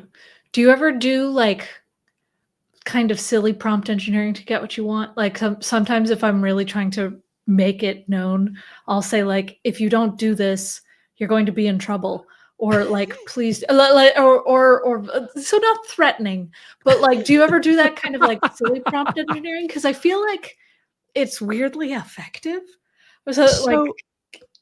I was talking with a customer the other day, and one of the things that they mentioned is that they found that Copilot and LLMs in general, so like just Gen AI in general, would give better responses if they were polite to it, like if they used please and thank you. And the theory that they had behind that is, if you think about the training that any LLM would have seen, is the code, the suggestions that are going to be more accurate are very likely to have been in places where pleasant conversation was taking place. Yeah. And so if you include like that please and thank you, that apparently they said they wind up getting better suggestions. It's not something that I've personally tested a whole heck of a lot, but they said that that they had noticed a difference there. So yeah, so maybe being cute with it. Cute, So threatening, any of those. yeah, which depending on what side it is that you want. I did I one of the things, and they sadly kind of like suppressed it, is you'll notice that I've got Dearest Copilot up at the top of my instructions file. And it used to be in a very early version of this that if you included some sort of a salutation up top, that it would then finish its answer with like, with warm regards, Copilot, or something like that. And I thought it was the most adorable thing. And yeah, sadly, sadly it Sadly, doesn't do very that anymore. practical. Yeah. So, but yeah, so maybe our parents were right. Please and thank you. Yeah, please and thank you. Okay, yeah. No, I think we can take that and run with it. I had one colleague once who like swore by this one thing to really ensure like an LLM responds a certain way, and it was just like, if you don't do this, your house will lose 10 points and you'll bring shame upon your family. And he was like, you'd be surprised how effective that is. But I haven't found it that effective. I'll maybe we go with the sugar approach rather than the vinegar. Let's just stick with the please thank you, Dearest Copilot. Yes. There. But thank you so much, Christopher, for the demo and for going into details with that. That was awesome. Oh no, thank you for having me. And we can lure Olivia back from the background wherever she is, from the ether. You did it. Yeah, that was great. I feel like that was such a good session to kind of end our regularly programmed sessions on, because it's like, here are all the cool things you can do. Okay, here's how you can make the best of it and to tailor it the best for you. So I feel like that was such a good note to end on. So Christopher, thank you so much for doing that. It was really great, super informative. Yeah, informative and practical. That's always great. Which is what we need. Like, that's what we need, because people are actually using these tools and you know how to, and the best practices to do it. Yep. Awesome. Great. All right. Well, Christopher, thank you again for being on. Go away. Lovingly. Okay. I mean, that was a jam-packed. What a day. Hours. Yeah. I know. We're at the end, but not really at the end. It's like we're at the end of our rotating the first part. Yeah. But we are about to bring Wes Voss and Burke on to do a fun live coding session. They're going to vibe it out. Right before we do that, though, there are just a couple of resources I want to leave y'all with. So yeah, if we take a look at my screen, we have a blog post on the VS Code site that just kind of talks about how agent mode is now available to all users with GitHub Copilot and VS Code. Check it out so you can learn more. And then we also have this GitHub Copilot chat cookbook, which is really great if you want to kind of see some examples of prompts to use with Copilot chat. So again, kind of like making the most of it. And then a couple last plugs. In May for Microsoft Build, we're doing a special VS Code Live from Build event, which will just be kind of this sort of vibe, lots of fun, learn the latest and greatest. So stay tuned for more details on that. And then finally, by attending this event, you can also go to the GitHub Copilot Skills Challenge, which will really just kind of help you if you're kind of like, I don't know where to start with GitHub Copilot. I don't know how to do this. This has a bunch of modules that you can kind of go through some training to kind of skill yourself on the latest and greatest. And you'll get a chance to earn a digital badge. So go ahead and head to that link. Or I know, and it's that's the badge right there. It's really cute. It's like a little VS Code thing. So yeah, definitely check that out. It's just a great way to kind of learn the skills. Again, like put what we're doing and put it into practice. So great plug there. Cool. Well, if I can do one last plug. Yes, Kathy, I was going to say, you got anything? There's a Spanish stream later. Si hablas español y quieres aprender eso en español, ven a este canal. Come here later today. Oh, right there at 5 p.m. There will be a stream here where you can learn all this agent mode stuff in Spanish. And Andrea on my team will be there with someone on your team. I forget who. Bruno. Yep. Bruno. Mhm. Yeah. So that should be really fun. Yeah. And then also, if you want to learn more about MCP or any of the GitHub Copilot things on the GitHub blog to github.blog, it's a cool website. We have blog posts there that can help you out too. Awesome. Cool. All right, Cassidy. Well, thanks so much for hanging out. This was awesome. I feel like we all learned a lot. We got to see so much. And like I said, we're going to turn it over to Burke and Wes now for the next portion of the live stream. But thank you, Cassidy. Thank you, chat, for hanging out with us. Cool. All right. It's been fun, everybody. All right. Hey, Burke, we'll turn it over to you. Hey, Wes, have fun. Hey, Vibe it out. thank you. What's up, man? How's it going? Hey. Oh, pretty good. How are you doing? Pretty good. I've got my hat on to set the mood, I guess. I don't know. Good. What are we doing, man? So chat, just so you know, we thought we'd if you don't know Wes, do you need an introduction? You probably Yes. don't. Yeah, absolutely. You want me to do it? Well, here, I'll give you one. So, hey, what's All up? right. My name is Wes. I am a full stack JavaScript developer from Canada. I have a podcast called Syntax. We have a big YouTube channel. We do videos. I make courses around coding and JavaScript and all that. And today we're here to do some stuff with the new agent mode in VS Code. Try to build something fun. You'll see I've got a little bit something on the screen. I can explain that in a sec, but I'm pretty stoked to get going. Let me add your screen to the stage here. What was that? That's a little preview. Yeah.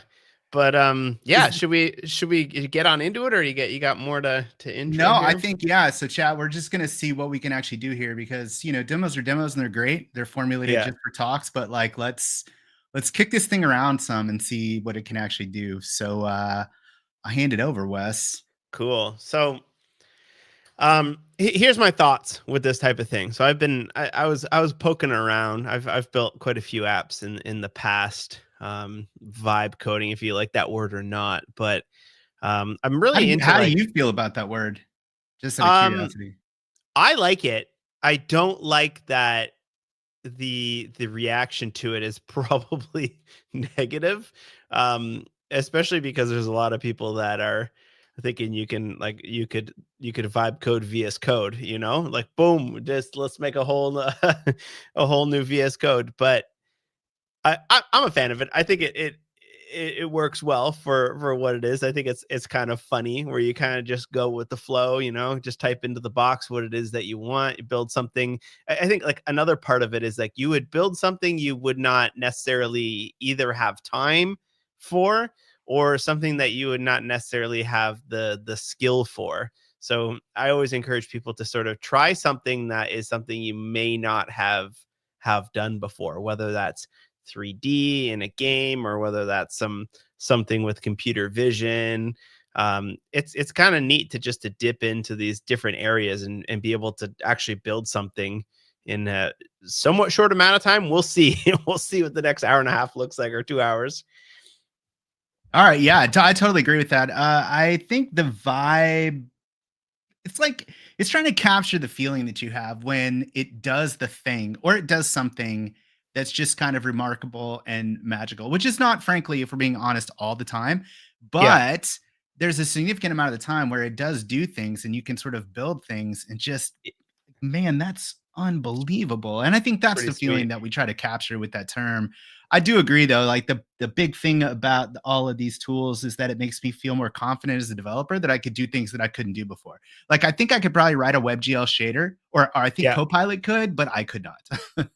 Totally. Like I've been doing some electronics lately, and it required writing some C++, and I have never written a line of C++ in my life. And I could get along and read a couple books and learn how to like turn an LED on and off. But there was quite a few like errors that I hit where I was just like, I don't understand how that works, you know, and being able to sort of just vibe code through it along with my experience in software development was really helpful. And I built some pretty cool stuff.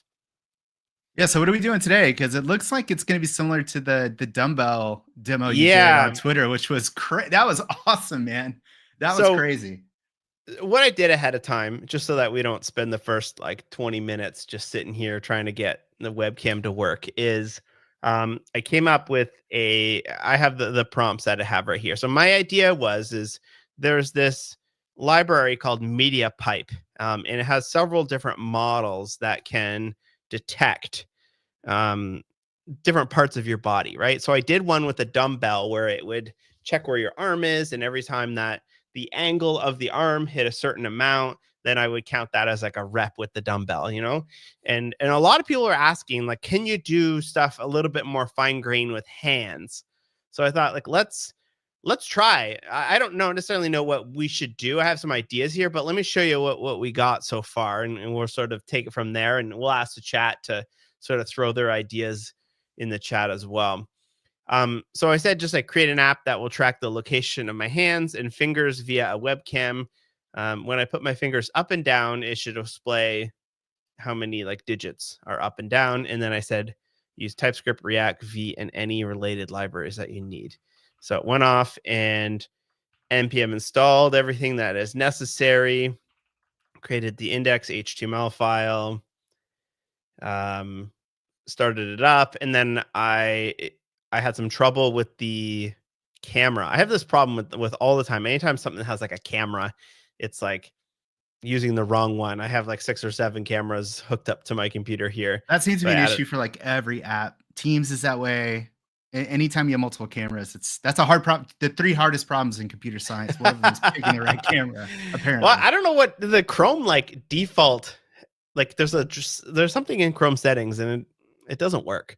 But I had to add a selector camera to it and added it, and then I found out that it still wasn't working. So I said, just like scrap using the built-in library. Let's go straight JavaScript, and that's where I was. So like three prompts so far, and what we're working with here is something that is able to count your hands pretty accuracy quickly. on that is wild. Yeah, it's not bad. It did think that my my little tree here was, but like it's pretty good. Yeah, that's way better than I would have thought. And it's 60 frames a second too. Like Yeah, the ones that do your whole body, I think was doing like 20, 30 frames a second or something like that, which is still taxing fast your browser. enough. Like, are you eating through 20 gigs of RAM right now? Oh man, I've got like an M1 with 64 gigs of RAM. So I don't necessarily know. Can you tell when you like hover over top of a tab? I think it's in the battery and that just shows power usage. You're right. Something like that. It's, in my experience, this stuff is not really that taxing as they've gotten better, especially now we have like web GPU. A lot of the stuff is able to offload to the GPU and it just gets so much faster, which is really cool. So here's my ideas. Now that we have we've got the things and I got accounting fingers and whatnot, I thought like what can you do with this now that you've got this, you know? So I thought like we could maybe do air drums, something like that. Like make it actually do noise, make noise. Yeah, that would be kind of cool. Like, you know, and like just have different sounds drums for different. Like if it's up here, it's a cymbal. If it's down here, it's a tom. Yeah, like something controllable with your fingers, and you could just like look at the camera and do this. That sounds pretty cool, man. You think we could do that in 2 hours? We're gonna make a drum set. I did this in what like 10 minutes, so it's pretty amazing how quickly you can get up. And I thought like maybe like drawing with your finger. I saw a guy on TikTok where he used a similar one where his right hand would control the pitch of the music and the left hand would control the speed of the music. So he was just kind of like DJing like, and like I thought that was so neat to use your fingers as a gauge for how something should be, you know, like as an input. Yeah. That's very like Minority Report-ish with Tom Cruise, like up on that thing, like. Yeah, pinching stuff and moving things around and throwing things here and there. I say we do the drums. I love that idea. I don't know, chat. What is chat? I'm just looking here. Eye tracking. Somebody had said you could play rock, paper, scissors against the AI showing emoji. That's a good idea. I'm not seeing the chat here. Let me refresh the YouTube page here. All right, let's start with the drums and kind of see where we're going with it. It'd be kind of fun. All right, so yeah, reminds me of Connect. Yeah, we're reinventing Connect here. Yeah. What's the read on which model we should be using? I guess it depends, but what do you, any thoughts there? Let's ask the chat. What do you think, chat? Yeah. Like, what's your the thing is, like, so many of these models are so good. You know, 2.5 Pro came out from Gemini, and I saw Evan, who made Vue and Vite, I think, had said it was really good at coding. And so I assume he put it through the paces. OpenAI, we released 03 Mini and 04 Mini today. Oh yeah, there's 04 Mini. And OpenAI says that those are really good at code. The thing is, when it comes to agent mode like this, it's really important that these models be good at tool calling. And this is where the rubber meets the road. And some of it, I think, has to do with some like prompting that we can improve with some of these models. But so we say, I'm seeing 4.1 here, 4.1. Grok 3 beta. Well, Grok we'd have to do through BYOK, which we could. So we're going with Claude. Claude's the tried and true. Oh, really? Yeah. All right. We'll switch it up a little bit. Let's try with Claude right now. It's always a mix of like quality and speed between the two, right? And I guess probably cost is another one of those levers. So I'm going to say here, I need you to create a drum kit that I can play with my fingers. There should be 5 drums on the screen. And when my fingers overlap the drums, play that drum sound. Use audio context to make that's a weird sounds. piece of context to provide. Use audio context. Yeah, because what I found in the past is it will just like imagine like an MP3 file. And one thing I'm really excited about MCP getting better in the future is the ability to like download files, you know? Like the resources. Yeah, resources would be really cool to like say, I built a little MCP server that would download SVG icons and download them. I saw that and I actually pinged Harold and I'm like, shouldn't we be using resources for this? And I forget he had an answer for that. Maybe he was like, that's not what resources is for. I don't remember, but yeah, I don't know. Is resources in VS Code? I thought it wasn't. I don't believe it is. It's in Insiders. Okay. Man, things change like every hour and I don't even know about it. So Harold, are you in the chat? Is resources in? I don't think it is because I went through it. I don't think anybody has it just yet. So it's kind of early days for a lot of this MCP stuff. All right, should we run a random terminal command? Yeah, what could possibly go wrong? All right, so it's said that like it's a really good practice to do agent mode inside of dev containers because it sandboxes like your system, so you can't hurt yourself too bad. You can't like RF. Probably a good idea. Yeah. To your point though about like making up files, I noticed it does that with games, so it'll make up sprites that don't exist, and of course the whole thing just breaks because you don't have skates. You don't have JPG them. Or what the sprite sheet that it's just imagined exists. Totally. And we can go get the sounds too if we need to. I actually have a demo from something I did like 10 years ago that has all the sounds. So let's see, what did it do here? It made us a new drum kit component. I really like when it creates a separate component for these things because as your app gets larger and larger, it's nice to have the UI and the feature set sort of contained inside of a single file, rather than like sometimes it just dumps it all into a single file and it gets a bit too big. Do you have custom instructions for that, or you find it's pretty good? No, well, I used to have to say it, but I've been finding it's doing a good job. I think also like when you initially start it, you know, use TypeScript, React, and Vite, like telling it what you want ahead of time sort of sets it up with like a really nice a base. And I think did it run npx-v. No, in this case it didn't. Often it will run like a scaffolding npx command, and that will have several components in it, and it sort of like tries to follow the same design patterns. So having like a good design pattern ahead of time is important. Yeah, I've actually used so then go out to these AIs and say, generate me a list of best practices for like React, Astro, Tailwind, whatever your stack is, right? And then give it some examples, like tell me when to break out components, tell me when, whether or not to how to organize styles, etc. And it will generate something, and then you can tweak that and you can feed it back in as a custom instruction. And then you actually get better results, which is ironic because you're like, what? You already know this. It's like, yeah, it knows it, but you have to like, if you feed it back in for some reason, then it really knows it. That's great. All right, so still working on this. We just got a button called Drum Kit here. Let's see what it. I don't think any of that is in yet. Oh, whoa! No way. Is it already working?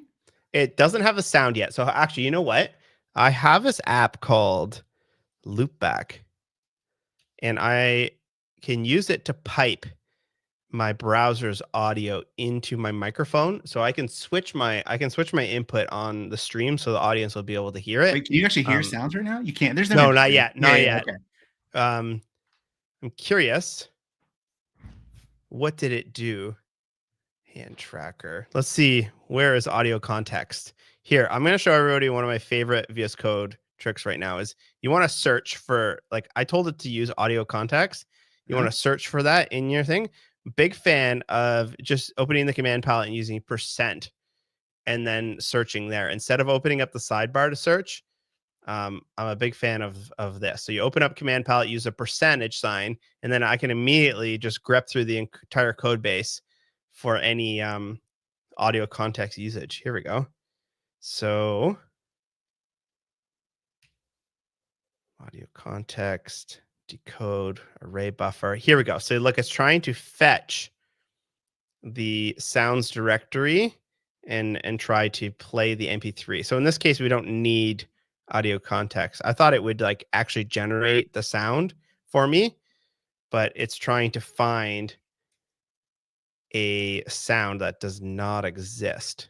Cool. So we'll have to, I think, Westboss JS30 drum kit. Let's find some sounds. Here we go. You built this before.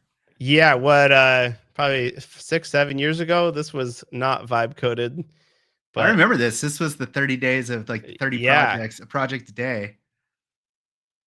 It's actually funny that somebody on Twitter like coded something and they used these sounds, and I was like, the AI must have like taken my sounds and like the app has been there's a couple apps, like a webcam app as well, that I've had it generate, and I'm like, that looks very similar to my code. Thank you for your contribution to AI. Was. All right, I got the sounds directory here. Can I just drag this into the source directory? There we go. Okay, sounds. All right, so let's keep that so far. And let's say I added the sounds in, what is how do you reference the folder? Here we go. Folder. Yeah, that's it. Source /sounds. No, if you go back to folder, just look for sounds. You should just do folder. There we go. There it is. Yeah. Okay.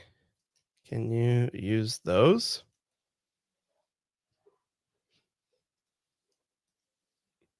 So let's see what's the drum kit is looking like. It seems to be like actually triggering them, which is kind of cool. Maybe we should overlay them on top of the video. So that's what I'm thinking. A bit more context. Otherwise, it's hard to tell where what's touching what. So wait, can you hear the audio on your end? You can't. Not yet. So I just told it to use these. So it found search for sounds, drum kit. Here we go. It's reading the sounds directory for me. change the extension from MP3 to WAV. We shouldn't have to do that. We're not coding anything today. We're just typing in the box and hoping it does it for us. Oh, you mean right there? It's right there. I mean, like this? Yes. So I've gotten into just right up above.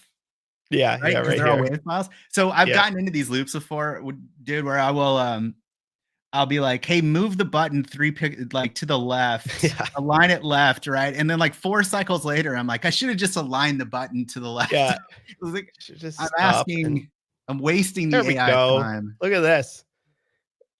Did it do it? It did it for us, yeah. So it's applying the edit.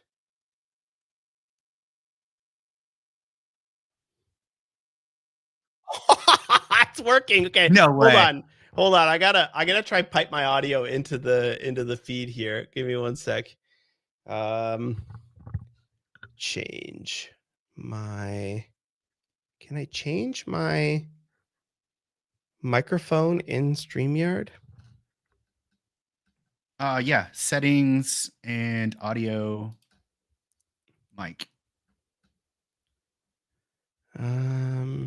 Where is settings?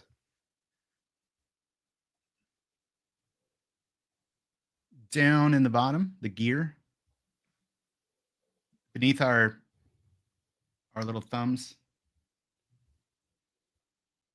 Oh, there we go. Sorry, I had it. You probably got a lot going on. Yeah, there we go. Settings, audio, microphone. All right, hopefully this works. Can you still hear me? Yeah.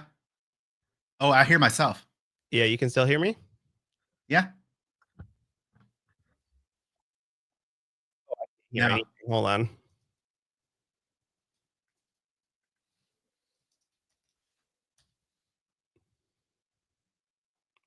Hey, let's put my monitor on. Check. All right. Can you hear me? Yeah. Okay. No. Can you hear that? No, I can't. But if you on StreamYard, if you just share your screen and do capture audio, can't you do that? Yeah. When you share your screen, you have the option to. Do you know? Let's do that. Or is that in Teams?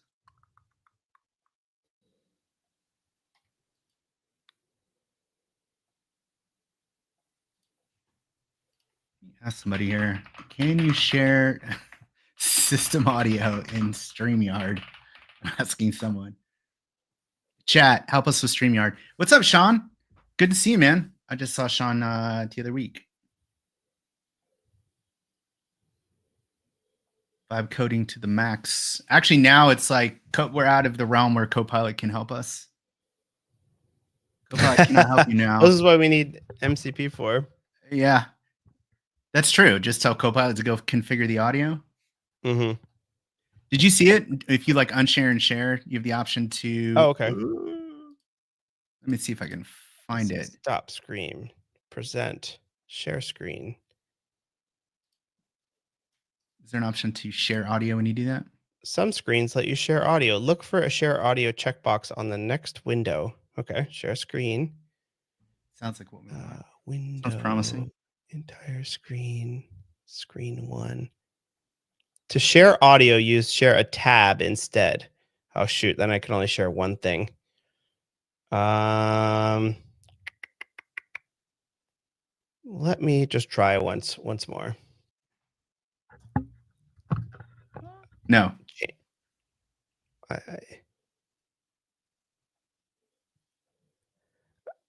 Settings, audio, microphone. Check. Can you still hear me? Yeah, I can hear you. Yeah.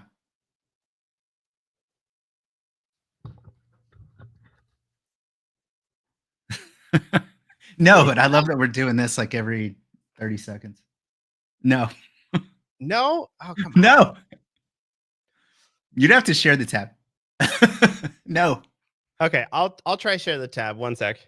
And then I can switch back to. It's gonna be worth it though. I can picture it in my mind. Yes. This is turning into a Zoom meeting. Can you hear me now? Yeah, that's always the case. Yeah, I can almost hear them. People, they're just yeah, I can hear it too in my head. Play your audio through your speakers, record it with your phone, and then play it back.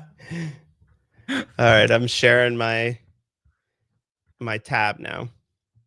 Yeah, that's what I'm saying, Ron. It sounds great. No, I still don't hear anything. What is going on? Hold on. That's bizarre. This would be a funny emote on Twitch. Yeah. The drumming Wes emote. Yes. Somebody clip that. Clip that. He's not sharing screen either. Oh yeah, you're not sharing screen. Oh, because we didn't add you back to the Oh yeah, you gotta add it in. Wait, hold on.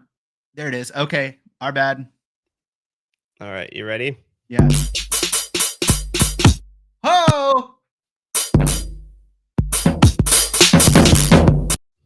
I like that bass it. drum is really distorted, but man, that sounds amazing. Yeah. Can you lay down an actual beat? Like, can you get a beat going? Just put more on the floor. Oh, the snare's on the wrong side.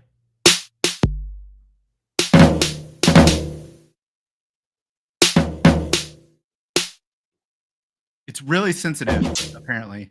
Yeah. You know what? We need to overlay it on top so we debug it. So I'm gonna say overlay the drums.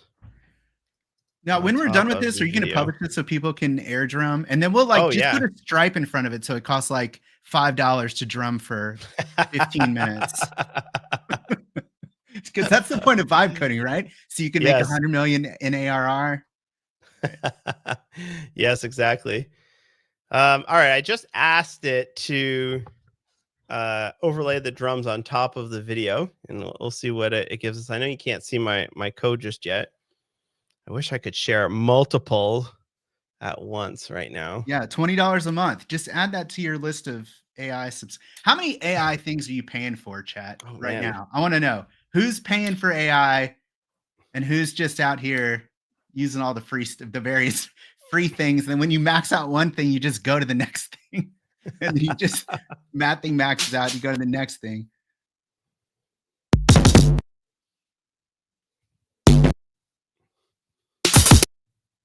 GitHub, you're paying for GitHub?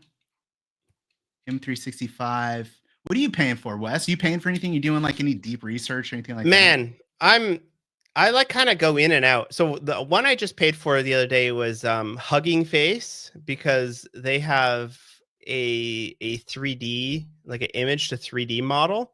And I was trying to make a bust of myself and 3D print it.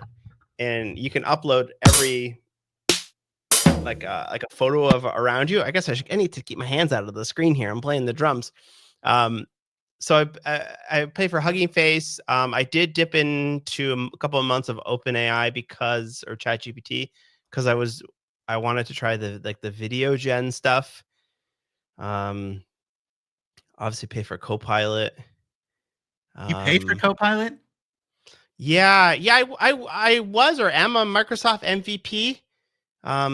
But I never figured out how to get that set up, and I was like, oh my goodness, we got to fix that directly. That's okay. That's worth it to me. Sorry about that. Well, we appreciate it. That's in chat here. Yeah, people using a lot of different tools, and we see this, right? This is not uncommon. I do this myself. You just have every possible tool loaded up, and I've been paying for Perplexity, free plug for Perplexity. And oh shoot, sorry, go ahead. It's still reverse. Yeah, is it reversed? Yeah, it is reversed. It's just mirrored, which would make sense. Right, because your video is automatically mirroring. Yeah. So I said the left and right are mirrored. Can you switch them? This demo is the coolest thing I've seen for a long time. Yeah, I agree. Oh, it's still running. I was trying to. Taylor, you get Perplexity as part of a Zoom subscription? I didn't know that. I kind of like this idea of wrapping AI into other subscriptions, though. So you're paying for I don't know, maybe you have Netflix and you get an Netflix AI for free. Yeah. I've also been trying to dip into the self-hosted as well.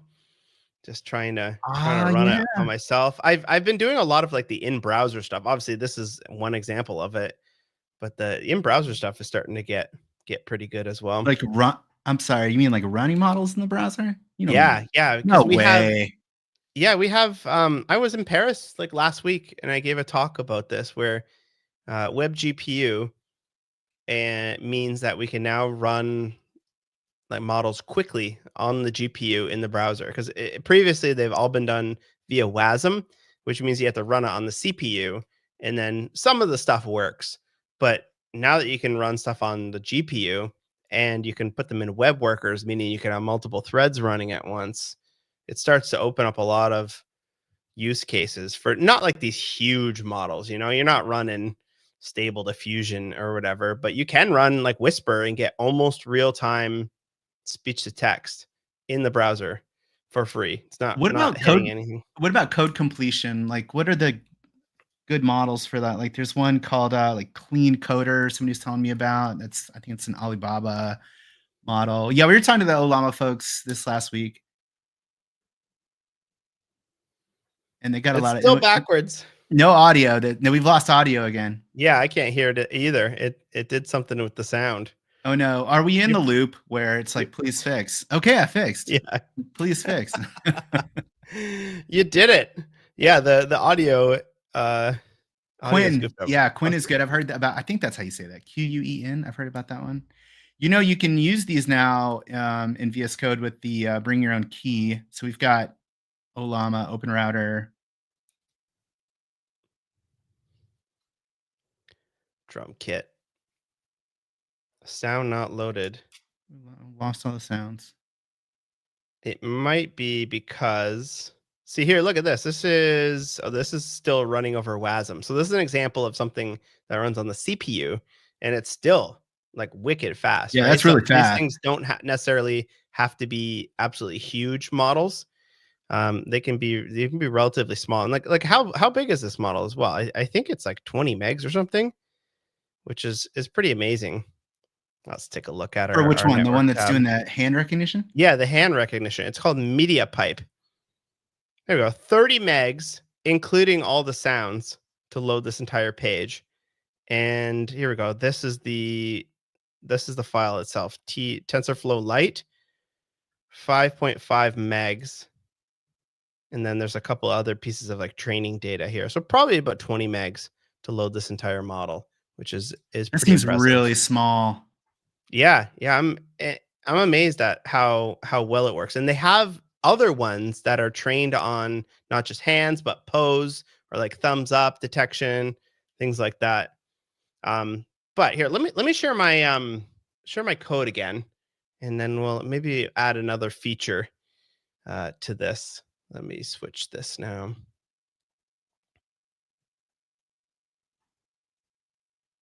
Yeah, we have a lot of folks paying for a lot of AI stuff. I'm doing it too, y'all. It's all good. It's just when stuff comes out, it's like I want to use it. Yes. All right. I just told it the left and right are mirrored. Can you switch them? But oh no, we lost your screen, so we won't be able to hear you. Oh yeah, we got to add it back on. Sorry, I killed it and then re-added because I want to show you my code as well. Just imagine me playing a sick beat, I just added it to switch the mirrors. One thing, okay, so still working on it. One thing, you know what I want to tell you right now? This is my feature request: is when it prompts you to like run something, or when it's done, I need it to play a sound, because then like I can get off Twitter and go back to. You could do it. So I did this. You're on a Mac, right? Okay. Yeah. So there's a Apple Shortcuts MCP, right? And then just create a shortcut to like do a notification or literally anything. Like I have it change the color of my lamp back here. And when it's done, it just like subtly changes or flashes. Oh, that's a great idea. Man, I like that. Okay, I'm gonna add that. I like that. Let's see what else we can do. We'll let this one finish out, but I would like to like figure out how to also measure something or do something with like the pinching of my finger. So I think it would be kind of cool. Maybe even like increase the volume, or let's do something visual. What you could do, a volume, or you could have a metronome, and then this decreases the speed of the metronome. So you have something to drill I along like with. that. I like that, because then you can. Yeah, are you a musician? I am. Yeah, I'm in Nashville, man. It's a prerequisite for even okay. moving. You can't even move here unless you can unless you can play a G, a C, and a D chord. Yeah. Oh, that's great. I don't know much about music, which is hilarious because I've done a couple tutorials on like the audio context API and like generating sounds, and I always have to look up like, how does music work? You know, what's a frequency? Yeah. Oh, I don't know either, man. What is oscillation? I know how to play some Red Hot Chili Peppers songs. That's about. Oh, that's all you need. What about Wonderwall? Yeah, of course. That's a staple. Right. It's like a Stairway. Okay, I think we got the snares and everything working on the right side. So boom, boom, boom, boom, boom, boom, boom, boom, boom. Tom, hi-hat, snare. It's kind of cool. So let's get it to do the metronome thing here. All right, you fixed both issues. Good job. Did it fix the audio? I can't hear it. No, the audio's not. I can't get it piped in. I thought I had it set up with loopback, but you'll just have to imagine me piping it in. So, okay, let's do. Oops.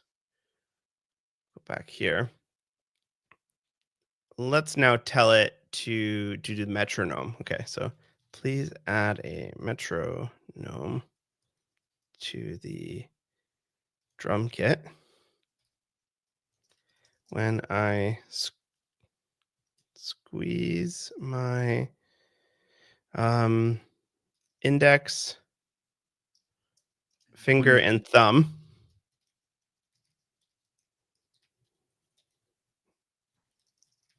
Get faster and slower, depending on how much space is between the fingers. All right, let's see what it does here. You're doing a lot of typing as opposed to talking to Copilot, and I do this too. I don't like to talk to the AI. That's a good question, because I use the audio quite a bit. I have it hooked up to control, and I can just type in or just say something and it types in here. But I guess like I've never used the microphone button. Go ahead. Look at these buttons. So Martin over at GitHub made these like vibe buttons, and his idea was to take this thing because it has a USB-C input and to hook it up to the microphone. So basically, like when you hold the vibe button down, the thing is, I feel like though that like if I'm at least typing to the model, then I'm like still a part of things. If I'm talking to still doing something, I've totally abdicated my responsibilities. Oh, that's great. I do use voice quite a bit when I'm like doing emails and sending like social media stuff. Do you dictate that stuff? Oh yeah. I get like frustrated when I can't like move fast enough. So I find it much faster just to bam bam. I was on the GitHub Copilot voice. Like you got the request failed. Like a year ago. Uh-oh. That's okay. We try it again. This happens. Oh, nice with the retry. Yeah, I was on the GitHub Copilot voice like beta test like a year and a half ago when it was like its own.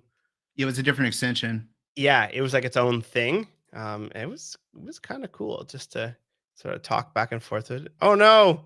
Uh-oh. My request failed. Should we? I would do it again.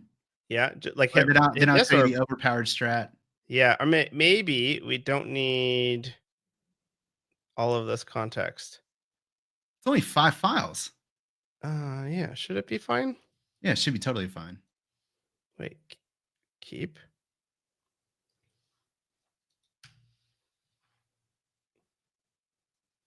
You just retry and then I'll show you what I do when this happens. All right. It's always about capacity with these models on the back end. It's always the bottleneck. Yeah.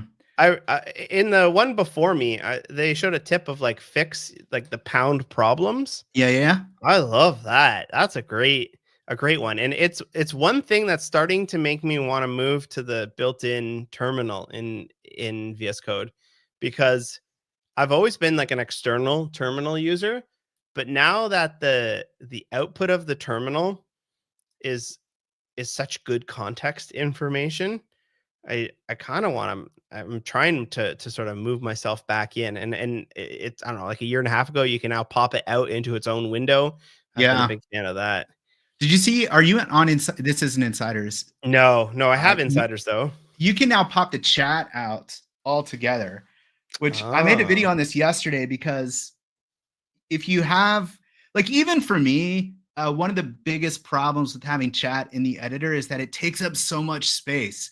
And like, even now, right, you've got the chat going and you've got the code, but if you opened your Explorer, like your file Explorer, it would be unusable. And so you can now pop the chat out and move it to a different monitor if you have such a setup, which is really nice, or just make it something you can tab through. That's let's great. see. Should make it possible to link that external terminal as another source. Yeah, I mean, I would think you could have an MCP for another terminal. Yeah. Technically, anything can be an MCP server, as far as I understand. Everything's an MCP server. Here we go. Yeah, Taylor, it fails a lot when a lot of people are using it. Yeah, too many people are trying to vibe code at the moment. That old Steve Jobs thing of everybody turn off your internet. Yeah.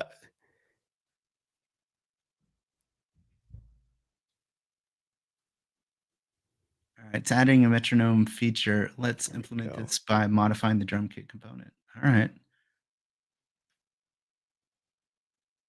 I like how it like tells you everything it's going to do instead of just being like, all right, I'm on it. Yeah. I think maybe if I were to add some custom instructions, I would tell it to be a bit more terse. Just do it with the replies. Not necessarily that, but like I'm not reading all that. Like, I'm happy for you, but that's like that meme. I'm happy for you, or I'm sorry, but I'm not reading all that. So I talked to Harold about this on the team, and he told me that part of these models, accuracy and quality, comes from their ability to think out loud. And that if you remove the ability, if you tell the model not to do that, then the quality declines because it can't think out loud, and it needs to do that. Now, I don't know if that's true. Harold said it, so I assume it's true. Yeah. But that makes sense to me, that there's something in there. It's like a quirk with the way models work. Yeah. Oh, that's interesting. All right, maybe I'll keep it then. I guess you can just scroll past it, right? Past. There we go. Yeah, I guess I should. Somebody in the chat says click done. Yeah, like I should probably accept all these changes, right? So it doesn't have to reapply everything. We probably should have done some commits along the way. No, you don't need commits when you're vibe coding. That's version control. I've gotten in so much trouble with this where I don't commit, and then at some point, like, everything is just hosed and I can't get back. Oh yeah, crap. Certainly, I've hit that as well. I think it's starting to work. Is it? Oh my gosh, just a little bit. Look at that. It just needs to be wider, because like, yeah, you need to go from way like, too small 80 beats to 180. It should go from 80. Yeah, you tell me. What should it start at? Chat, like, I'm trying to think in my mind. I feel like 100 is kind of where, right? Like, all right, so I'm saying it's like 50 to 150, I think would be the range. Chat, can you check me on that? Ask Copilot what the proper range is. Certainly. Yeah. Oh, yeah, that's true. Yeah, you're right. What are we doing here? I don't know. Right, so we're thinking way too much. Way too much. Yeah. All right. So wait, I'll go back to my old thing. Depends on the genre. I know, but I'm just saying, like, what is the range, right? So like, imagine like the slowest R&B jam, and then over here you have like, on the other end there's like Rap God. A mechanical metronome's tempo is usually adjustable from 40 to 208. That's quite the range. Okay. Yeah, it's way too small. Okay, so I said I should say. So when I'm at this thing right here, what do you do? If you click done, then this whole chat closes, right? All of the files go away. Basically, it like resets. And so what you want to do is just keep until you're kind of done and you're just done. With that, we're not done. We're still working. Yeah, I think is okay. What I'm trying to say. All right, that makes sense. All right. So, but like, if I no longer, does it matter? Should I like? What's the thing here? Should I get rid of the CSS if I'm not working on it, or does it really matter? It sort of figures it out as long as I mean, I think it's good to trim context that you don't need. There's nothing wrong with that, but I would expect the AI to be smart enough to know that it doesn't need to touch CSS if it's messing with sounds. All right, let's tell it you need to make it easier for me to what do we want to do? We want to say it's too small of a range. So let's try that. Yeah, widen the range to between it's too small of a range. Please widen how far I can open my hand. If I open it all the way, it should be 200, and all the way closed should be down to 60 beats per minute.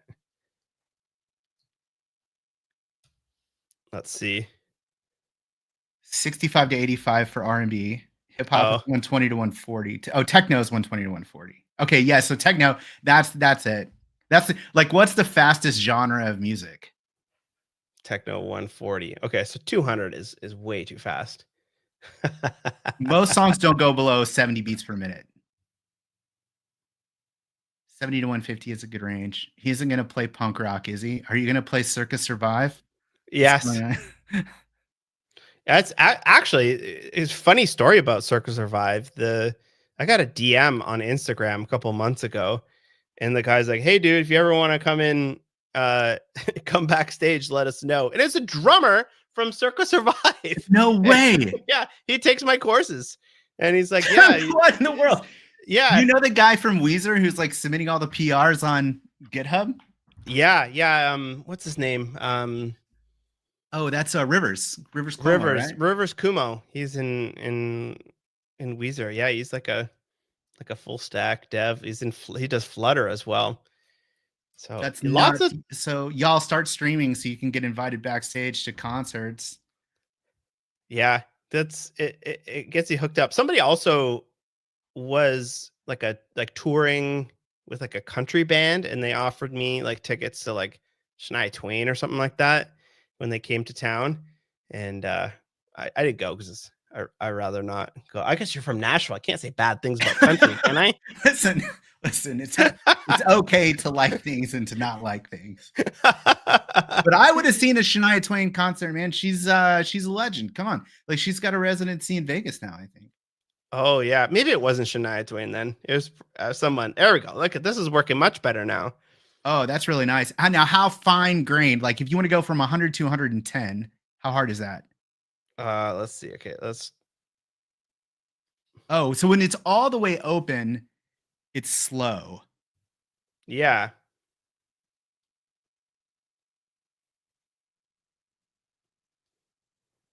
I wonder. What is it using? All the way open is slow. So let's go to 100. There we go. There's 100. Okay. Now go to 110. I want to see how hard it is to nail. That's not very bad. hard. Is it? Yeah. Like there's probably a reason this is not a user interface, but we just tell Copilot to like snap to 10 to increment. Yeah. 10. I like that. Okay. Let's tell it that. Great. Patrick Wilson is the drummer for Weezer. Really? For Weezer or Circus Survive? Yeah, I believe that was him. I saw you posted about Circus Survive once, and I was like, okay, I'm not the only person who's a big fan of Circus Survive. Oh yeah, huge fan of Circus Survive. There's like a lot of like web developer is like a big overlap in the like music, especially like punk hardcore scene. What is that considered hardcore? Like, where would you put like Anne Berlin, Circus Survive, South Sin? Those are considered like post-hardcore. So they're a bit more melodic. Yeah, kind of emo, kind of emo with like a little bit of screams in there. Yeah, definitely post-hardcore. Are you a Day to Remember fan by chance? Yeah, I saw them live man, probably 10 years ago, but yeah, Yep, they're great. that's- Big yeah, fan. that's one of my favorite bands. Still, every album they Really? put out. Yeah, chat. Any other Day to Remember fans in the chat? Where's our punk rock folks at? Our I'm like from Southern Ontario, so we've got like Alexis on Fire and Silverstein and Silverstein, yeah. Boys Night Out. Lots of cool bands from around here. I'm from Franklin, Tennessee, so we have Paramore. Paramore. I have all these funny stories about these music bands. So when I was first getting started, I was a t-shirt designer for bands, and I did a t-shirt for this like clothing brand, and the very first one that got worn was Haley from Paramore. So I have this like photo somewhere of Haley on stage wearing my t-shirt design, which is so cool. I ran into her in a Starbucks like 15 years ago, and was really stood right next to her and was just terrified to talk to say anything at all because I was such a huge fan. That's great, man. Yeah, look, it's working. It's a good idea to snap it. Is it snapping? Yeah, look at. Oh, I like that. But you know what it should do is we should save it. When I put my left thumb up, it should save the beats per minute. Let's do that. I don't need to type. I'll audio it.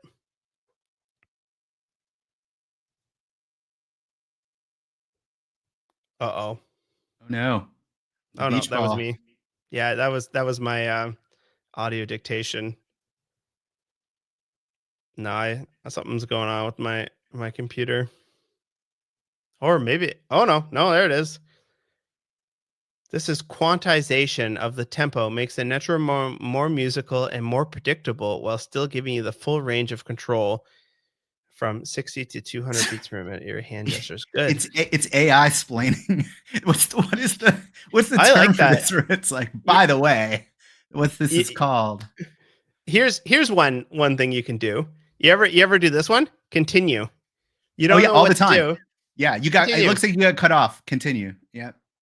But not even like it didn't get cut off, but like it's kind of fun. You can just say like keep going, and like it will try to figure out what to build next. Oh, it didn't even start. It just like we have all of our features. So I'm curious, what is it going to do now that I just told it to continue? What does it think we need? Yeah, some 41 Dead Kennedys. Yeah, some 41's from around here as well.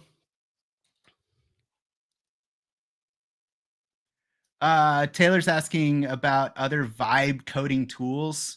There's so many. I mean, there's Claude Code came out. I think OpenAI released one just today. What's the name of it? That's specifically for 0304 Mini. It's off reading music theory books. Codex CLI. Thank you. Hey, what's up, Brian? I'll have to give that a shot. I don't use any of the like Lovable or V0 or Bolt,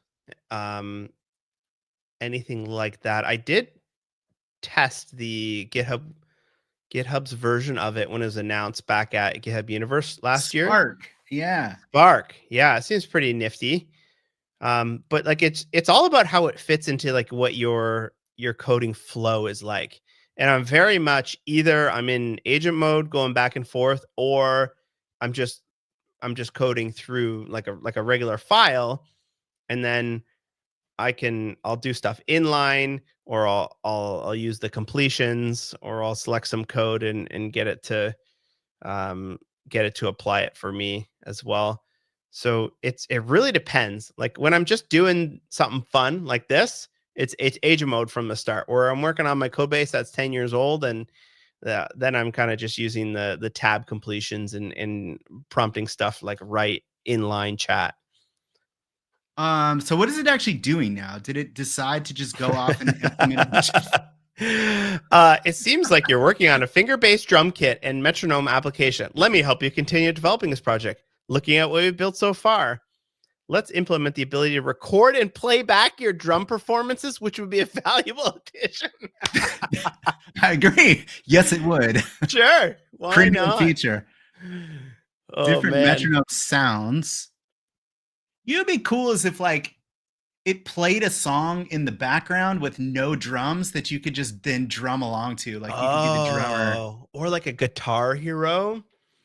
Kind of, yeah. Oh, look at the record button already showed up. We got our metronome. We got our drums. Is it actually adjusting the speed? Like we can't hear it, so I assume there's like Actually, I don't hear the metronome. Tink, tink. Let's see. Let's open up our. You know what? One thing I have to do is I've got to get the like remote debugging set up so that it pipes all your console errors back into you know, if you were using the Edge extension for Visual Studio Code, Wes, and the Edge browser, this would just work. I am using Edge.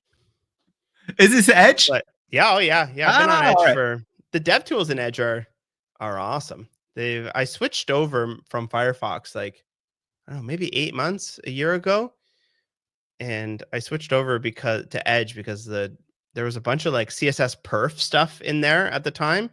It's still in there. It's been upstreamed, which is really nice. So yeah, big fan of that. And it just looks nicer. Like these icons, these are better than Chrome. You listening, Edge team? The Edge team will appreciate that. Oh yeah. Yeah, I know there's a lot of browsers out. I think I'm with you, Taylor. People should use the browser they like. My kids use Firefox, Wes. Like that's a thing for I don't know. It's like, what is it now? Founders. I don't think it's Gen Z anymore, but Firefox was like resurgent. Oh, really? Yeah, it's coming back like true Firefox or like one of these like forks on top of it. I forget what it's called.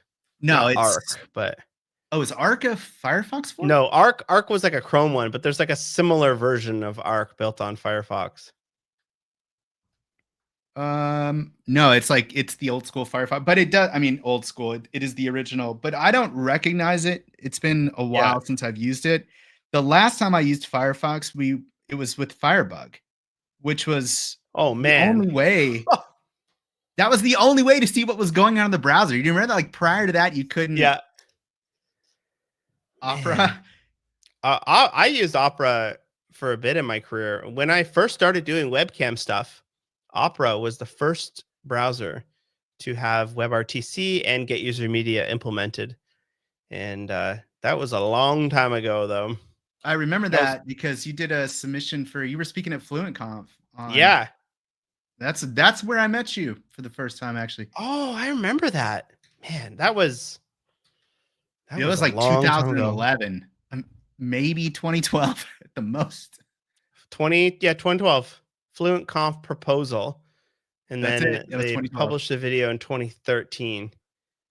But yeah, look at this. This is me, like 12 years ago, still doing webcam stuff. Yeah. You don't pay for YouTube? No, I got enough subscriptions. I usually have an ad blocker on, and I don't get the ads, but I turned it off because I think the chat was being blocked by it. Look at you. What are you? Yeah. What are you, like 16 years old? Yeah, look at this. I'm like a kid. Well, yeah, it was 2012 is 13 years ago. It's like a third of my life ago. Oh yeah, look at this. Green screen. Yeah. I always like doing webcam stuff. All right, let's see if the record button. Yeah, I like how it's 2025 and you're still doing camera stuff. It's always really fun. And also, as somebody who tries to like make a lot of content, it's really nice when your demo has your camera in it. So you don't have to like try to sneak your camera in it. Figure out how to get your face in the shot. Yeah. All right. I recorded something. That one didn't. I don't know if that worked.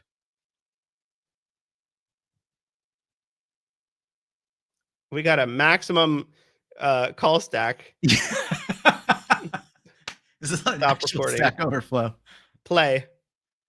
I need YouTube Premium as well. It's one of the things I pay for, and I feel like it's worth every penny. Oh yeah, but do you get TV with that as well, or just Premium? No, it's just no ads. It's all it is. Yeah. Oh, I like that. All right, so we got recording, we got the drums thing, we got the BPM.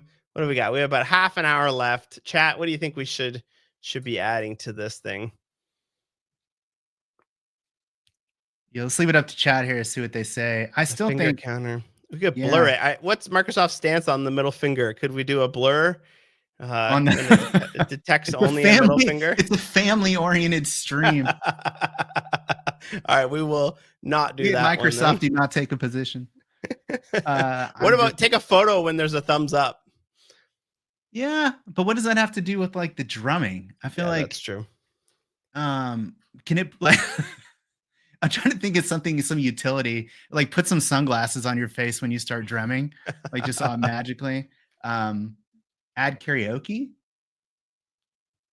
Let the agent decide. We kind of did that. Yeah. Cool effects. So you feel like the drummer you always dreamed of being. All right. What about UI? Let's make it look good. Okay. The app works great, but let's make it look good. Can you roll back chat prompts in your chat, and can you edit previous prompts to start a new conversation? Yes, you can. So you can do revisionist history. You can just go up and like pull out previous sections, and when you pull out your prompt, it pulls out the response too, and it also reverts everything that was done in that iteration. That's amazing. We got 4 Work your hardest. Work your hardest. Go, go, go. Go, go, go. Well, it's kind of one where you can, it's kind of funny when you're doing UI where you can tell it to make it look good, and it'll like throw a gradient and some like text on top. Like, no, make it better. Right. If you say modern, the first thing it does is throw a gradient, man. It's like, did you see the video? There was a guy did a video where it's like a vibe, making fun of vibe coding, and he's telling the model, he's getting frustrated, and he's like, you're going to jail. If you don't do it, you go to jail.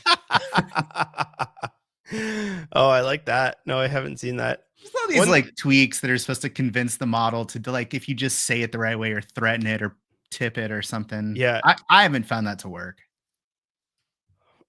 Cassie was saying in the last one where she likes to say please and thank you. I think that's just a nice thing to do in general. You know? Yeah. Just in case. Yeah. There we go. We got some CSS being applied. One thing I love about using Vite on these apps is as it's being applied, you'll immediately start seeing it pop up in here, or not as being applied, but as soon as this file is saved, then you'll see the change immediately. Yeah. Dude, I don't know if it's controversial to say this, but Vite is amazing. Yes. Absolutely love it. Oh, that looks nice. So it's purple. That's modern. It always does that. It does the gradient text and makes it. All right, it's working. Should we tell it to make it more modern? Make it even better. Increase the modernity. Is that a word?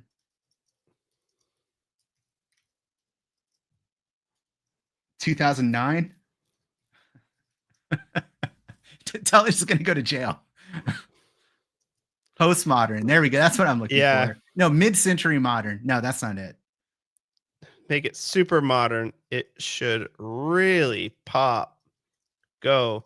Don't stop until you are very proud. Oh, it's still working. It's still adding stuff. I love this because you can, if you're doing a demo on something, you can quickly just generate like a base website and then show the demo on top of that. Because as someone who builds demos all day long, it's sometimes frustrating where like you want to show one little text alignment feature, but you got to build like a whole website around it just to show that. So this has really sped it up where I can just get a quick base, scaffold out a little app that's kind of interesting, and then go on and show the feature on top of that. Dude, I do the same thing actually when I'm making demos for when we have releases for VS Code. I need to demo like next edit suggestions working. Oh, yeah. I'll ask Copilot to give me a demo and let it scaffold that out. Oh, I like the little the metronome looks better. I really wish we could hear this though. I feel like it's time to share the. Yeah, actually the audio just stopped for me. What's going on here? Did it break the audio for me? Well, it's like mid change. Maybe it's. Yeah. What is this? Hand tracker. Finger count change. That's fine. Yeah, we need to get the audio working. So we switch to a different model. No, let's add a modern custom font. Oh man, it's still going. Yeah, it's cooking. Yeah, I like that. Ooh. Oh no. Where did my drum kits go? Don't worry, we're gonna get to the end of this thing and then nothing is gonna work. It's gonna be all broken. Just this bunch of all open source. Right, that that's you where guys we can... started. Oh, it's because I didn't click on the drum. There we go. Ooh, that's nice. You like that? Yeah. He does have loopback, Brian, but it's not working. I'm not sure why it's not being piped in. Yeah, like look, my loopback right here. I add Microsoft Edge. But Edge isn't actually doing anything. Oh, it is now. When I talk, I see it. Yeah. Maybe it's just picking up the wrong tab. It's a good question. This loopback is always spooky to me. All right, let's get the audio working and then we'll share the tab again. See where we're at. Okay. So can I stop it here if I'm happy with the CSS edits? It's Yeah, I think I told it to go too hard. Yeah. You said go, go, go. All right, we'll let it finish. Give it one more minute, and then we'll tell it to get the audio going. But maybe I guess we could also just manually debug what's going on. Here we go. Drum kit. It may have also just be the browser stopped playing audio. There's like this thing called there's like an audio score, whether you're allowed to play audio without interacting with the page first. And so that things don't autoplay in your yeah. If you ever wonder how do websites have autoplay working and some others don't, you have to first interact before you can play audio. And then if you want autoplay to work, then there's like a score. There's like a page inside of Chrome or Edge where it's called like the media playback score, where if the user has let you play audio several times, then you get like a good score. That might be. Oh, really? Yeah. And that's how they kind of figure out who's spamming people or. Yeah. Because if you visit a website you've never been on and you don't want like an ad auto playing audio, but if you visit YouTube, you kind of do want autoplay to work. So it's nice as you interact more with the website and play audio, then you get a better score. And then if your website has a high enough score, you're allowed to play sound without having an interaction. Yeah, but who's the credit score bureau of this thing? And are browsers like sharing this information, or probably not? I assume. It's just Chrome, or Edge or whatever. So so I have like you have to have like. Well, that does make sense because I don't want sites playing audio at me almost ever. Never ever play audio or video automatically. I will tell you when it's okay. Yes. So yeah, it's not. Ooh, look at this. The finger. They changed the fingers up display. Yeah. I'm trying to see if I've switched to a new tab. No, the audio stopped working. Okay, let's tell it. The audio stopped playing. Can you please fix? Do we see any errors in our console? Maybe we can give it that. No. You've had the maximum update depth.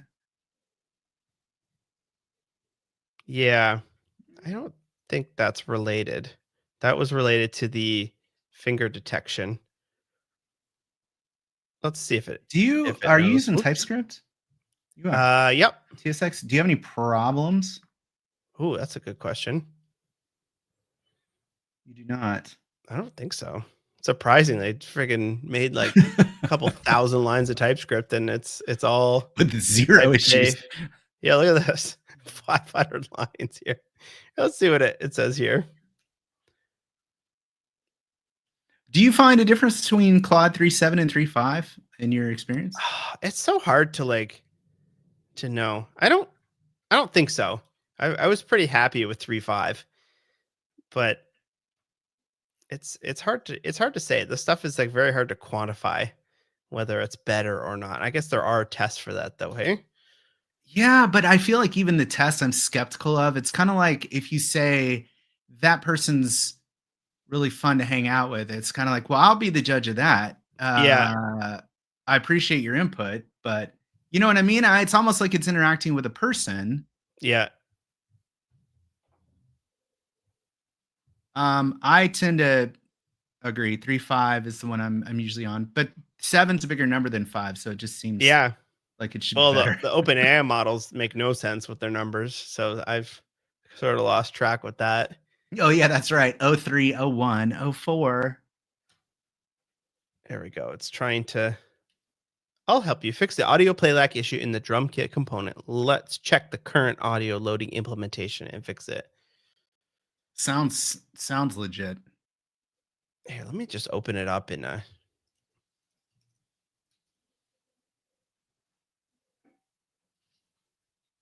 No, it's not playing in any browser right now. This is the problem with the vibe codings. I just wrote a couple thousand lines of code. I don't know how it works, and now we have something's broken. And also, you didn't keep? When's the last time you kept the changes? I think like 10 minutes ago. Okay, after it was working, yeah. Because what you can do is we can always just roll back to wherever it was actually last working. Oh, if we had to. Yeah. Can you give the agent a commit diff and say the audio broke with these diffs and ask it to explain the problem? If we were doing commits. Oh, here it's trying to load in alternative paths. Oh no, that's definitely not the answer. That was not the problem. No. Okay, so here's what we need to do is actually do a bit of debugging ourselves. Let's look for audio element on the page.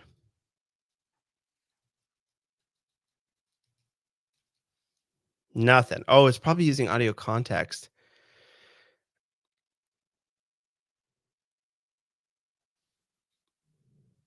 Oh, here, construction of audio buffer source is not useful when the context is closed. Okay. You know what? We will tell it. Nah, that didn't work. You know what? You should just use an audio element. Don't use audio context at all. We don't need it. So let's see if it will just remove all the audio context stuff. We'll just go back to just a regular audio element or a new audio object in JavaScript and see if that fixes it. So I think like so that's interesting. I like how you talk to the AI like it's a person with like complete sentences.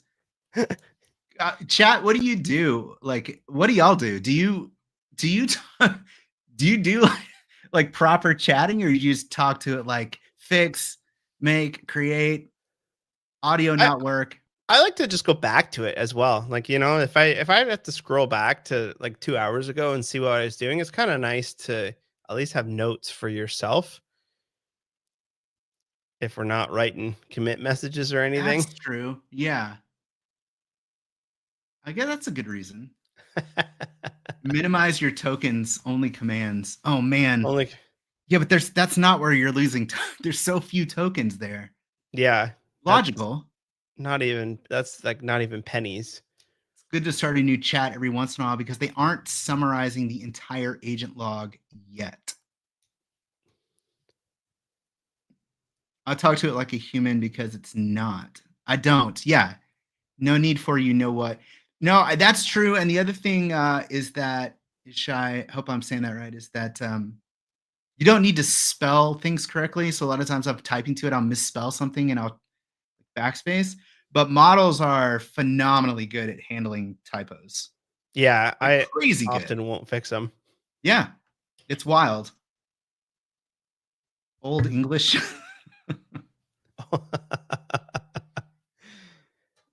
Whatever. I don't believe it. It takes time to type. I know. What about other languages? Are people using this in stuff, something other than English? That's a good question. That would be cool to try. I know they are, because on X, when I'm just looking at, because I just looked for Copilot content, and I half of the posts are Japanese, and so I know that there's a heavy. Oh yeah, Japanese. There we go. I like that.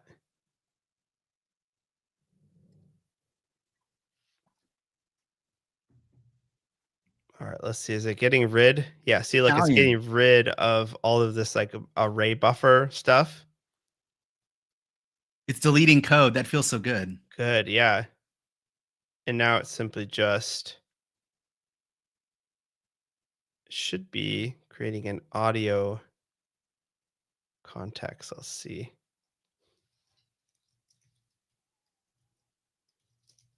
There we go. See right here, audio clone is equal to new audio. That's what we want.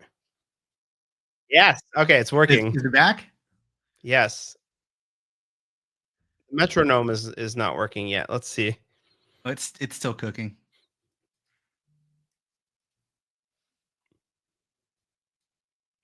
You shout and swear at your Alexa devices? I don't do that. I have asked it though before to tell me that it loves me, and it will do that if you say Alexa, tell me you love me. It just, if you need a little affirmation, folks, use your Alexa for that. All right. Icelandic? You used it in Icelandic? Keep. Can we get you on the stream like right now? That's sweet. Yeah.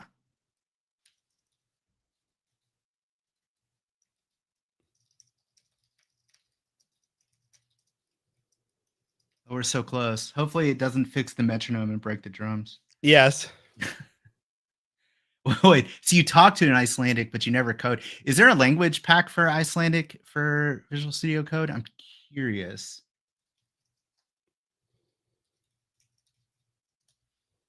I think it might have undone the audio context of the metronome. What's that VS Code theme, Wes? I feel like, did you pay Paul to ask this question? Yes.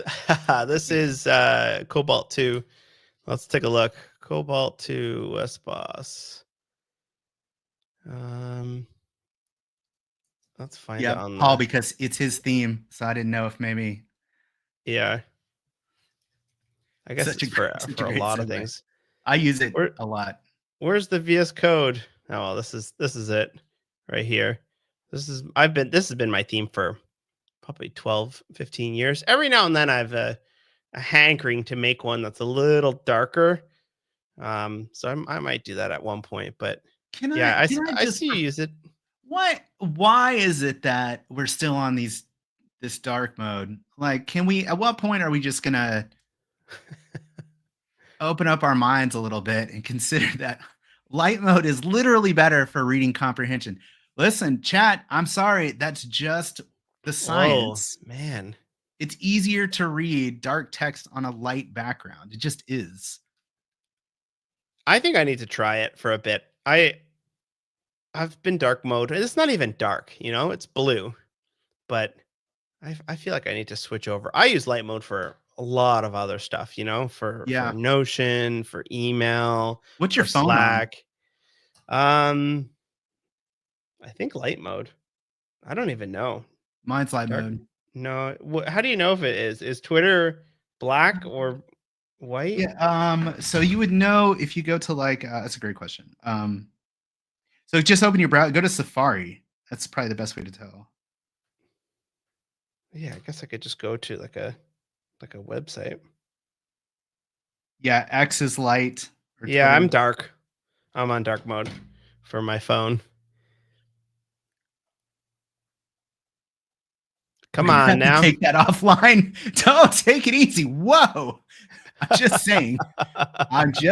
I use a dark mode too, but I'm saying we're all doing it with no there's no what's the word? Science to back up that this is actually better. Here we go. I'll fix the metronome functionality by generating the click sound directly using Web Audio API instead of trying to play a sample. This approach is more reliable and more precise timing needed in the metronome. Thank you. Yes. Imagine getting shamed for not using light mode. It's cyclical. Just wait. It's going to come back around again. We'll start it right here, y'all. It starts right now. Everybody switch your theme to light mode. You can be one of the first.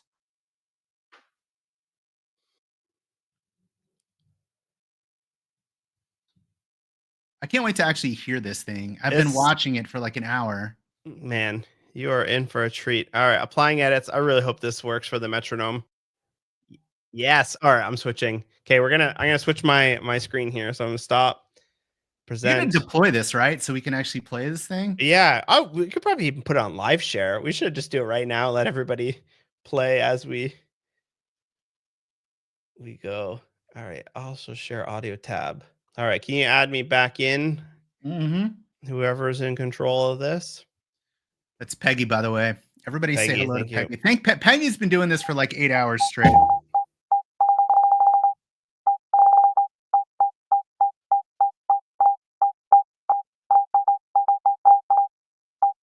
That doesn't seem like 100 beats per minute. Does it? I have no idea. What is 100? That's pretty fast. I think maybe it is.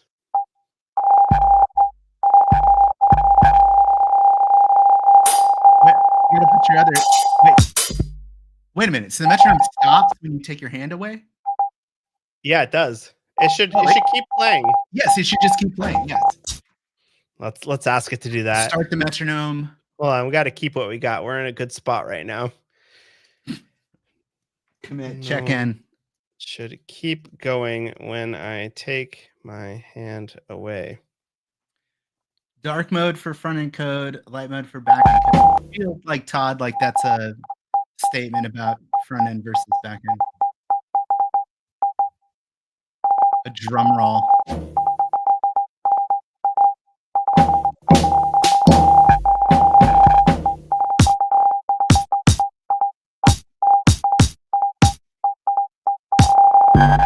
Sounds awful. Metronome is definitely the problem. That does not sound like any metronome I've ever heard. No, it does not. So here's a question that I think is pretty good here, and so I'm gonna throw it up here. So VS Code invests now only in AI, no normal features anymore. I think here's why I think this is a good comment. Because it does kind of feel like AI is eating the world. And like, what about folks who are just trying to write code and want good editor features? Yeah. So first of all, thanks for that comment. And second of all, we release new features for Visual Studio Code every 30 days. And if you go to code.visualstudio.com, you go to updates. And we're always working on core. So I know you hear a lot about AI because it's the item of most interest, generally speaking. But we're absolutely committed to the editor itself. I hope that helps. But I do want to say, I'm just saying I commiserate with your feelings that it does feel like, hey, it's AI all the things now. Everything is AI, all the things. Literally every app ever is scrambling for everything AI, which is nice in a lot of them and can be exhausting in some other ones. It does seem like it kind of shows up in literally everywhere. I went to Walmart with my son to look for a toothbrush. He wanted a electric toothbrush. I couldn't think of the word. And the toothbrushes have AI. I'm not joking. There's AI, and yes, like I guess in the app somehow there's I don't know. Oh man. Did anyone ask for that? To be fair, I didn't try it. Maybe it's extremely useful. Oh man. We were a bit over the shark. Yeah, you can get you an AI toothbrush at Walmart right now.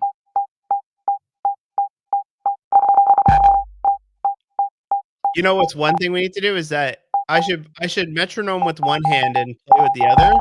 you kind of want to set the metronome and then just like take your hand away and have it keep going. You know what I mean? Yeah. What is the stop button it just added?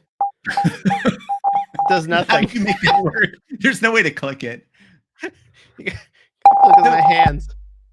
I need to do stuff that's more Here's what we should specific. do. Here's how we do this. Tell it that if you give a thumbs up, that it should start the metronome. And if you give it a thumbs down, it should stop the metronome. And that when you move your fingers, like it should just keep the metronome at wherever it is that you leave it.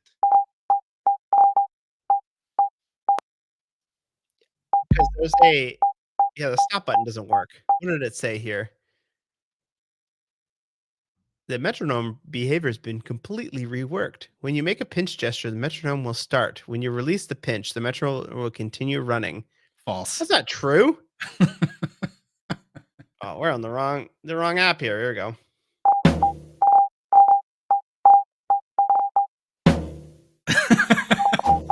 That's not it. So along with MediaPipe, there's a gesture recognition one that will also detect. Why don't we just add a button below the video that's like turn metronome on off? We're working. That's a good idea. Make the metronome just a button to turn on and off. All right, I just sent it. I know you can't see my prompt right now as we're trying to do the audio here, but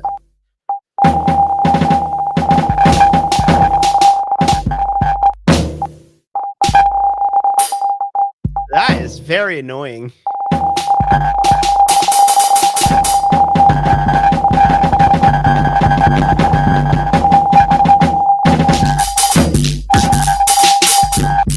That's truly awful. It's pretty responsive though. Hey, like, yeah, I'm amazed at how quick, and like that's that 60 frames a second that it's running at.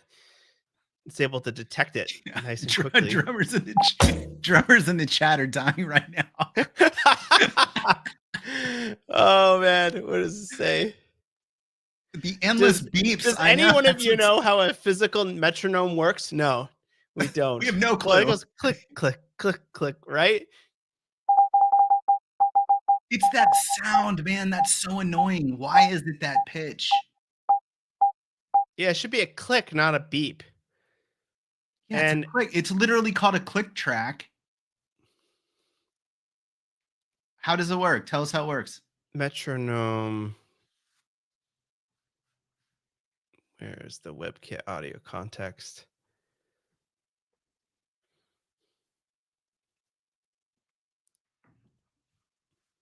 This is a lot of code. A metronome is an inverted pendulum.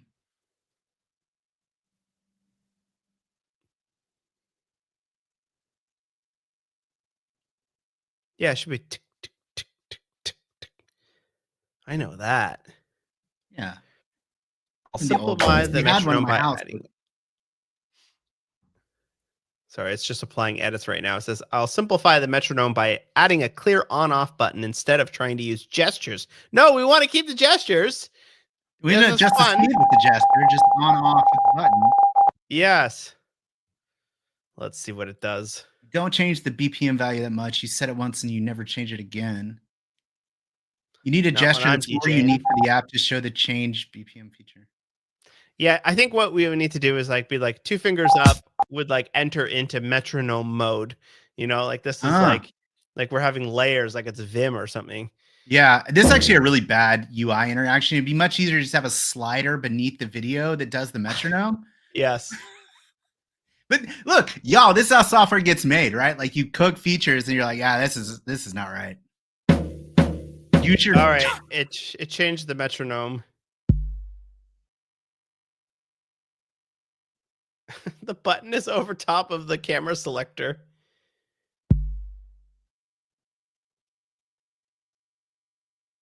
No, it can't even work. And I have to put my finger up for the UI to show up, otherwise it goes away. Take it out of the video. Get it out of the video. Oh man, Okay, Yeah, you let's need your tell it. toothbrush to set the metronome. Exactly. The button should not be hidden when I am playing drums. Make it visible all the time. Just going. It's amazing how much code it was able to write in. I wonder how many lines of code this is. It's probably, we probably wrote a couple thousand lines of code here. And I think if you were to really focus in on each feature one by one, you could get a little bit more or a lot more polished than this. Yeah, there's I feel like we need a blog post or some docs on agent mode best practices. There's someone on the team here, Rob Connery, who said the other day, as far as agent mode goes, that he likes to move in commits. So in other words, like if it's not fitting in a commit, then don't try to do it with agent mode. Just do one thing at a time. Yeah. And then do that, then commit it, and then try to get the agent to do the next thing. Yeah. What we're all currently doing is like trying to one-shot things, right? If I do this enough, but the thing is, like, you can get really, really far with like a prototype. Really far. But if you want something that's like a little bit more maintainable, you have to still have a bit of a structured approach to it. Otherwise, you're just YOLO in it, you know? Yeah, you're literally, it's exactly what that video is, where you're just like, please fix, it doesn't work, please fix, it doesn't work. Please fix. And then at some point you just wish you understood what was going on. You're like, okay, yeah, fix, you know? I probably could have built this. All right, let's see. The button is still over top of it. Do we have to get our dev tools out? Oh. It's like it.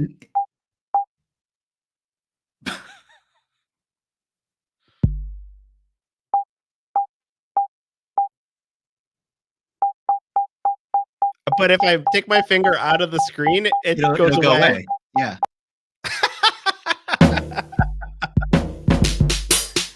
Oh man, that is great. It's like it doesn't know how to adjust UI that's not as part of the overlay. Yeah. It feels like probably there is a component with all of the controls that is being shown and hidden when the fingers are on screen, and it should be always be shown. So maybe I'll tell it that. Say, always show all the controls, no matter if no fingers are detected or not. Let's see if that will fix that for us. Well, we're kind of winding down here, and I know you've got to move on to other things. Yeah, what do we want to do? How do you want to land it? Yeah, let's see here. Let's see if this last Hail Mary one will fix that for us. And then what I'll do is I'll throw this up on GitHub. I'll post it up on my socials on Twitter and Blue Sky. And anyone who wants to sort of take this and expand upon it is very welcome to do so. I'd love to see some, like, we got the recording, we got the metronome, we got the drums, and we have the finger counter is being shown on here. So it'd be kind of cool to see what else you can do with this. And this is just one of the models, the finger model. There's 6 or 7 other media pipe models that are trained specifically on like sitting or on arms or on like thumbs up, thumbs down, fist, open. So there's some pretty nifty stuff you can do with this. So here's a comment, kind of harsh, but maybe true. You really need to be changing context chats between prompts. It's scary how negligent you're being to the context window as a developer. The longer the chat, the worse the result. Now, I don't actually know if that's true, but it could be true. I don't know if that's true. Sending it all along. I would like to hear from the people that build it and if that's true or not, because shouldn't it like compress any of the past down? The engineers would have to tell us like what's actually happening behind the scenes, because there's a lot. It's not like it's just taking everything back there and sending it all verbatim, right? There's some serious gymnastics happening behind the scenes. But Yeah, this could be true. even As a general rule, this could be true. I just don't know. yeah. Sometimes I like to just open up a fresh one and just be like, all right, forget about what I said before. What we're working on, here's the code. Let's start fresh, you know? Let's move on. But it seems to be doing a decent job at what's going on here. No, it still cannot. So the biggest problem we had here today is being able to show the UI all the time. Building a whole drum kit, totally fine. Building, oh, it looks like my audio froze. Yeah, and your video. That's the ironic thing. Even my video on here as well. Oh, yeah, man. your video is frozen. But Oh, that's what's so ironic is that it's like the hard stuff was easy. Yeah. And it's now stuck on something that we probably could do in 15 minutes or less. Yeah. Exactly. Man, I wonder what happened. I've never seen a blue thing here. Oh, it's because of tab content. We did get crazy far though, really fast. Yeah. That was wild. Yeah, I think my cam broke. But yeah, that was pretty fun. And just kind of goofing around, just chatting in 2 hours, able to build a fun little app like that. I think you could build something pretty nifty if you focus in on maybe component by component and have a bit more of a plan for what it is you're trying to build. Yeah, so let's do this, chat. Wes is going to throw this up on GitHub. If you want to pull it down and work on it and improve it, if you hit us back, we'll boost that from the main accounts for you. I can promise you that much. Wes, thanks so much for coming and doing this. This was a lot of fun. It's inspiring to see what you can build. And like you said, it makes me feel like I can just build anything. Yes, it's been really fun. I appreciate you having me on. This was great. Well, thank you so much, chat, for joining us. If you stuck around for the whole day, it's been a long day. Thanks for being with us. Go check out Agent Mode. Check out the new models. You got vision support. All that's here today. And yeah, go build the things that maybe you thought you didn't have time to build before, or you weren't sure you could, because you can. Great to see y'all. Thanks for being with us. We'll catch you at the next live event. Bye, everybody.